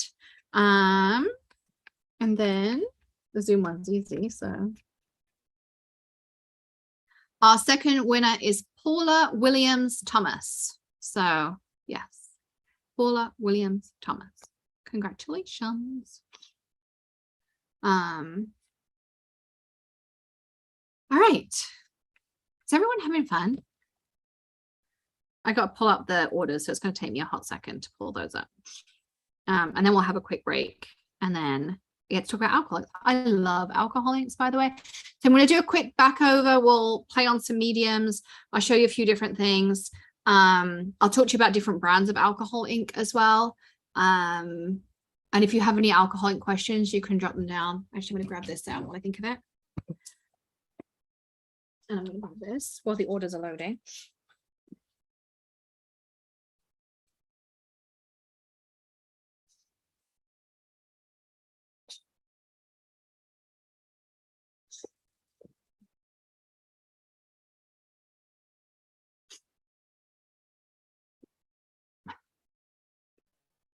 Let's go back.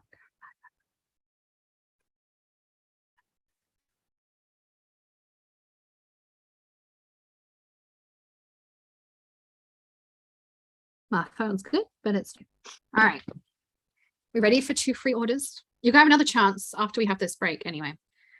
All right, so the first one, I always feel bad because I'm just like scrolling, is Christina Rugg. It's order number 22630 for Lisa, because I know you obviously need that bit. Stacey says, I want to win. Pick me. We can't rig it, Stacey. That's not fair. And this one is, just give me an email address, is Anne Hassan. Hopefully I said that right, Anne. It's order 22614, Lisa. So there's that as well. Okay, so we've done the gift cards, we've done the 2 orders. I'm going to grab a couple of things for alcohol inks. It's 2:08, so should we meet here at like 2:15, 2:20? I'm not going to open up the unmute because closing it down takes us some time. So if you want to chat in the comments, you can. Lisa is here and I'll be in and out. I'm just going to go and grab a couple of bits so that we can play with some alcohol inks as well.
Okay, who's ready to talk about alcohol inks?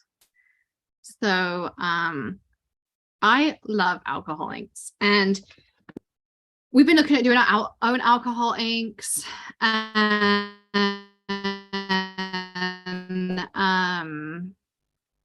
I've played with ranges. I have pinatas. I got different ranger ones here. I have marabous. I have all sorts. Then I found out I could turn my re-inkers into alcohol inks. That kind of changed a lot for me. And so we're working on something slightly different that will now work with all your alcohol inks and do that as well. So first, I'm going to talk through a couple of things about the different brands.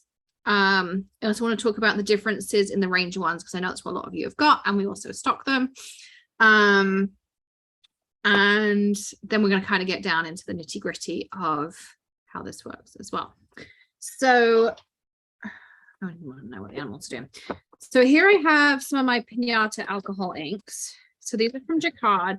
I love Pinata inks.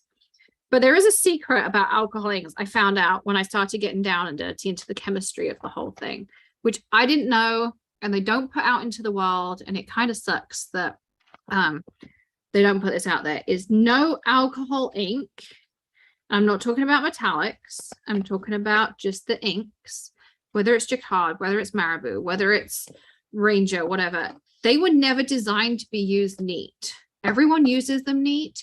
And that's when you get, that's the reason we can foil on top of them, because there is a resin inside of here.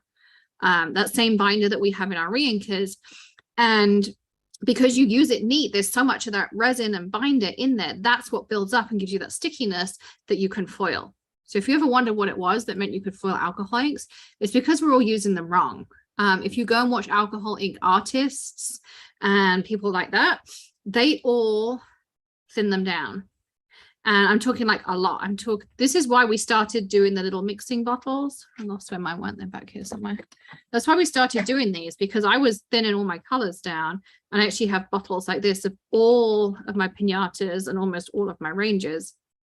And Lisa, can we restock these making mixing bottles in the store? I ordered a ton of them on Friday from our supplier. So you can make these, and they actually come with labels. I don't put the labels on mine, I write with Sharpie, but they come with labels you can stick on, and the labels come flat because I know writing on a small bottle is hard, so you can write on the label and stick it on. So that's as well. Yes, happy early anniversary, Lisa. 25 years. It's amazing. Oh, thank you. Alex, how many am I restocking? I don't know. I think I ordered 200 bottles. Would you get 3 in a pack or 4 in a pack? All right, I'll take care of it. 4, I think. 50. Okay, thanks, Lisa. So yeah, so alcohol inks, particularly the pinatas, these are super pigmented, even compared with the Rangers. So just be warned, these are amazing inks, but you have to thin them down, and thin them down a lot. I actually think we're going to do one of these crafter parties just on alcohol inks, because there is so much to learn about alcohol inks and things you can do with alcohol inks. Like, I mean, I've got what, like 35 minutes to talk to you about alcohol inks, and it is crazy. I could literally talk all day about alcohol inks. Okay, so I'm not going to deep dive onto all of that. Needless to say, the next one will be about Christmas, and then we'll have our January 1st crafter party as well, as we always do. And we also have our weekend retreat one, our big one where we send you a box of goodies coming up. I know lots of you are already involved in that one. And then probably the one that we do in February will be on alcohol inks. Okay, so just so you know it's coming. That also gives me time to sort stuff out. And some of them also have things that you can mix together and different chemistries you can do and all that kind of stuff. And that's why I really need a whole day. It's a Halloween weekend, Melissa. Halloween weekend. You're right, Matt. And we have a visitor, peeps. For those of you who don't know, this is Maddie. She's the teenager. You don't get to see her very often. Could you like come and say hello? Could you come and say hello? Hi. Hi, Miss Maddie. So yes, what do you need? Why? Because he's cute. The cats are mad. So, yeah, just wreck the place. Anyway, so we will do a whole party in February all about alcoholics, because it's a real deep dive to get like down into the chemistries and all that kind of stuff. Now I know a lot of you probably, there's a cat behind you, Maddie, have some Ranger ones. Let's go back to my desk. Maddie. Well, please do. Don't leave. No, please leave. Because you're making noise. Yeah. Thank you. All right. So you probably have some Ranger ones, maybe. So here are like the regular colors. This is how they come. So they're the alcohol inks. Then they have an alcohol pearl. Then they have mixatives. And then just to add a little bit of extra, I won't say confusion per se, maybe. And I own them. They have alloys. I'm trying to find one. All my alloys are gone. I have some more in these little cute boxes, but clearly not when you need it. They also have alloys, which kind of look like this. I swear they're in here. Slate, fixative. Maybe they graduated out. There you go, an alloy. Okay, so they have all of these different things, and each one's a different. Okay, now there is a chart on the Ranger website. You can go on there and you can find all the info. And this storage box, I have lots of these. These are essential oils boxes, and they work perfectly. So this one fits all the pearls, all the alloys, all the mixatives. And then I have another one that fits all of my alcohol inks, although I actually have it in a different rack up there now. But yes. So there's the alcohol inks. So alcohol pearls are exactly what you think. You see that there's like a mica in the bottom here. There is a ball inside. I bang it a couple of times, and then everyone shakes like this. I'm kind of trying not to. You actually want to shake it either against your hand or around and around. Same deal with mica sprays. When you shake like this, it clogs up the straw. When you shake these like this, it clogs up the nozzle. So I actually learned this from Tim.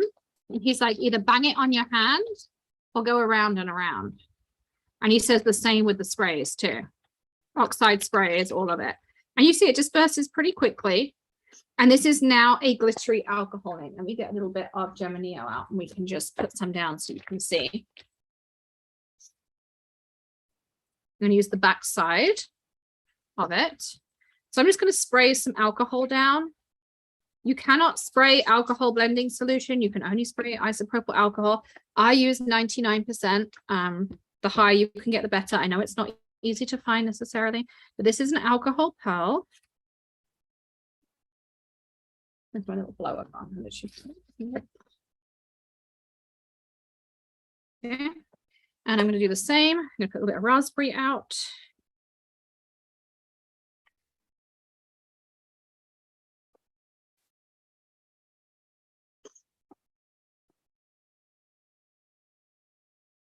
And so you can see this one is full of metallic. You do not want to water this one down. This is exactly how it's meant to be. And then this is just regular alcohol ink. Okay. So that's that. Yeah. So this is Geminio paper, Alexis. We went over the different papers this morning. This is a double-sided paper, 2 different surfaces, and both sides you can use alcohol ink on, and one of them you can also use your regular inks on as well. Now this is where the differences come in. So I'm going to just shake both of these. One is a mixative and one is an alloy. So one is going to react with your alcohol ink, one isn't. Now, spoiler alert, because no one tells you this either. Where's the ball in this one not moving?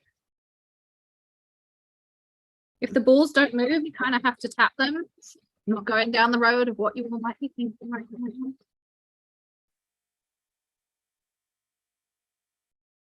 Not moving as much, but hopefully it's getting shaken up in there. There it goes. This one really does not want to mix. Okay. All right. So this is gunmetal mixative. This is alloy. I'm going to show you the difference. You're going to need a little bit of blending solution for these. So I'm going to put a drop of blending solution on the pink, and then I'm going to put a drop of alloy.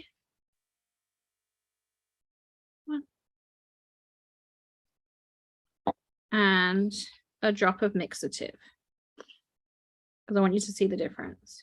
Okay, so mixative at the bottom, alloy at the top. My little blowy blow.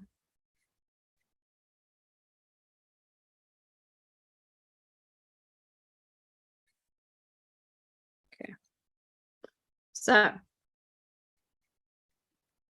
mixative is going to take on some of that color. Alloy is going to sit on top and create veins. So it's just going to create this like cool silver. Also, mixative tends usually not to move as much. Now, the only way you're going to create movement with these is by using blending solution with them, which is why I put that down. You're going to see when I pick this up, there is a difference. So this one here is taken on the, what did I use? Boysenberry or raspberry. It's taken on some of that raspberry. The alloy has stayed bright, bright silver. Okay, so the mixative, the gunmetal, has taken on some of that color. Now, if I was just to put some alloy down like I normally do and blow it, you see it blows around, and it just gives you that like silver leaf effect. If I put some mixative down, the viscosity of the two, how liquid they are, is different. I'm doing exactly the same technique, but this one's got a lot more air holes and openness in it. Okay, let's see. You can see that. You see the difference? So this one's like super solid. This one has more movement in it. Okay. But this is what I like to do. So I have like real fun with these. So I put a drop of blending solution down. I like doing this with alloys. Drop of alloy.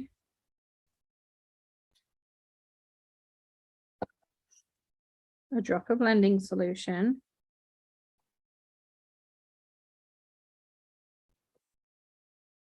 Like really separate out the alloy.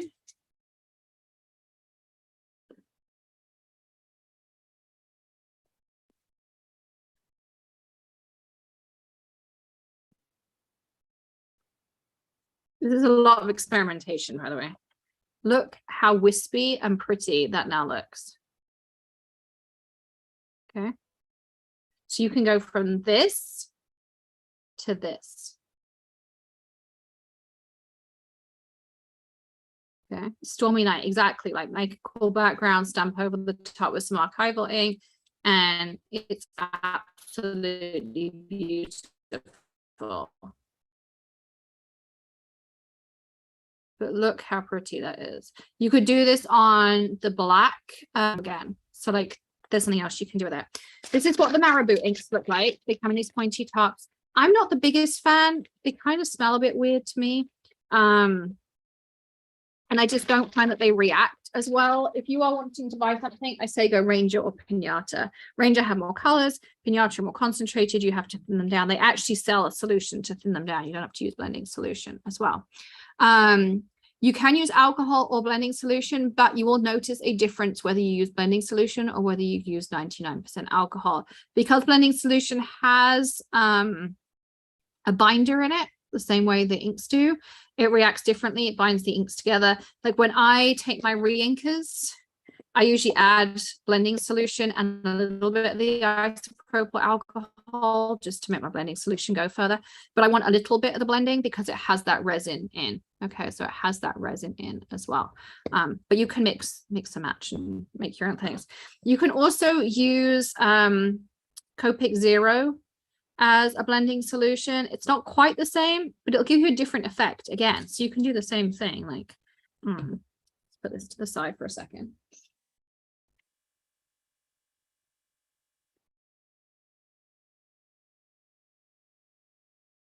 One moment. Okay, so let's put a little bit of this down. You know what I'm going to do is I'm going to use my own homemade alcohol inks. Whoops, just so you can see. I can't remember what colors we used. But these are my own homemade alcohol inks using reinkers. You can see they still react the same way. How cool this is. You can even mix and match,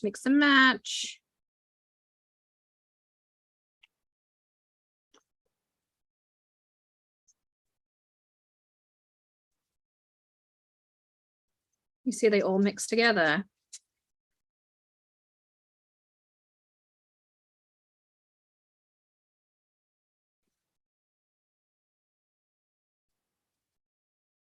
And the more blending solution you put down, or the more you thin out your inks, the more wispy they will be. So for instance, like one of these blues I made, I think it's this one.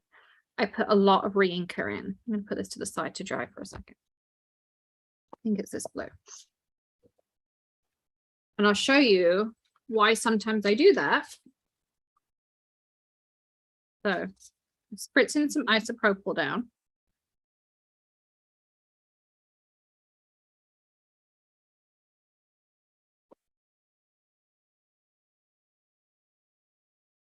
These ones are super thin.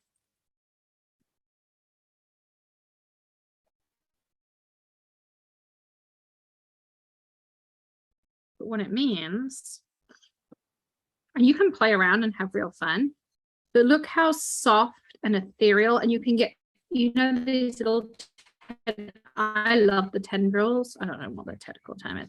I call them tendrils, but like, I love that effect.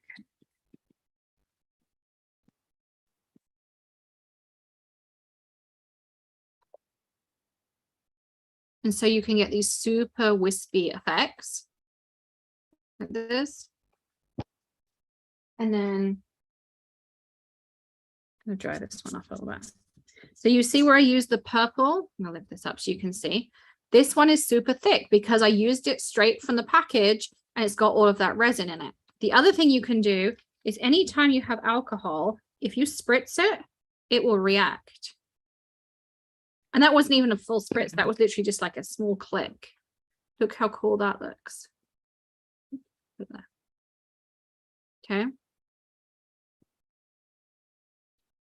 You can even take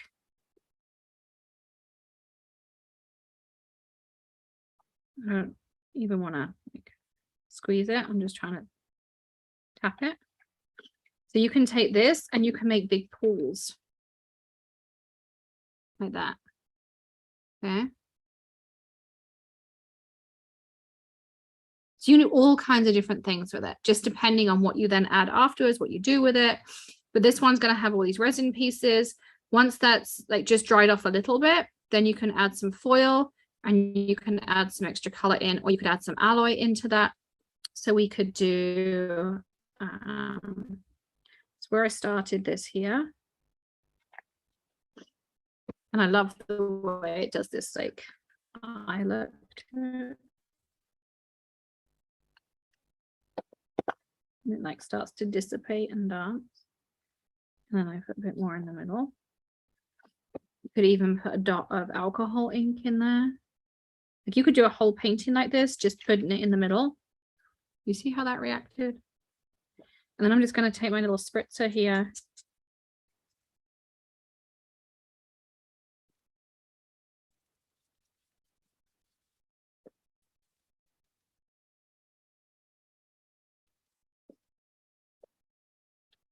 And then I'll lift this one up so you can see.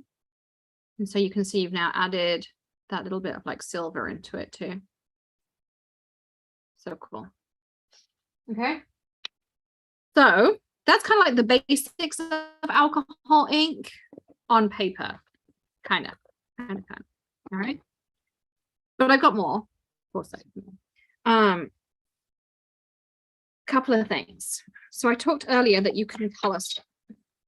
Here I have Snow Flurries glitter, which is a matte white. And then I have our Shooting Star glitter.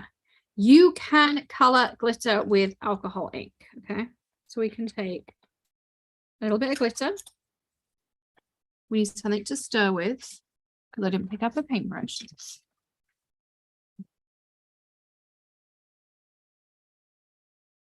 What have we got here we can stir with?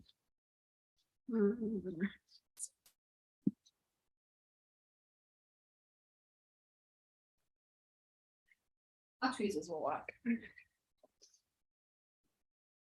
Okay. Now just bear in mind, you only need a tiny bit of alcohol ink to do this. You can also use your homemade alcohol inks, but do it with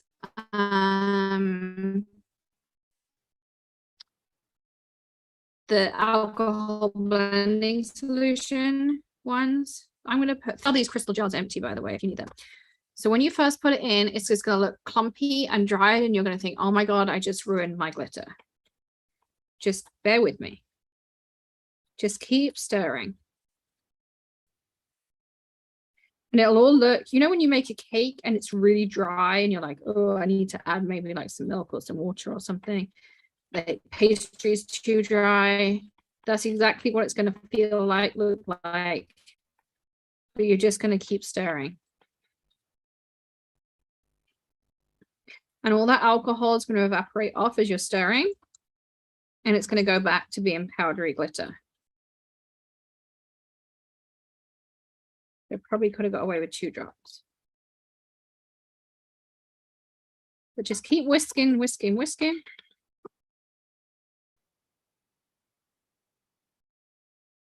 Yeah. And now I have matching blue glitter. You can't do it with embossing powder, though. I have tried. You can also take something like Snow Flurries, which has more sparkle in it.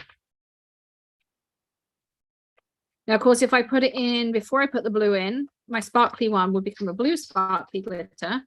But this time I'm just taking a matte white and a glittery white. This actually came out super pretty. And I'm mixing the two together. There's probably a little bit of alcohol in there that's still mixing around.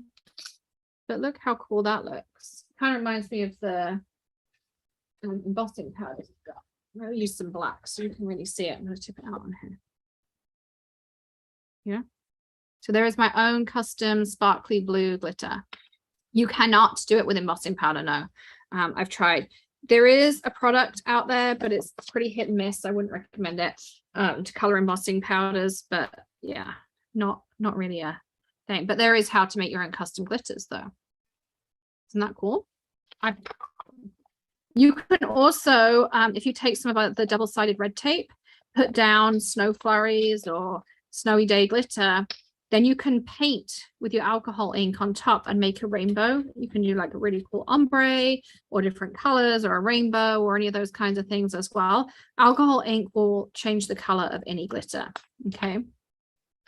It will also do the same with embellishment. So if you take like if you've got like the pineapple upside down cake, I'm just going to use the lid here. Clay slices. And you don't want them to be pineapples anymore. Maybe you want them to be, I don't know, what slices of purple, like some kind of fruit, maybe. Just squirt that in. As you take like a spritz of alcohol and then just start swirling. And then you're going to need to let them dry for a bit. If I lift it up, you can see. Now I have purple clay slices. Will work on glass and plastic glitter, yes. So you can also change the color of your clay slices. If you've got like the bats, you could put some alloy, like put some blending solution, just a little bit on it, and then put the alloy on it, and then you'd have like silver trimmed bats too. I'm trying to get them out so I can show you.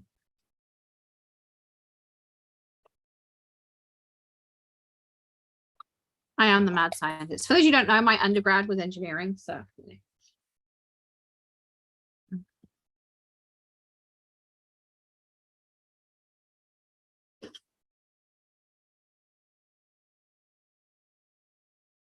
Yeah. So now I have purple clay slices. So if you needed something, so there you go. I'm just going to wrap these up because I made a bit of a mess, but you get the idea. Comedy night's going to be fun. I think I might be the comedy with all my ink all over me. So you can do that. So you can color glitter, you can color clay slices. We can use paper. We want to use something non-porous. So we're talking Geminio, Yupo, alcohol ink cardstock, glossy cardstock, some photo papers will disintegrate when you put this on there. Let me just warn you because I found that out the hard way. But I do want to show you something else. So we need some Yupo paper. I'm going to grab out my own stash up here. Let's see. I have every kind of Yupo paper going. Of course, it's in the bottom down here.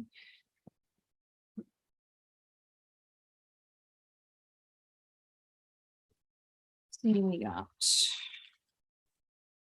There's Yupo. Okay, so I'm going to use some Yupo. Also know if you paint anything with acrylic paint, like white acrylic paint, or if you go and buy the, what's it called? Kilz, K-I-L-Z, paint at Home Depot, Lowe's, wherever you go. If you go there and you paint any surface with that, you can alcohol ink on it. You just need that Kilz 2. It's like a blue can, but you can literally paint anything with that, and you can alcohol ink on the top of it. Just saying, if you don't want to buy those expensive panels from Ranger, that works really well. Have done experiments, would recommend. Okay. So earlier on, I said I wasn't going to go down this rabbit hole, but I kind of like feel compelled to just show you the possibilities of what you can do. Oh, I grabbed a blank slate because if you want to stamp with Remarkable, you can stamp with Remarkable and heat emboss it on Yupo, or you can stamp. Alex, your video's out. Oh, what happened? There we go. Thanks, Lisa. If you stamp with Remarkable on Yupo, you can heat emboss it, and then you can paint with alcohol inks. Or if you freehand, which I don't, if you do, you can paint with alcohol inks freehand. And I use the blank slate as my palette because it's non-porous, so it will work for you as a palette. You can also use an ice cube tray. Ranger do sell a palette too if you want to use it, but I just use a blank slate. So, just to let you know. Does anyone know? I don't know where I put my alcohol lifting pad earlier. No, me neither.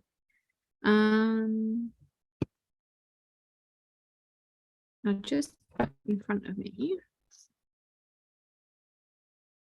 So I'm going to just make a couple of quick alcohol ink backgrounds. I'm not going to water my inks down, and I am not using alloys, and I am not using pearls, and I am not using mixatives for this technique, okay? And I'm just going to spritz isopropyl down like that. I swear it was up there.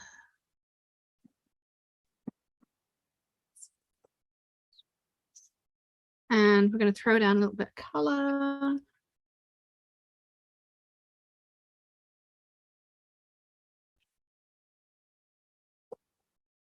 Probably is on the floor, Lisa, but I really just want some backgrounds.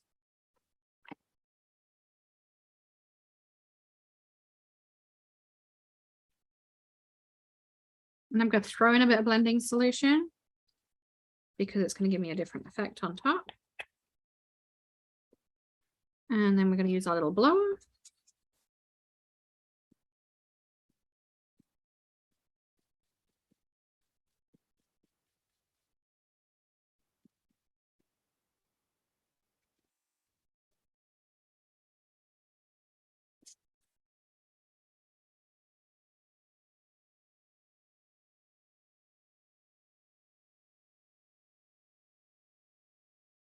I'm gonna have to let them dry for a second.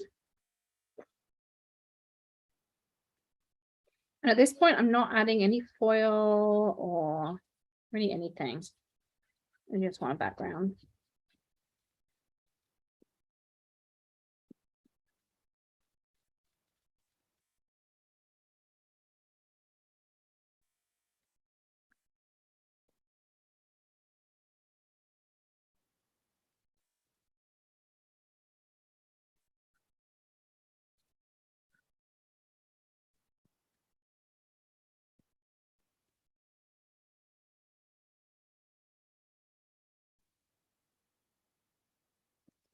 And I'm just like, normally I'd let some of these thicker areas just dry, but because I obviously want to show you some techniques, I have something in mind. Need a bit more coverage on this one.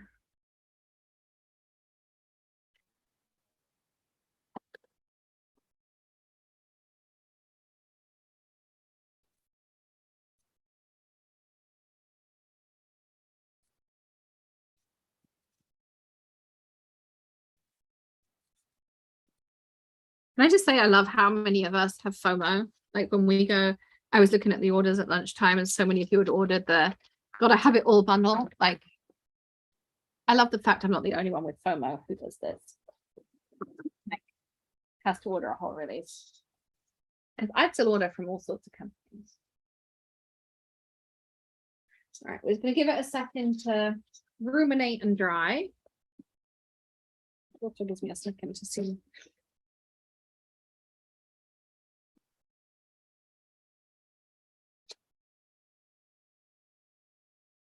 If I can find the thing I want. If not, it'll be fine.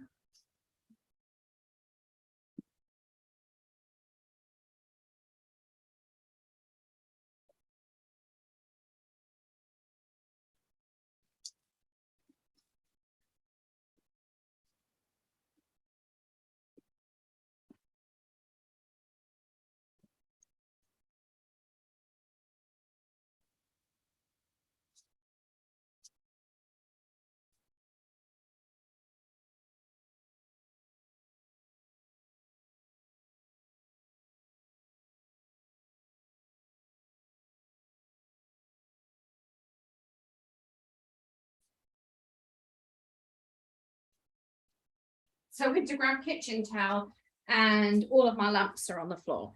If anyone can figure out what animal that was, that would be awesome. Okay. I'm also going to show you a hack when the same thing that's just happened to me happens to you. All right, so we're going to do this one first, I think, because it looks the dry. Excuse me, the driest.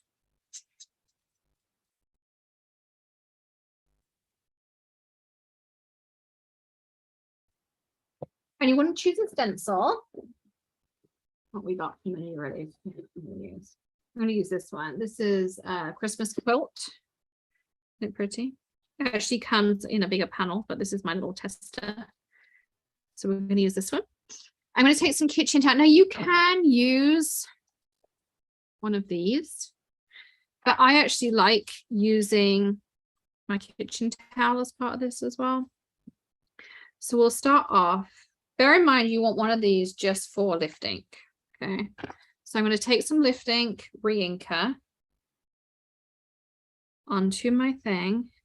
And you don't want too much, which is why I like having the kitchen towel there. And I'm literally just going to kind of like go like that. I'm going to dab very gently, just because I want to lift up anything that's left. And then look how cool that is. So you can take any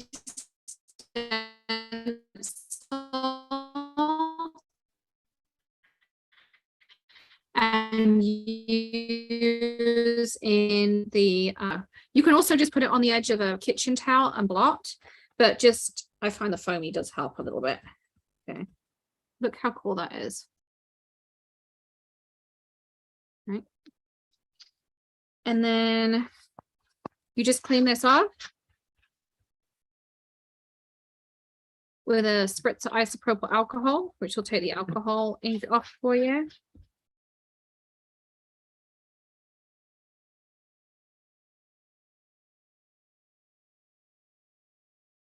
And that's that. So that's idea number 1. Okay. You also, alcohol lifting is available in an ink pad, which I showed you this morning. And I said, we're not going down that rabbit hole until I realized that we're talking about alcohol inks. We probably should maybe go down it a little bit. Not sure I put the ink pad, but I'm going to make my own ink pad.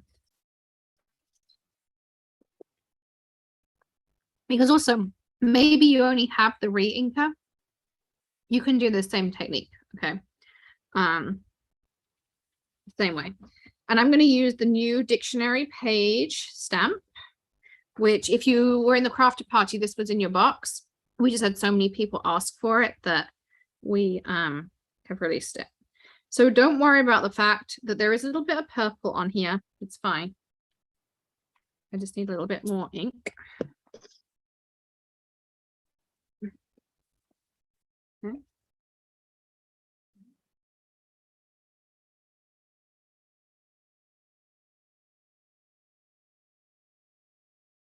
But I really love this dictionary page. There's also a crackled background, which looks like gator skin, snake skin, like all that kind of stuff. It's super cool. That's also in the release. I'm not release roll, but there she goes. See? And you just put it down. So I'm going to just take this and take my stamp. And you could use a Misty, don't get me wrong. But I'm just going to take my stamp and press it down. Leave it down for a few seconds because you really want that ink to like eat in. I'm kind of going for the distress. That's why I'm kind of like letting it have some fun. And you see there's all of that ink on there. Grab a piece of Geminio out while it's still wet and stamp it down. Either side. Look at that. I just made a super cool background piece. Okay. And if you want to, I just spritzed it with isopropyl alcohol.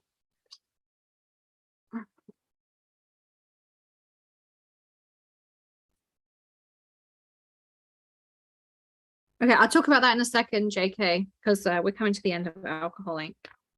Is that? Now we're ready to just go in. And you want to just keep moving your kitchen towel because it will pick up the lift ink and do not rub, pat. Okay, that's my biggest tip with alcohol lifting is don't rub, pat. Like, can you see that? I can, in person, it looks so cool because you can like see these words in, I think you can see it. There you go. Can you see the words inside my alcohol ink? So it looks like it's got this super cool texture in there. But then you also get 2 extra prints. Okay.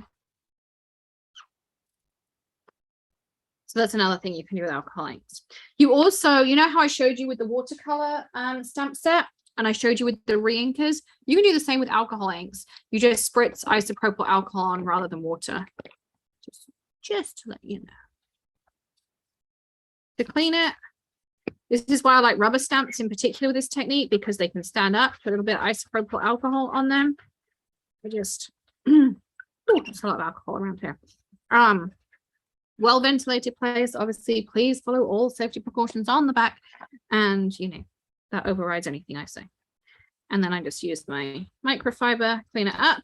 Look, clean as the day it was pressed.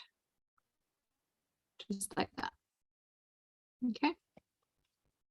So that's that. So we can use alcohol ink on Yupo. We can use it on Geminio. Anything non-porous, we can make our own glitter. We can color embellishments. We can paint with it. We talked about alloys. We talked about mixatives. We talked about alcohol lift ink. We talked about using the kilts paint, kilts, however you pronounce it, paint. That's probably about it. I mean, for the whirlwind tour that we're doing here on alcohol inks. As I say, we will do a party in February that will be all day about alcohol inks, and we'll really deep dive into different techniques and ways you can use them as well. But for now, that's kind of where we are on these ones. All right. Any other questions here on alcohol inks just before we move on? I want to make sure I've covered everyone's questions. If you have a question, you can drop it in the comments below. What's the proportions for making your own ink? So it's about 1/8 of an inch of alcohol, of re-inker rather, and then fill out with blending solution and or isopropyl.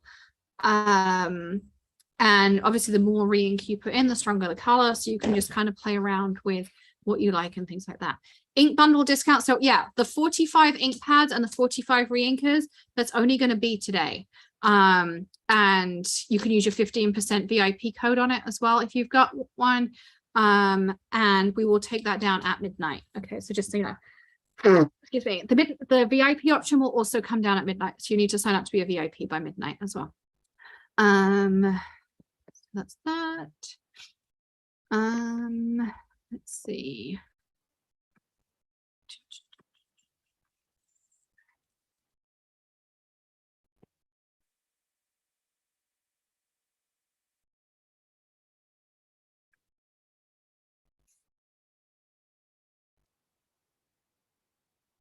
Okay, I see lots of you signing up for the Christmas class as well. Whoop, whoop, whoop, whoop.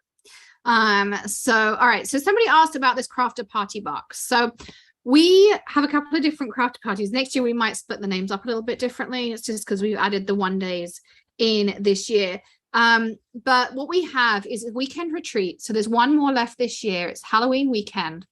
And we craft on an all day Saturday, all day Sunday from 10 a.m. to 5 p.m. Every hour is a different video. A different blogger comes on and they do a 30-minute video. And then I do like a 20-minute demonstration of maybe different ways, just kaleidoscope powders or I don't know, whatever it happens to be that day. So I show you lots of things as well. I don't know what Lisa's giddy about, but anyway. So yeah, so the crafter party is that. And what we do for that weekend is we send you a box of goodies and our teachers will be using things from the store, but also always something that's in that box. So you have a way to follow along as well. Everything in the box is exclusive. There may be something really cool in this one that we, that Lisa is very, very excited about. So if you want to come and join us for the 31st and 1st, I think it is, the boxes get shipped usually about 10 to 14 days before the class. So you'll get that, and everything in it, as I say, is pretty much an exclusive. Last time we did these really cool notebooks, and I still want to say what's in it, Lisa. I'm trying to keep my mouth shut. It's here, I'm going to drop the link. It's jointhecrafterparty.com. So you can join. Yes, I don't know how many. Lisa, do you know how many left? I don't know, because we only do a certain amount. But Lisa will tell us. No idea. Okay, well, we're just gonna, I'm gonna have a minor panic probably at some point. Where's the YouTube? So jointhecrafterparty.com. So you can come join us. And the idea is we do it for 2 days. And we do it for 2 days with different bloggers. So it's not just me talking at you like this all day. We have the lunch breaks the same. We mix it all in. So if you do want to come along, you absolutely can. We'd love to have you. We send you a box of goodies. We send them worldwide, so there's no limitation in there. There is no way to know what is in the box. It is a surprise when it arrives. We try to make it that everyone would enjoy the contents of the box in some way as well. No, Mary Jo. Snow ink is coming up next. I actually overran a little bit on alcohol inks, which I kind of figured I might because it's super cool. So yeah, we'll be doing the white re-inker techniques next. But I need to reset, go and get some stuff and get all my stuff here that I need, because this is a fun one. It's a little bit messy, so be warned, it is a little bit messy. And I don't usually a messy crafter, as lots of you know, but I'm working on that. And the fun things about this is that we lost my train of thought for a second. Oh, this is really cool, because basically what I'm going to show you how to do is create your own oxides, and also how you can basically paint pour on paper. So if that piques your interest, that's what we're going to be doing next. It's 3:06. Oh, we need winners first. So it's going to be 3:10 by the time we're done. All right, so let me pick out a couple of winners. When we come back, we'll do free orders again. And then Michelle says, love this, pick me. Sometimes they're a paper, it'd be nice to know what they are. So we always have papers in the box, and then we have them as part of the release, so you can always add them in as well. All right, so my first one is Jen Dijkstra. So she's from our VIP list. So congratulations, Jen. And I'm going to do a Zoom one. My Zoom one is Nina Stringham. So congratulations, Nina, as well. And congrats, Jan. Well, we send you lots of orders, so I'm sure you're going to have fun spending your gift card on that as well. So does anyone else have any questions about alcohol ink? Because it is a fun technique. You want some kind of surface you can smush on. I'm using a glass mat. If you've got blank canvas, you can use that. If you've got a piece of acetate, you can use that. I'm going to use the Snow Flurries re-inker, and I'm going to use just other regular re-inker, Maker Forte re-inkers. So you'll want some of those as well, and a spray bottle with water and black and white cardstock. Okay, you can use Geminio. I'm going to try one with Geminio so you can see. I'm going to try one with regular white cardstock. I'll just do some bigger pieces, I think. And then I got a couple of pieces of black here as well, so we can play around with that as well. So you'll be able to do that too. All right, so it is basically 3:10. So should I see you back here, ladies and gents, at 3:20 Eastern? Again, if you want to chat in the chat, if you've got any questions, we'll be around. But I got to grab a couple of things, and I just need to clean up my alcohol ink because we don't want to mix those two together. So be happy.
Hey everyone, I wanted to talk about the post stuff quickly, just because I see lots of comments. So we, during the storm, actually shipped over 200 packages. That's all because Kim moved in with me. She was forcibly evacuated because she lives on the river.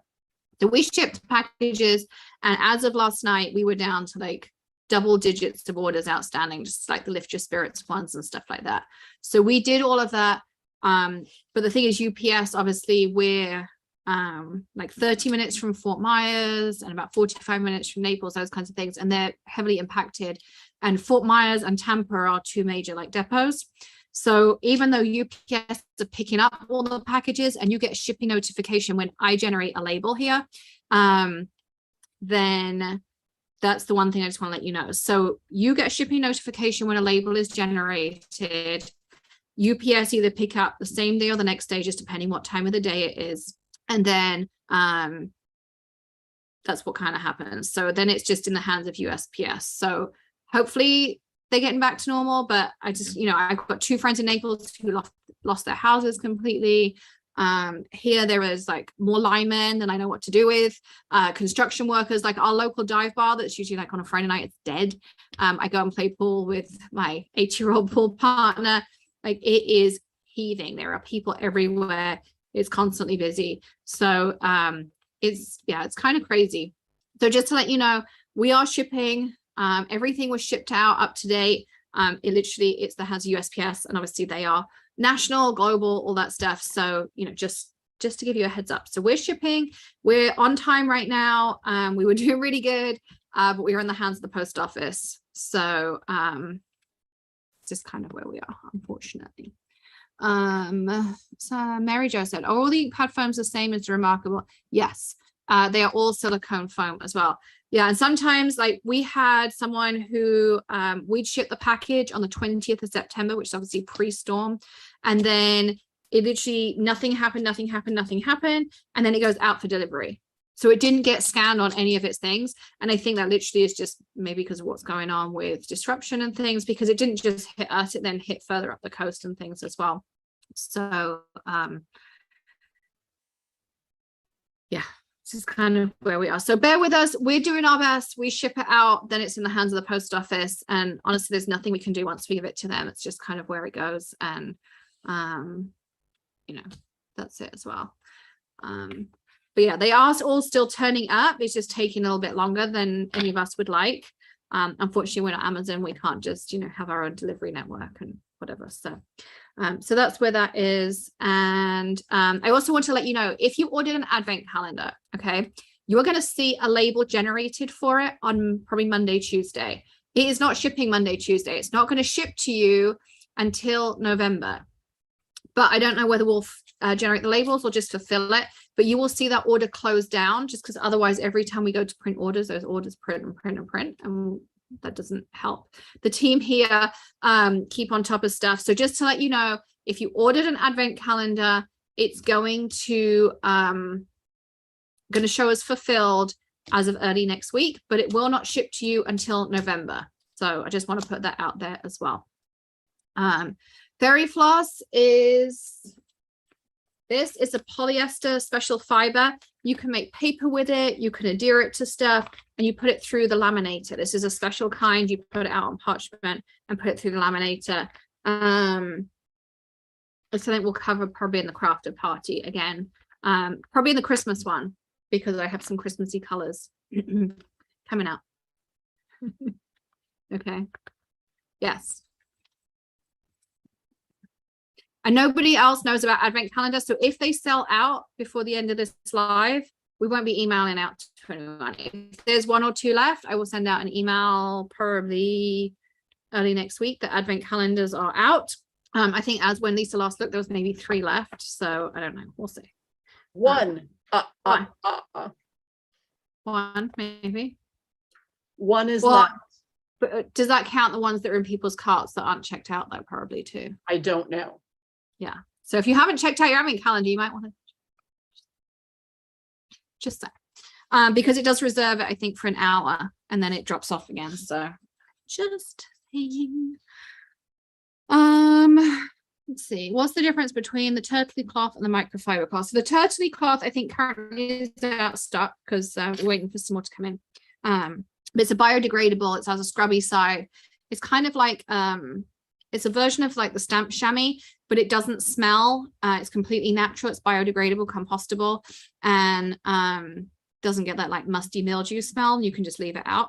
And then the microfiber cloth is like this. I actually went and just grabbed one because I need it for this. So this is our microfiber cloth. And I like this for using like the prime time and stuff. I find it really cleans up nicely. And then I use my turtley usually to clean my stamps and stuff like that. Oh, which cat's back there? Oh, that's Jensen. Oh, and you see, if I lean back, that's Gray in the chair. And then Jensen's on the top there. And then Bentley's down here, the dog. And then Elise is Maddie's cat. That's the one that she came in for earlier, so. Okay. Okay, so everyone ready to learn about the Snow Flurries re-inker? Oh, pre-orders. I already picked them in the break so that I didn't have to keep scrolling. Hang on. I wrote them in my notepad. Lisa, I was organized. You should be proud of me. I am so proud. She's like, what on earth happened? The apocalypse is going on. So the first one was Shelley Anderson, which is 22714 was the first one. And then the second one, Lisa, and for the winner is Linda Sheridan, and that's 22699. Okay. We're really close to order 23,000. Wonder if we'll make it today.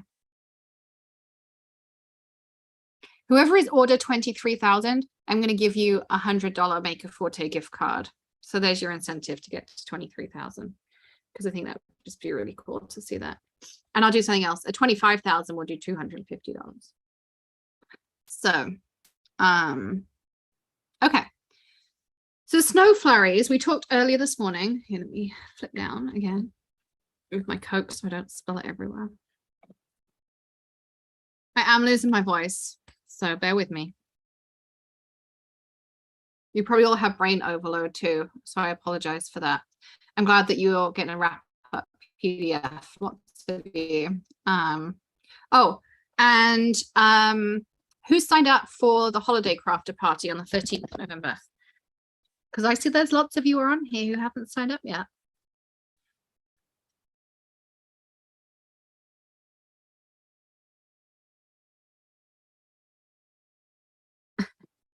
Lots of you have, but lots of you also haven't.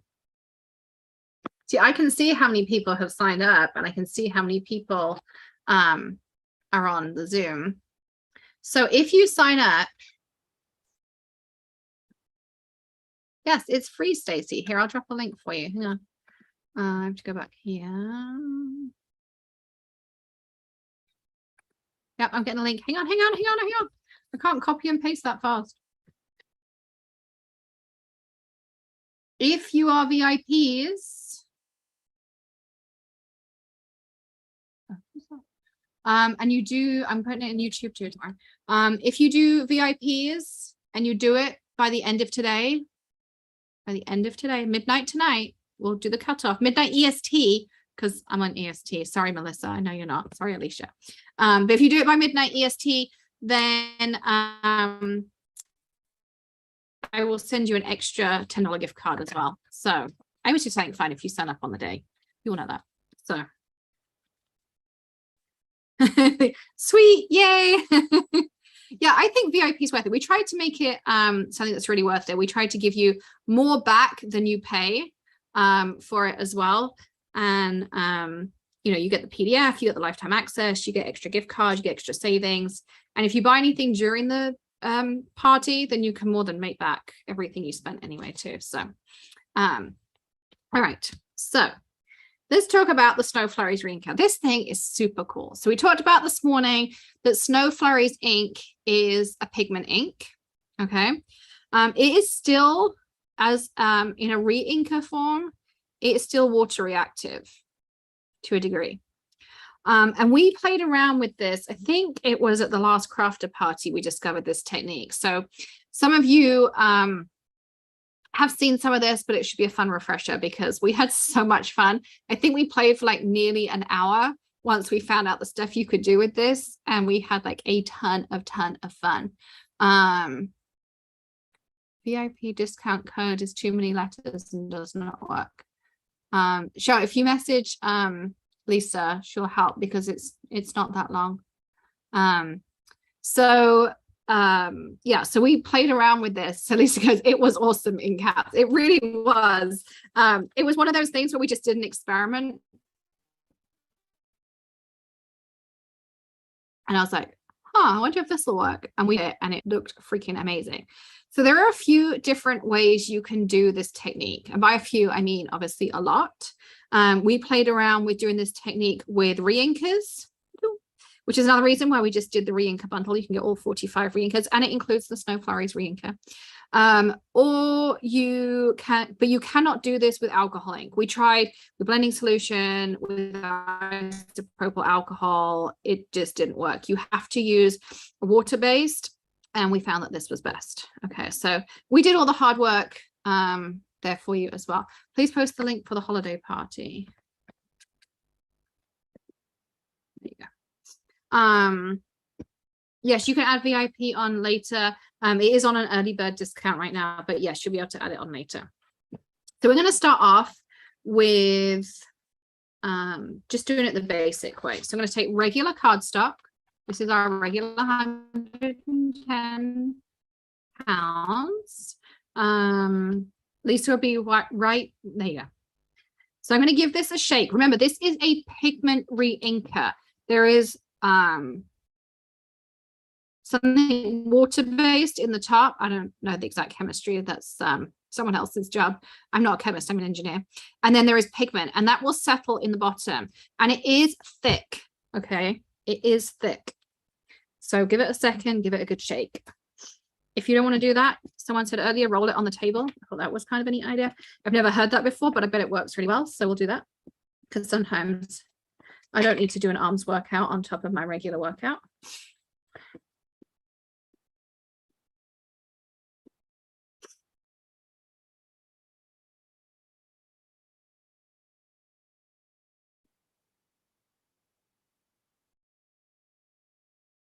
I sent some of my friends at lunch the pictures of the ink pads, and they're all messaging me back going, what on earth do you actually do? I don't think any of them realize what I do as a job. And now I think they think it's not even a real job, but you know. So we're going to put this down, and you can either do dots or stringy bits. And it looks like I put down a lot, but actually it's really not. It's super fine. And so we found to give it a couple of spritz. You can also put water down first. We'll do some different orders, and you can kind of see the differences you get. Now we're going to start putting down some reinkers. So this is Flamingo, and this is Neon Lights.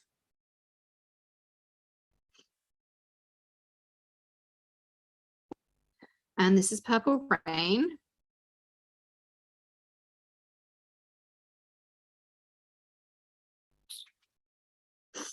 And I'm probably going to stick with the same kind of colors-ish, just so we can, you know, compare and contrast.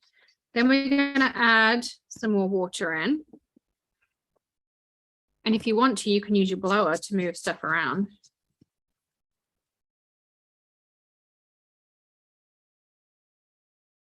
Look how cool this looks. And then we just put our cardstock on top. Wait a second, you see it starts to show through. And I'm going to lift up. Look how cool that is. And you can get multiple impressions. You can also like create a little bit of movement in there.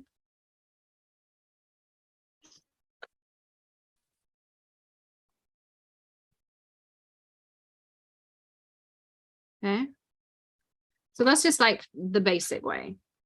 And the reason it's super cool, yes, I could just, okay, so let me show you. I'm going to go through a lot of paper here because this is just one of those techniques. This is where the microfiber is great, and I can throw it in the washing machine, and it keeps everything nice and clean. And if I need to clean in between, I've got my squid buster right here as well. So if I just do it plain,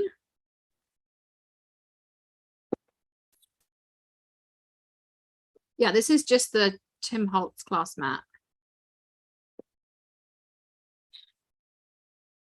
Yeah, I saved the best for last. For anyone who's seen this, they know that I've saved the best till last. And they probably now have the re-inker and they can play around with it. So same deal. Notice I put a neon in, so it's giving me a different effect. Again, if I want to, I can just, you know, disperse that neon up a little bit. So if you find your neon goes a bit blobby, for those who are British will know Mr. Blobby, you can just disperse it up with your spray bottle. So you kind of see, you still get those like unique blobs, unless you add a ton of water. Whereas when you add the snow flurries, it all marbles together. But look how much more muted it is. Maybe it reminds us of an oxide, okay? So it's more of like, this is how we're going to make our own oxide. So you can actually take Snow Flurries re-inker, mix it with like a flamingo, and you can take an empty ink pad and put it in there, or you can paint with it and you basically create like an oxide spray paint type deal. Okay, just FYI, if you mix these together, you basically make something a little bit like a distress oxide. Like, not exactly, just like, kind of like that too. Okay. So that's putting just the white down first. If you put water down first, then put your white down. Do you already see it's different?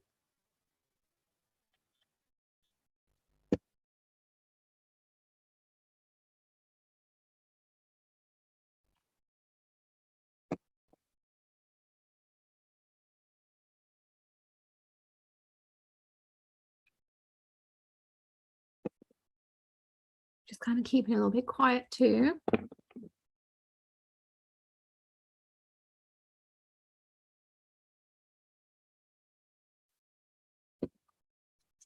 Again, I'm just going to kind of move stuff around.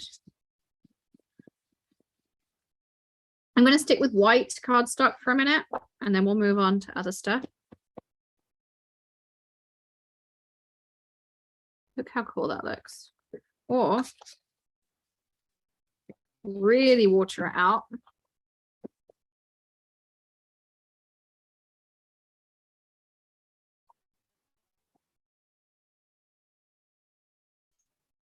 You could also build up layers. So if you now want to, you've still got quite a lot of white on there.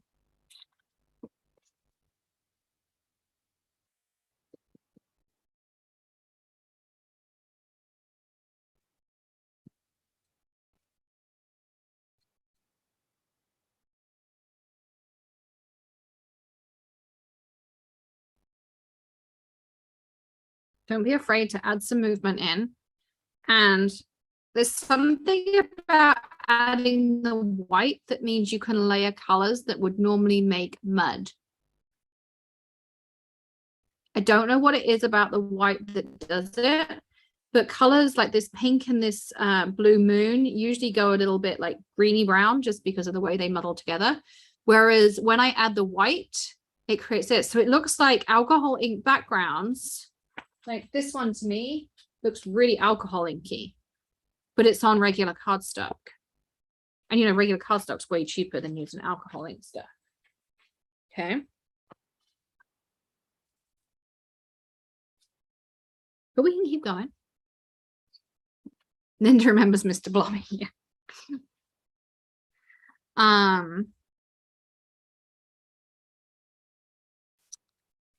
You can also use Geminio cardstock and you'll get a different effect.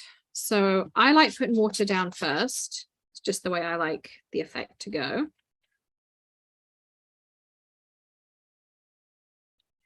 I love how it looks and it separates. I feel like it looks like graffiti art.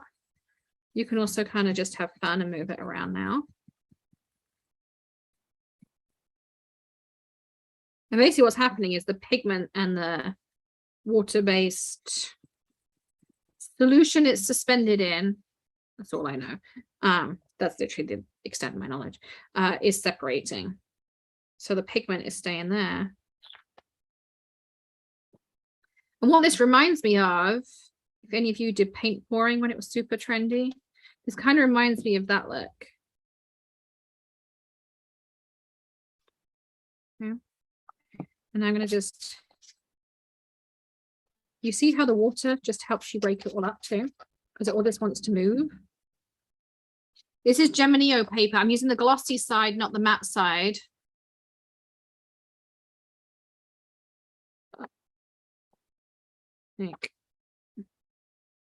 Oh, I liked it before that. Let's see what's that. I can't wait to see my friends tonight and them to wonder what on earth I've been doing all day. Hey, look at that.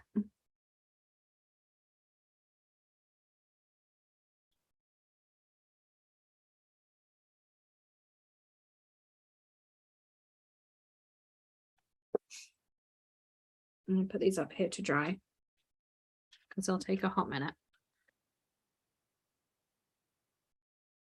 So it kind of looks like you've been marbling. Now you can do it as direct to paper, but it's pretty hard. I'll show you what I mean. This is either going to come out terribly or amazingly. I guess we'll find out. I did do it on the live and I think it came out so I'm going to make this paper pretty wet. And this is the one thing about the Geminio is you can make it pretty wet and it'll be okay. Then I'm going to put some Snow Flurries re-inker down.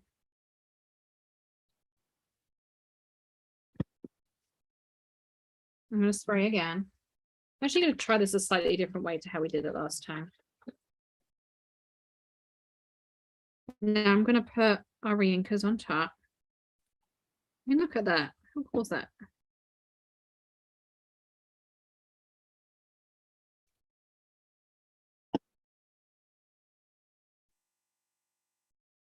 Now, I mean, you could just leave that and let it dry.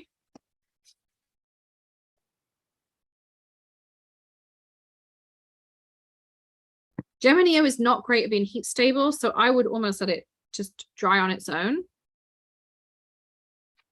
I'm just going to do it on half. I really like this half, so we're going to go on this half. Was what happens if I put one sheet on top of the other.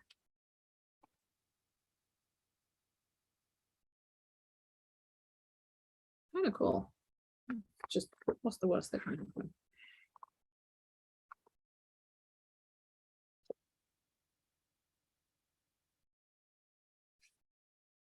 Okay.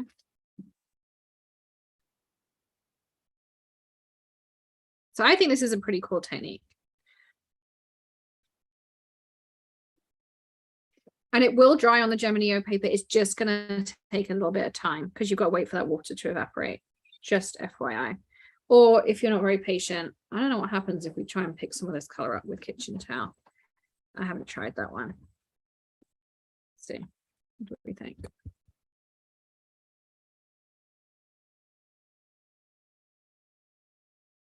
Yeah, kind of liked it before.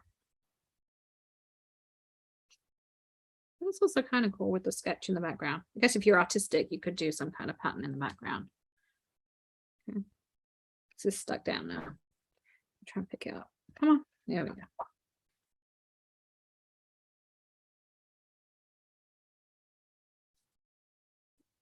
All right. But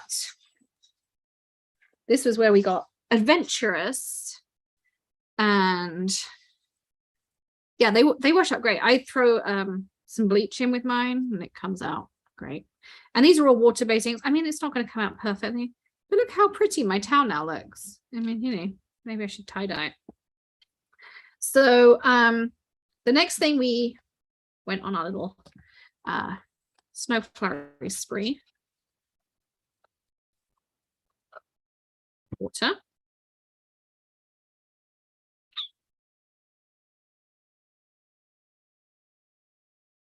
Just want to show you first something. So I just put water down, re-inker.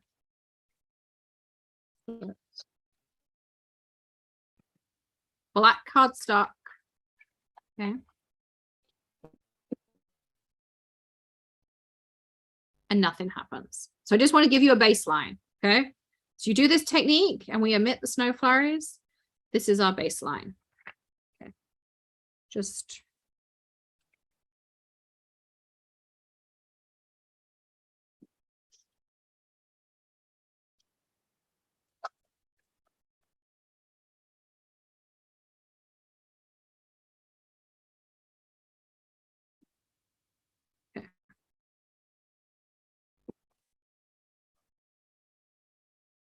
ooh, that one came out good.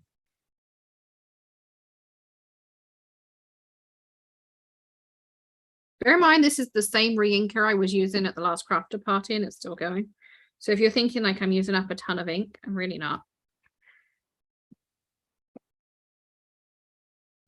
And I'm really just sticking with, I think I've got 5 colors, but really I've only used 4 of them. So I'm putting this down. This time, the first time I'm not going to move it. I'm just going to spritz it because I need the water, but we're not going to move anything around. Okay, so we're going to put it down, pick it up. Look at that.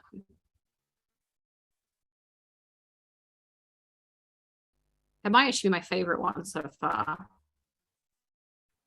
that we've done. And that will dry like that. We'll leave it like that and it'll dry, you'll see. You also can play around. Don't be afraid to just kind of like swirl. Add textures. And this one I think I'm going to layer because I kind of mixed the colors more than I wanted to.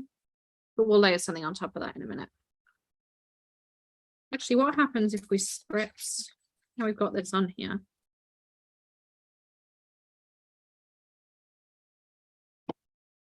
If you haven't joined me before, you'll find out that I'm very much a what happens if I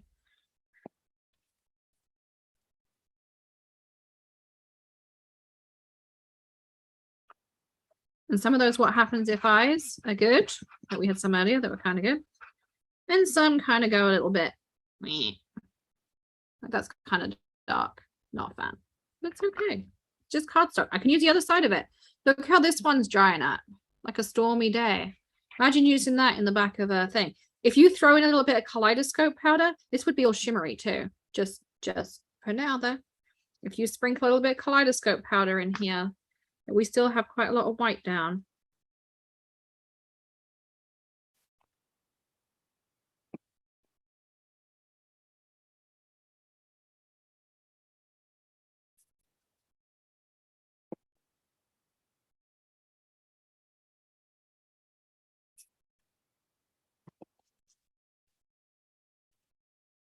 Break those up a little bit. I'm going to use that first piece of cardstock because I'm not wasting it. And I'm even going to take, you could use your brush and tap it in, or you can do an Alex and just sprinkle it in like that.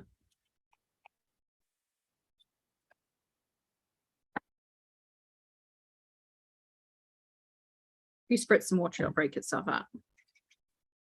Seriously, can you imagine the comedy night tonight? It's going to be funny.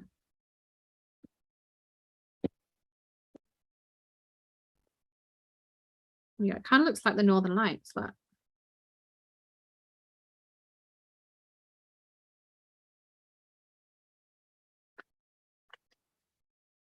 my hands are all covered in kaleidoscope powder, so I'm just basically like dipping them on. And then letting it drip down. And I feel like that's like a Northern Lights one. It's hard. I wish the camera would pick up how bright they are. Because at this end, once you do it, it's super, super bright. And you don't have to keep cleaning it up like I've been. You can just go like, oh, I like that. But I've run out of enough white for it to pop. So we'll dribble a bit more white on. Glitter, you would have to use some adhesive in there. I think Bo asked already. Yeah, Bo. Again, I'm going to take that piece of cardstock. I didn't like what it made. So let's see what we get this time. Put that. And these are all going to dry like this.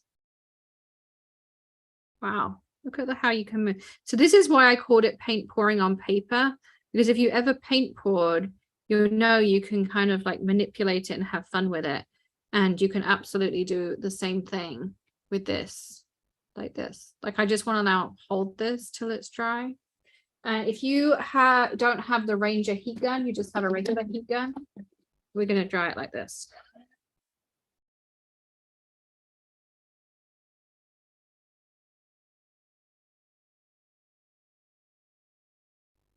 I only need 2 hands. It's okay.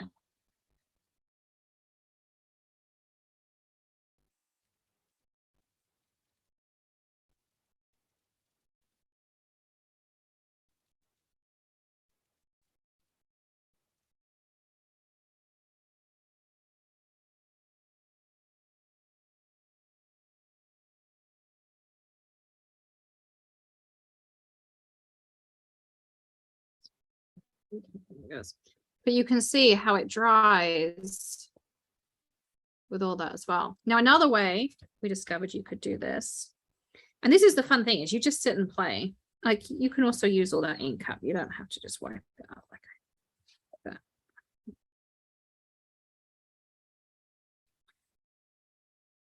Is you can either paint the whole panel with snow flurries and water, like just mix some snow flurries and water together.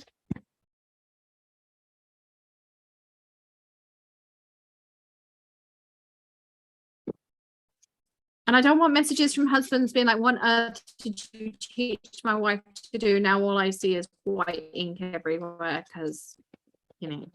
But I do want to see all of your experiments in the Crafter Party Facebook group. So you can start off by creating a base.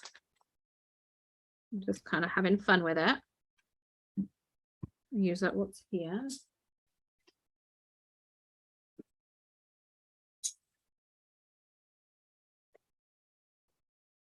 I mean, most of it comes out, Teresa. I'm not going to say all of it, but you can get it pretty clean again. So I'm just laying down some ink first, and I'm using up what's there.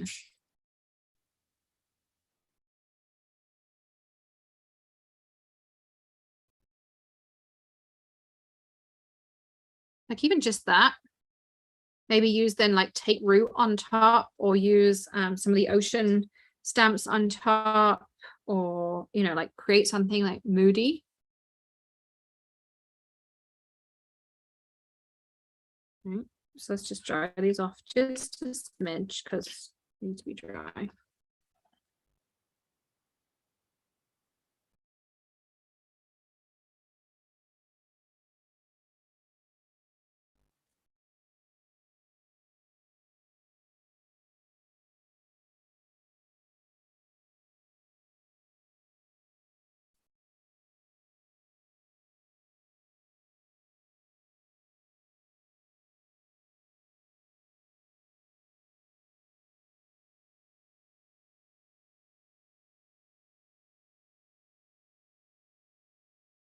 I really love how all of these came out. I really don't want to ruin them, but I'm going to do it anyway.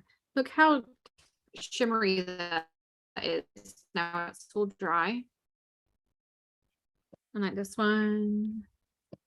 And this one. I love this one. That might be my favorite. So the Ranger heat gun is the same temperature as the other heat guns. It has a lower airflow. So it means it doesn't move the water or whatever medium you've got down around as much. So I was going to do something on top of these two, but I actually really, really like them. Like really like them. So I'm just going to do it on this one.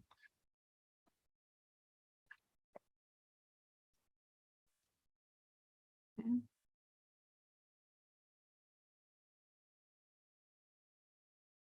So again, white. Color. Pretty easy. But to me, it really looks like that paint pouring effect. That's why I like it. Because I love paint pouring, but I hated that it took like 2 days to dry. And you know, all that fun stuff.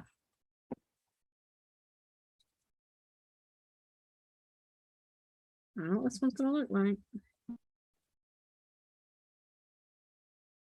There's gonna be more purple in here than I want, but we'll see.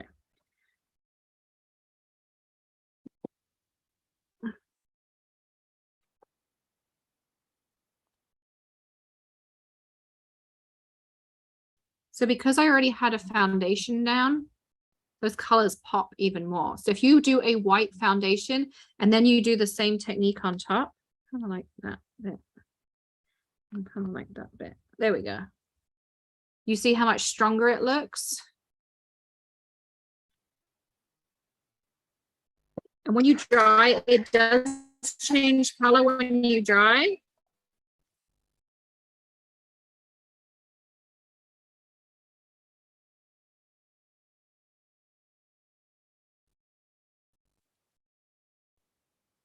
You see this one's now dry.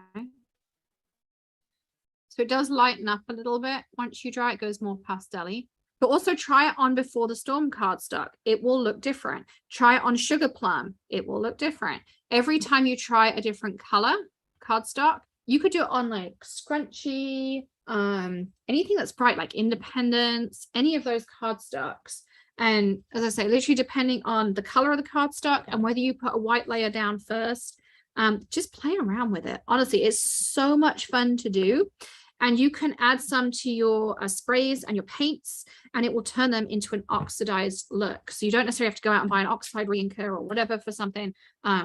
Or say, for instance, you're coloring something in and you're using, I don't know, like Tiptree Jam. Take the Tiptree Jam reinker, add a bit of snow flurries on your glass mat or on a palette or your blank slate. And then you can, you know, kind of really have fun with that as well. So that's that as well. Let's see. Okay, so what is the difference between embossing powder crystal clear and embossing powder medium? I don't think I have the medium here. Yes, I do. Yeah. So I think that's the medium. I don't know where my crystal clear went. Let me grab out one of the new embossing powders. It'll work just the same. We have two new ones. We have sedimentary and cranberry sauce here. So there are different grinds when it comes to embossing powders. So these are our embossing powders here. This one is sedimentary. This one is redwoods. So sedimentary is like a copper and redwoods is exactly as you expect. It's a reddy wood kind of color. And I'm trying to get this open without making a mess here. I mean, at this point, I think we're past that. But.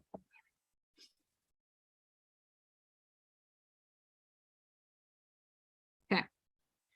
So this is a super fine grind. Can you see like how fine that is? Hopefully it's in focus. So that's the fine grind. Then we move to a medium grind, and our clear is exactly the same grind. So I'm just showing you this as comparison. It's like a fine, I'm trying to think, it's even finer than like coffee powder. The medium is what you're going to consider like a coffee powder. It's hard to see, I know. I'm trying to tilt it so that the shadows like get into it a little bit. So this is a, I don't know if it'll work, like sugar crystals. See? Imagine this is confectioner's sugar. This is regular sugar. And then the chunky ones we have, they would be like raw sugar. Is that, I think that's probably a good analogy actually. Look at me making a mess. I'm a messy crafter. Okay. So the chunkies and the mediums come in a bigger tin just because the way the weight works. And they have a clear lid so you can see. So you have our regular embossing powders, they're all going to be ultra fine. So we're talking confectioner's sugar. Okay, confectioner's sugar. And then we're talking sugar crystals in the medium, and then we're talking raw sugar, you know, that like chunky brown sugar, raw sugar in the chunky. Can you explain alloy colors, like which one is silver, gold, etc.? I don't know if I have them all. There should be pictures on the website. I don't think many of mine are in here.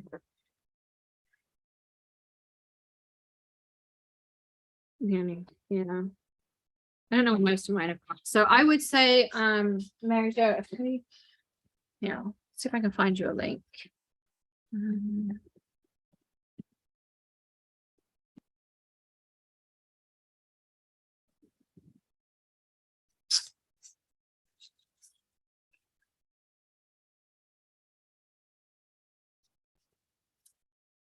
Okay, so there are 5 alloys. So there's gilded, which is going to be your bright gold. Statue is a bronze, so it's a dark gold bronze. Mind is going to be your copper. Foundry, I think, is the one I used earlier. I can't remember the difference. Let me see which one I had here. Okay, so sterling is your bright silver.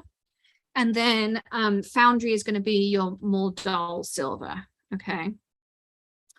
So that's that one. Can I show those subsets? Yeah. Let me have a look at what I did. All right, I'll show you the last few things in the release that people are asking about. I don't think I have all the stencils here. I have a couple of stamp sets I don't actually have, but lighter spoke powder, ink pad, cardstock. Okay, these are all the things I have in my box that we haven't got to today. So I'll go through those. So the chunky embossing powders, they're more for like a mixed media grungy effect. We did, as you can go back, Stacey, check the last crafter party. I showed some techniques with them, and you can also use them to mix in and do some like fun stuff. You can also use them with your rubber stamps to stamp into them as well. So there's that as well. And if anyone's got any more ink questions, drop them in the comments. I'm going to try and get through as many as I can. As I said, we'll finish like 4:30-ish, but I want to have this time to answer your questions. So if I haven't answered a question, or you've got a question about a specific type of ink, if I can answer it, I absolutely will try to. So these are the things from the release that you might not have seen yet. This is Gingerbread Hugs. Isn't it adorable? So you've got 2 little gingerbreads, you've got the house, the tree, so you can create all these little gingerbread cookie things, and it coordinates perfectly with Christmas cookies that we had a couple of years ago as well. Gingerbread kisses, baked with love for you, sprinkled with love, gingerbread hugs, super cute one on there. I'm smitten. I love this. I love anything that's punny. I'm a sucker for punny. So you've got 3 mittens and you have a little mini version of one of the borders. I'm quite smitten with you, smitten feeling, I'm feeling smitten, blah, blah, blah. But we also added, because I can't give up a little face. So these mittens, when I designed them, all had faces on, and girls convinced me that we should have the face separately. So you can add the face to your mittens if you want to as well. Just as an idea. This is our new color of cardstock. Is Old Hickory. It's perfect for like birch trees and stuff. We talked about using that new birch tree stencil with some white. This would be super cool on here. And you could create some birch trees. It's that lovely like deep wood color. So great for fall, great for winter. If you want to make a forest scene, there might be a stamp for that in a second. You can kind of see the color on there. So that's Old Hickory. And all of our gems, ink pads, re-inkers, cardstocks, anything that has a color name, if it has the same color name, it's going to match as perfectly as we can physically make it match. That's the whole idea, is it all goes together. Yes, solid core, 100-pound milled in America cardstock, all of our colors are. This is our silhouette this month. Double toil and trouble. There's a picture on the back so you can see, and you also get the mask stencil inside of here. Like this goes over the top. Maybe pull it the right way around. I don't know. Apparently I'm not with it today. There you go. So you can put that over the top, and then you can blend your background as well. So there's that one.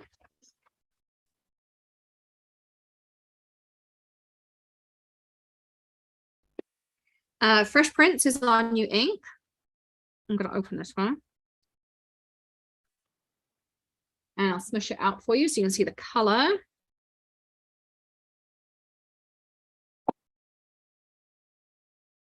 I love this color. It's like a spring green, but you can also use it. So I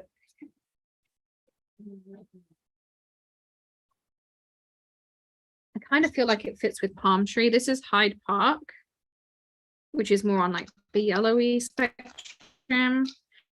This is lime wired, maybe. And then kind of palm tree. Yeah. Just to give you, you know, an idea. So that's kind of how it fits in with the other greens, just to give you a little bit of an idea on that one.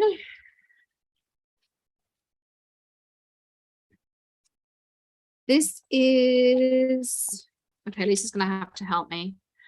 I'm gonna have to stamp this out so you can see it. So Silent, pretty. Snowy Night. Thanks, Lisa. You're welcome. Yeah, let's use Fresh Prints. I mean, it might not be the perfect color, but oh my goodness, what is wrong with me?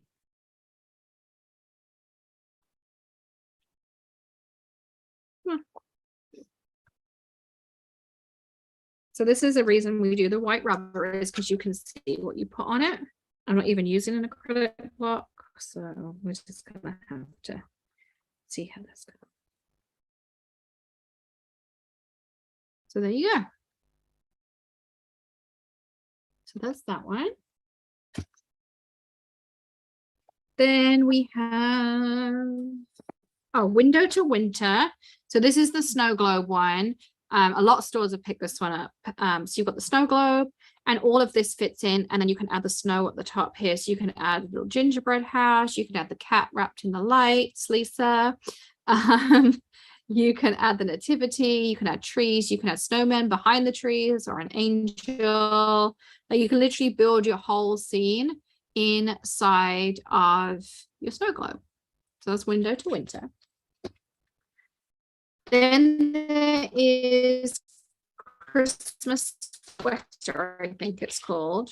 Although I was trying to find red. I literally found every color, but so we'll just do Vegas strip.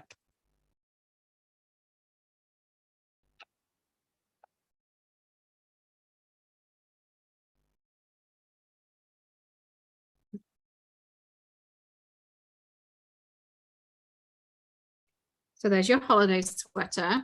And again, you could use re-inkers and do ombre, or you could do different things. You could mask off each line and do a different color. But we did it in the thing because you can see like the different stitches in each of the backgrounds. So I love how that one comes out. So that's Christmas jumper, sweater, same thing. There is also a snowy tree line. So when you're doing your old hickory, you can add this super cute little tree line in the back with maybe like some British racing green.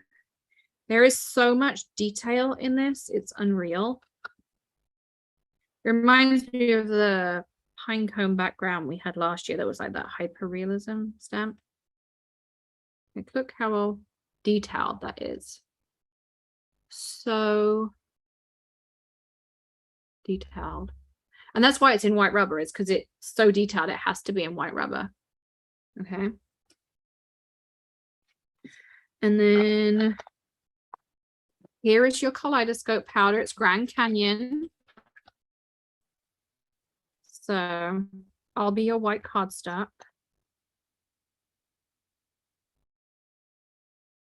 You see?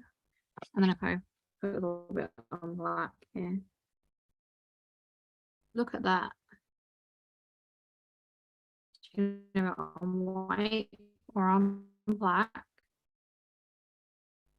That was that one.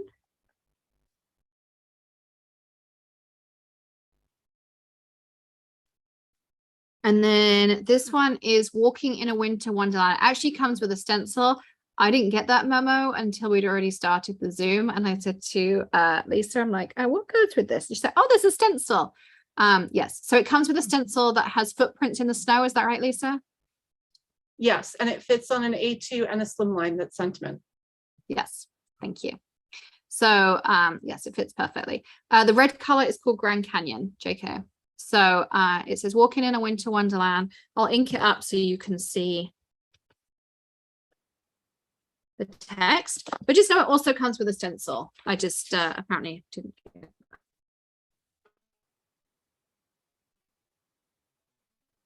put that. And bear in mind, she made us a ton of really beautiful cards. I have all the pictures. They're probably on the website. If not, they'll be there soon. Yeah, they didn't arrive. Thanks, UPS. Love you lots.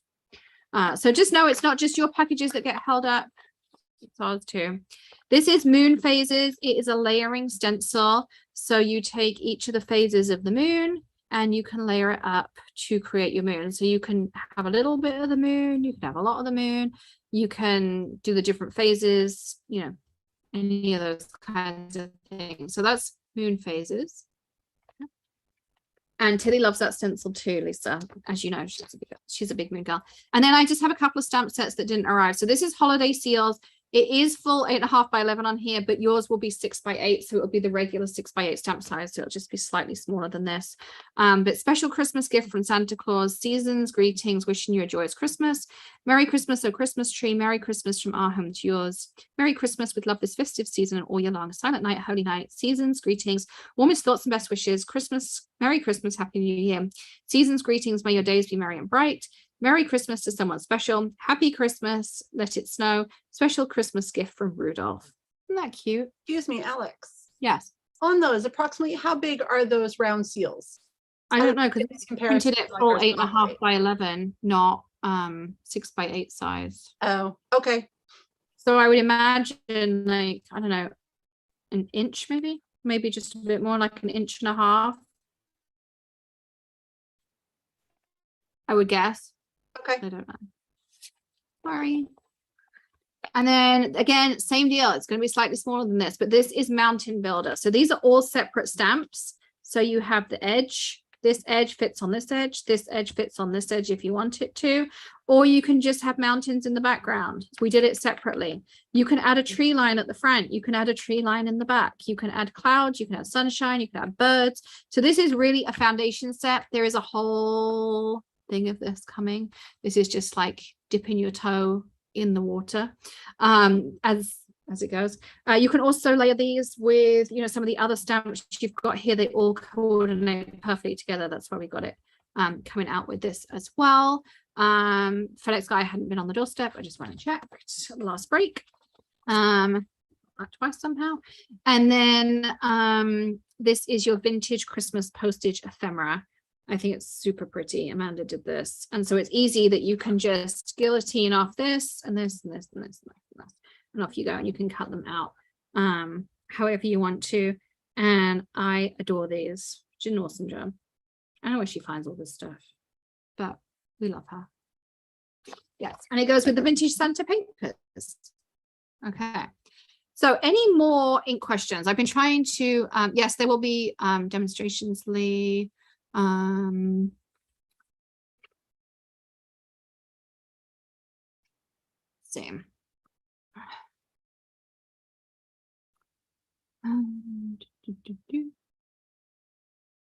Yes, Diane. So they were all our own stamps, Maker Forte. The white rubber we actually literally make out there in my garage. We've vulcanized it. We have our own special compound of rubber so that you have the white as well.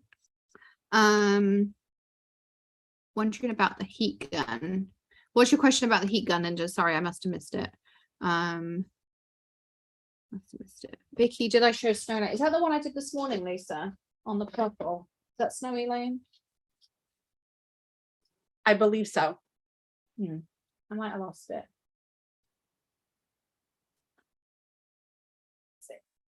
I thought this was everything from this morning, but it might not be. Yes, here it is. We did it as a watermark technique, so I have one right now.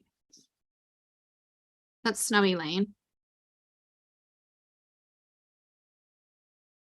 It reminds me of, I don't know if there's any other Roald Dahl geeks out there. I loved Roald Dahl. I read every single Roald Dahl book growing up. And I bought them all for Maddie as well. But it reminds me of Quentin Blake. He does all the did all the illustrations for Roald Dahl.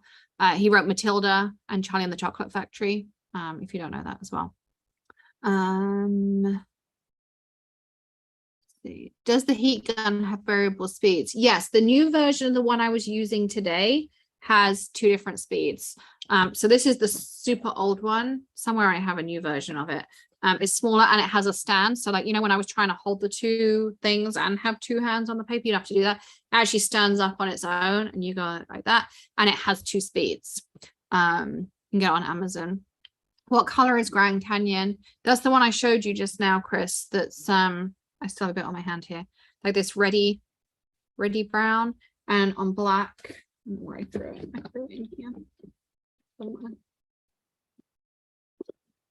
That's what it looks like on black. It's really pretty. Like a coppery red.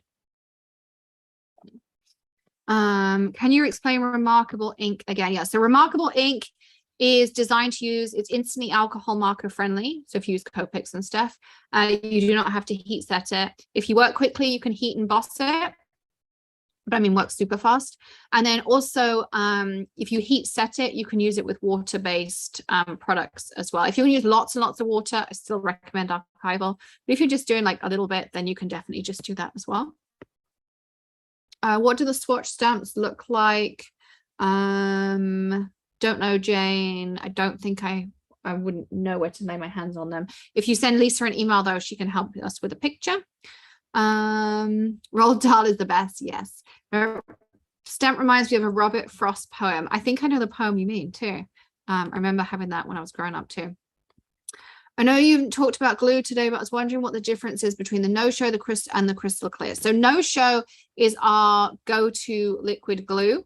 So you're gonna be able to glue fabric, leather, chipboard, cardstock, like all that kind of stuff together on it. And it's no-show because it will work with vellum. And also, once it's dry, it's completely clear. The crystal clear Maker's Magic glue is raised. It's a bit like a Nouveau drop. So you can make it Nouveau droppy. You can use it as an adhesive. It's an extra strong. So if you're sticking a metal embellishment on, I would use the crystal clear Maker's Magic. It's going to be a stronger adhesive. There's like a little bit of like an epoxy type thing in there. I don't know chemistry, but our chemist is awesome. So he put that in there and then that was there. As well. So your no-show is going to be your day-to-day glue and your crystal glue is going to be for those embellishments. So you can put drops on and for your heavy duty stuff as well. You can also mix any of the Maker's Magics with reinker and change the color or mix them with glitter and change them up that way as well. So you can use them that way too. Kathy remembers Roald Dahl. What does the chunky embossing powder look? It's just going to be super thick. So you're not going to use it for sentiments or anything. You're going to be using it for more mixed media grungy techniques. Maybe we'll have a day on embossing powder at some point because I could probably do a whole day. Maybe we'll do powders, like embossing powders in the morning and kaleidoscopes in the afternoon. Will you be able to sign up for VIP for the November? Yes. Registration is now open for the Christmas one, but midnight tonight is when the gift card incentive will end. James and the Giant Peach Feather. I forgot that one. That movie scared me. I loved the book, but the movie scared me. Yeah, all of the products, I think pretty much all the new stuff has pictures on the website. They might be mock-ups while we're pending stuff, but all of that is on there as well. Lisa says yes. So that was that as well. All right, any other ink questions before we get to final winners? Because I have 3 till 4 winners, 4 till 5 winners, and a Cricut Joy to give away. Kathy says that movie was scary. It really was. Was it Tim Burton? Probably. For non-VIP, is there a discount code today? It's just free shipping, SPC. SPC fan. There you go. When is it awesome? What color is sedimentary? It's copper. Sedimentary is like a reddy copper. Matches really well actually with the Grand Canyon. So we kind of went for the fully Christmas thing as well. How soon will the out stock items return? It depends what it is, Cara. If you want to know something specifically, email Lisa. You can sign up, I think, Lisa, still to email alerts when stuff comes back into stock. Is that still on there? Is that an option?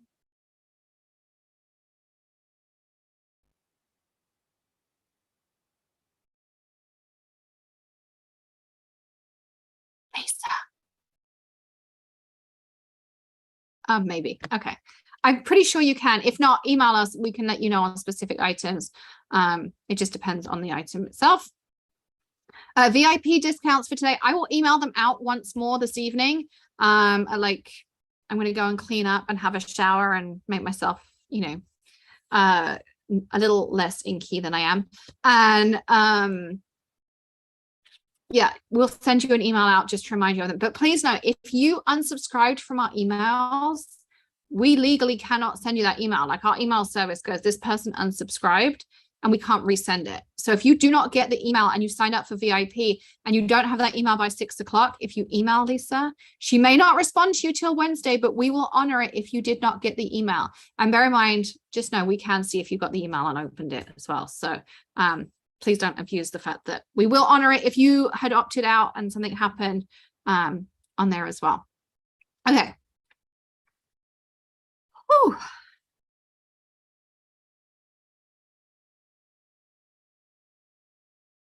Thank you, Lisa. And thank you, Lola and Kathy. And Lisa says, I'll do my best to get you okay. And Blair reminded, she is off Monday, Tuesday, and she's an enforced no work. I know she says she's lurking, but she's not going to allow it. I might change her password so she can't.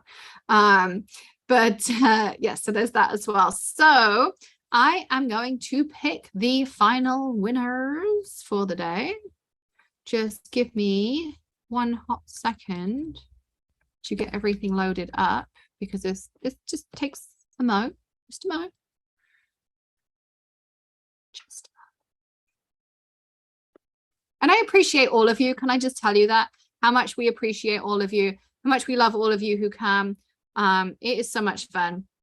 I love doing these parties. They are a lot of work. Lisa and Amanda put in so much work up front to this. They are the unsung heroes. Like, you get to see me and it looks great and everything's here and I just show you it all. But I have to tell you how amazing Lisa and Amanda are. Like, they do all the work in the background. Amanda does your PDFs. She creates all the VIPs. She creates all the websites and everything. And Lisa makes it all tick. So without the two of them, there would be none of this. So can I just tell you, like, kudos to them. They're amazing. I love them both and I couldn't do it without them. So, all right. I'm going to do 4, and make it 5 $25 gift card winners. How's that? 5 winners? You ready, Lisa? Yep, I'm ready. Okay. Our first one is RPERR iPad. RPERR iPad. I don't know who that is, but you need to let Lisa know who you are. Message her or email her on that as well. Okay, number 2 is Jane Erickson. Congratulations, Jane. I'm also giving Lisa time to just write it down as well. So, you know.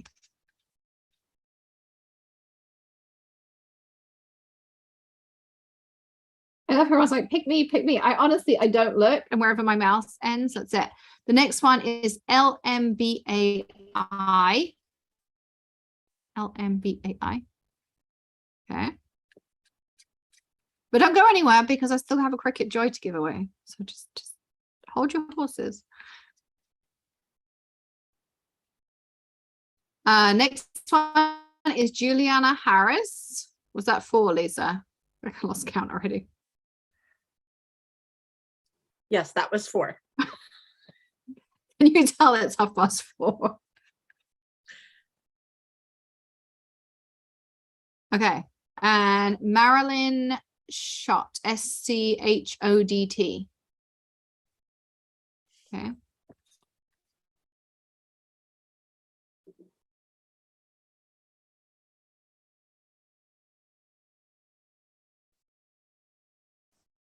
All right, before I do the Cricut, any more questions? Anything I haven't covered, Lisa? Anything I should say that we need to know?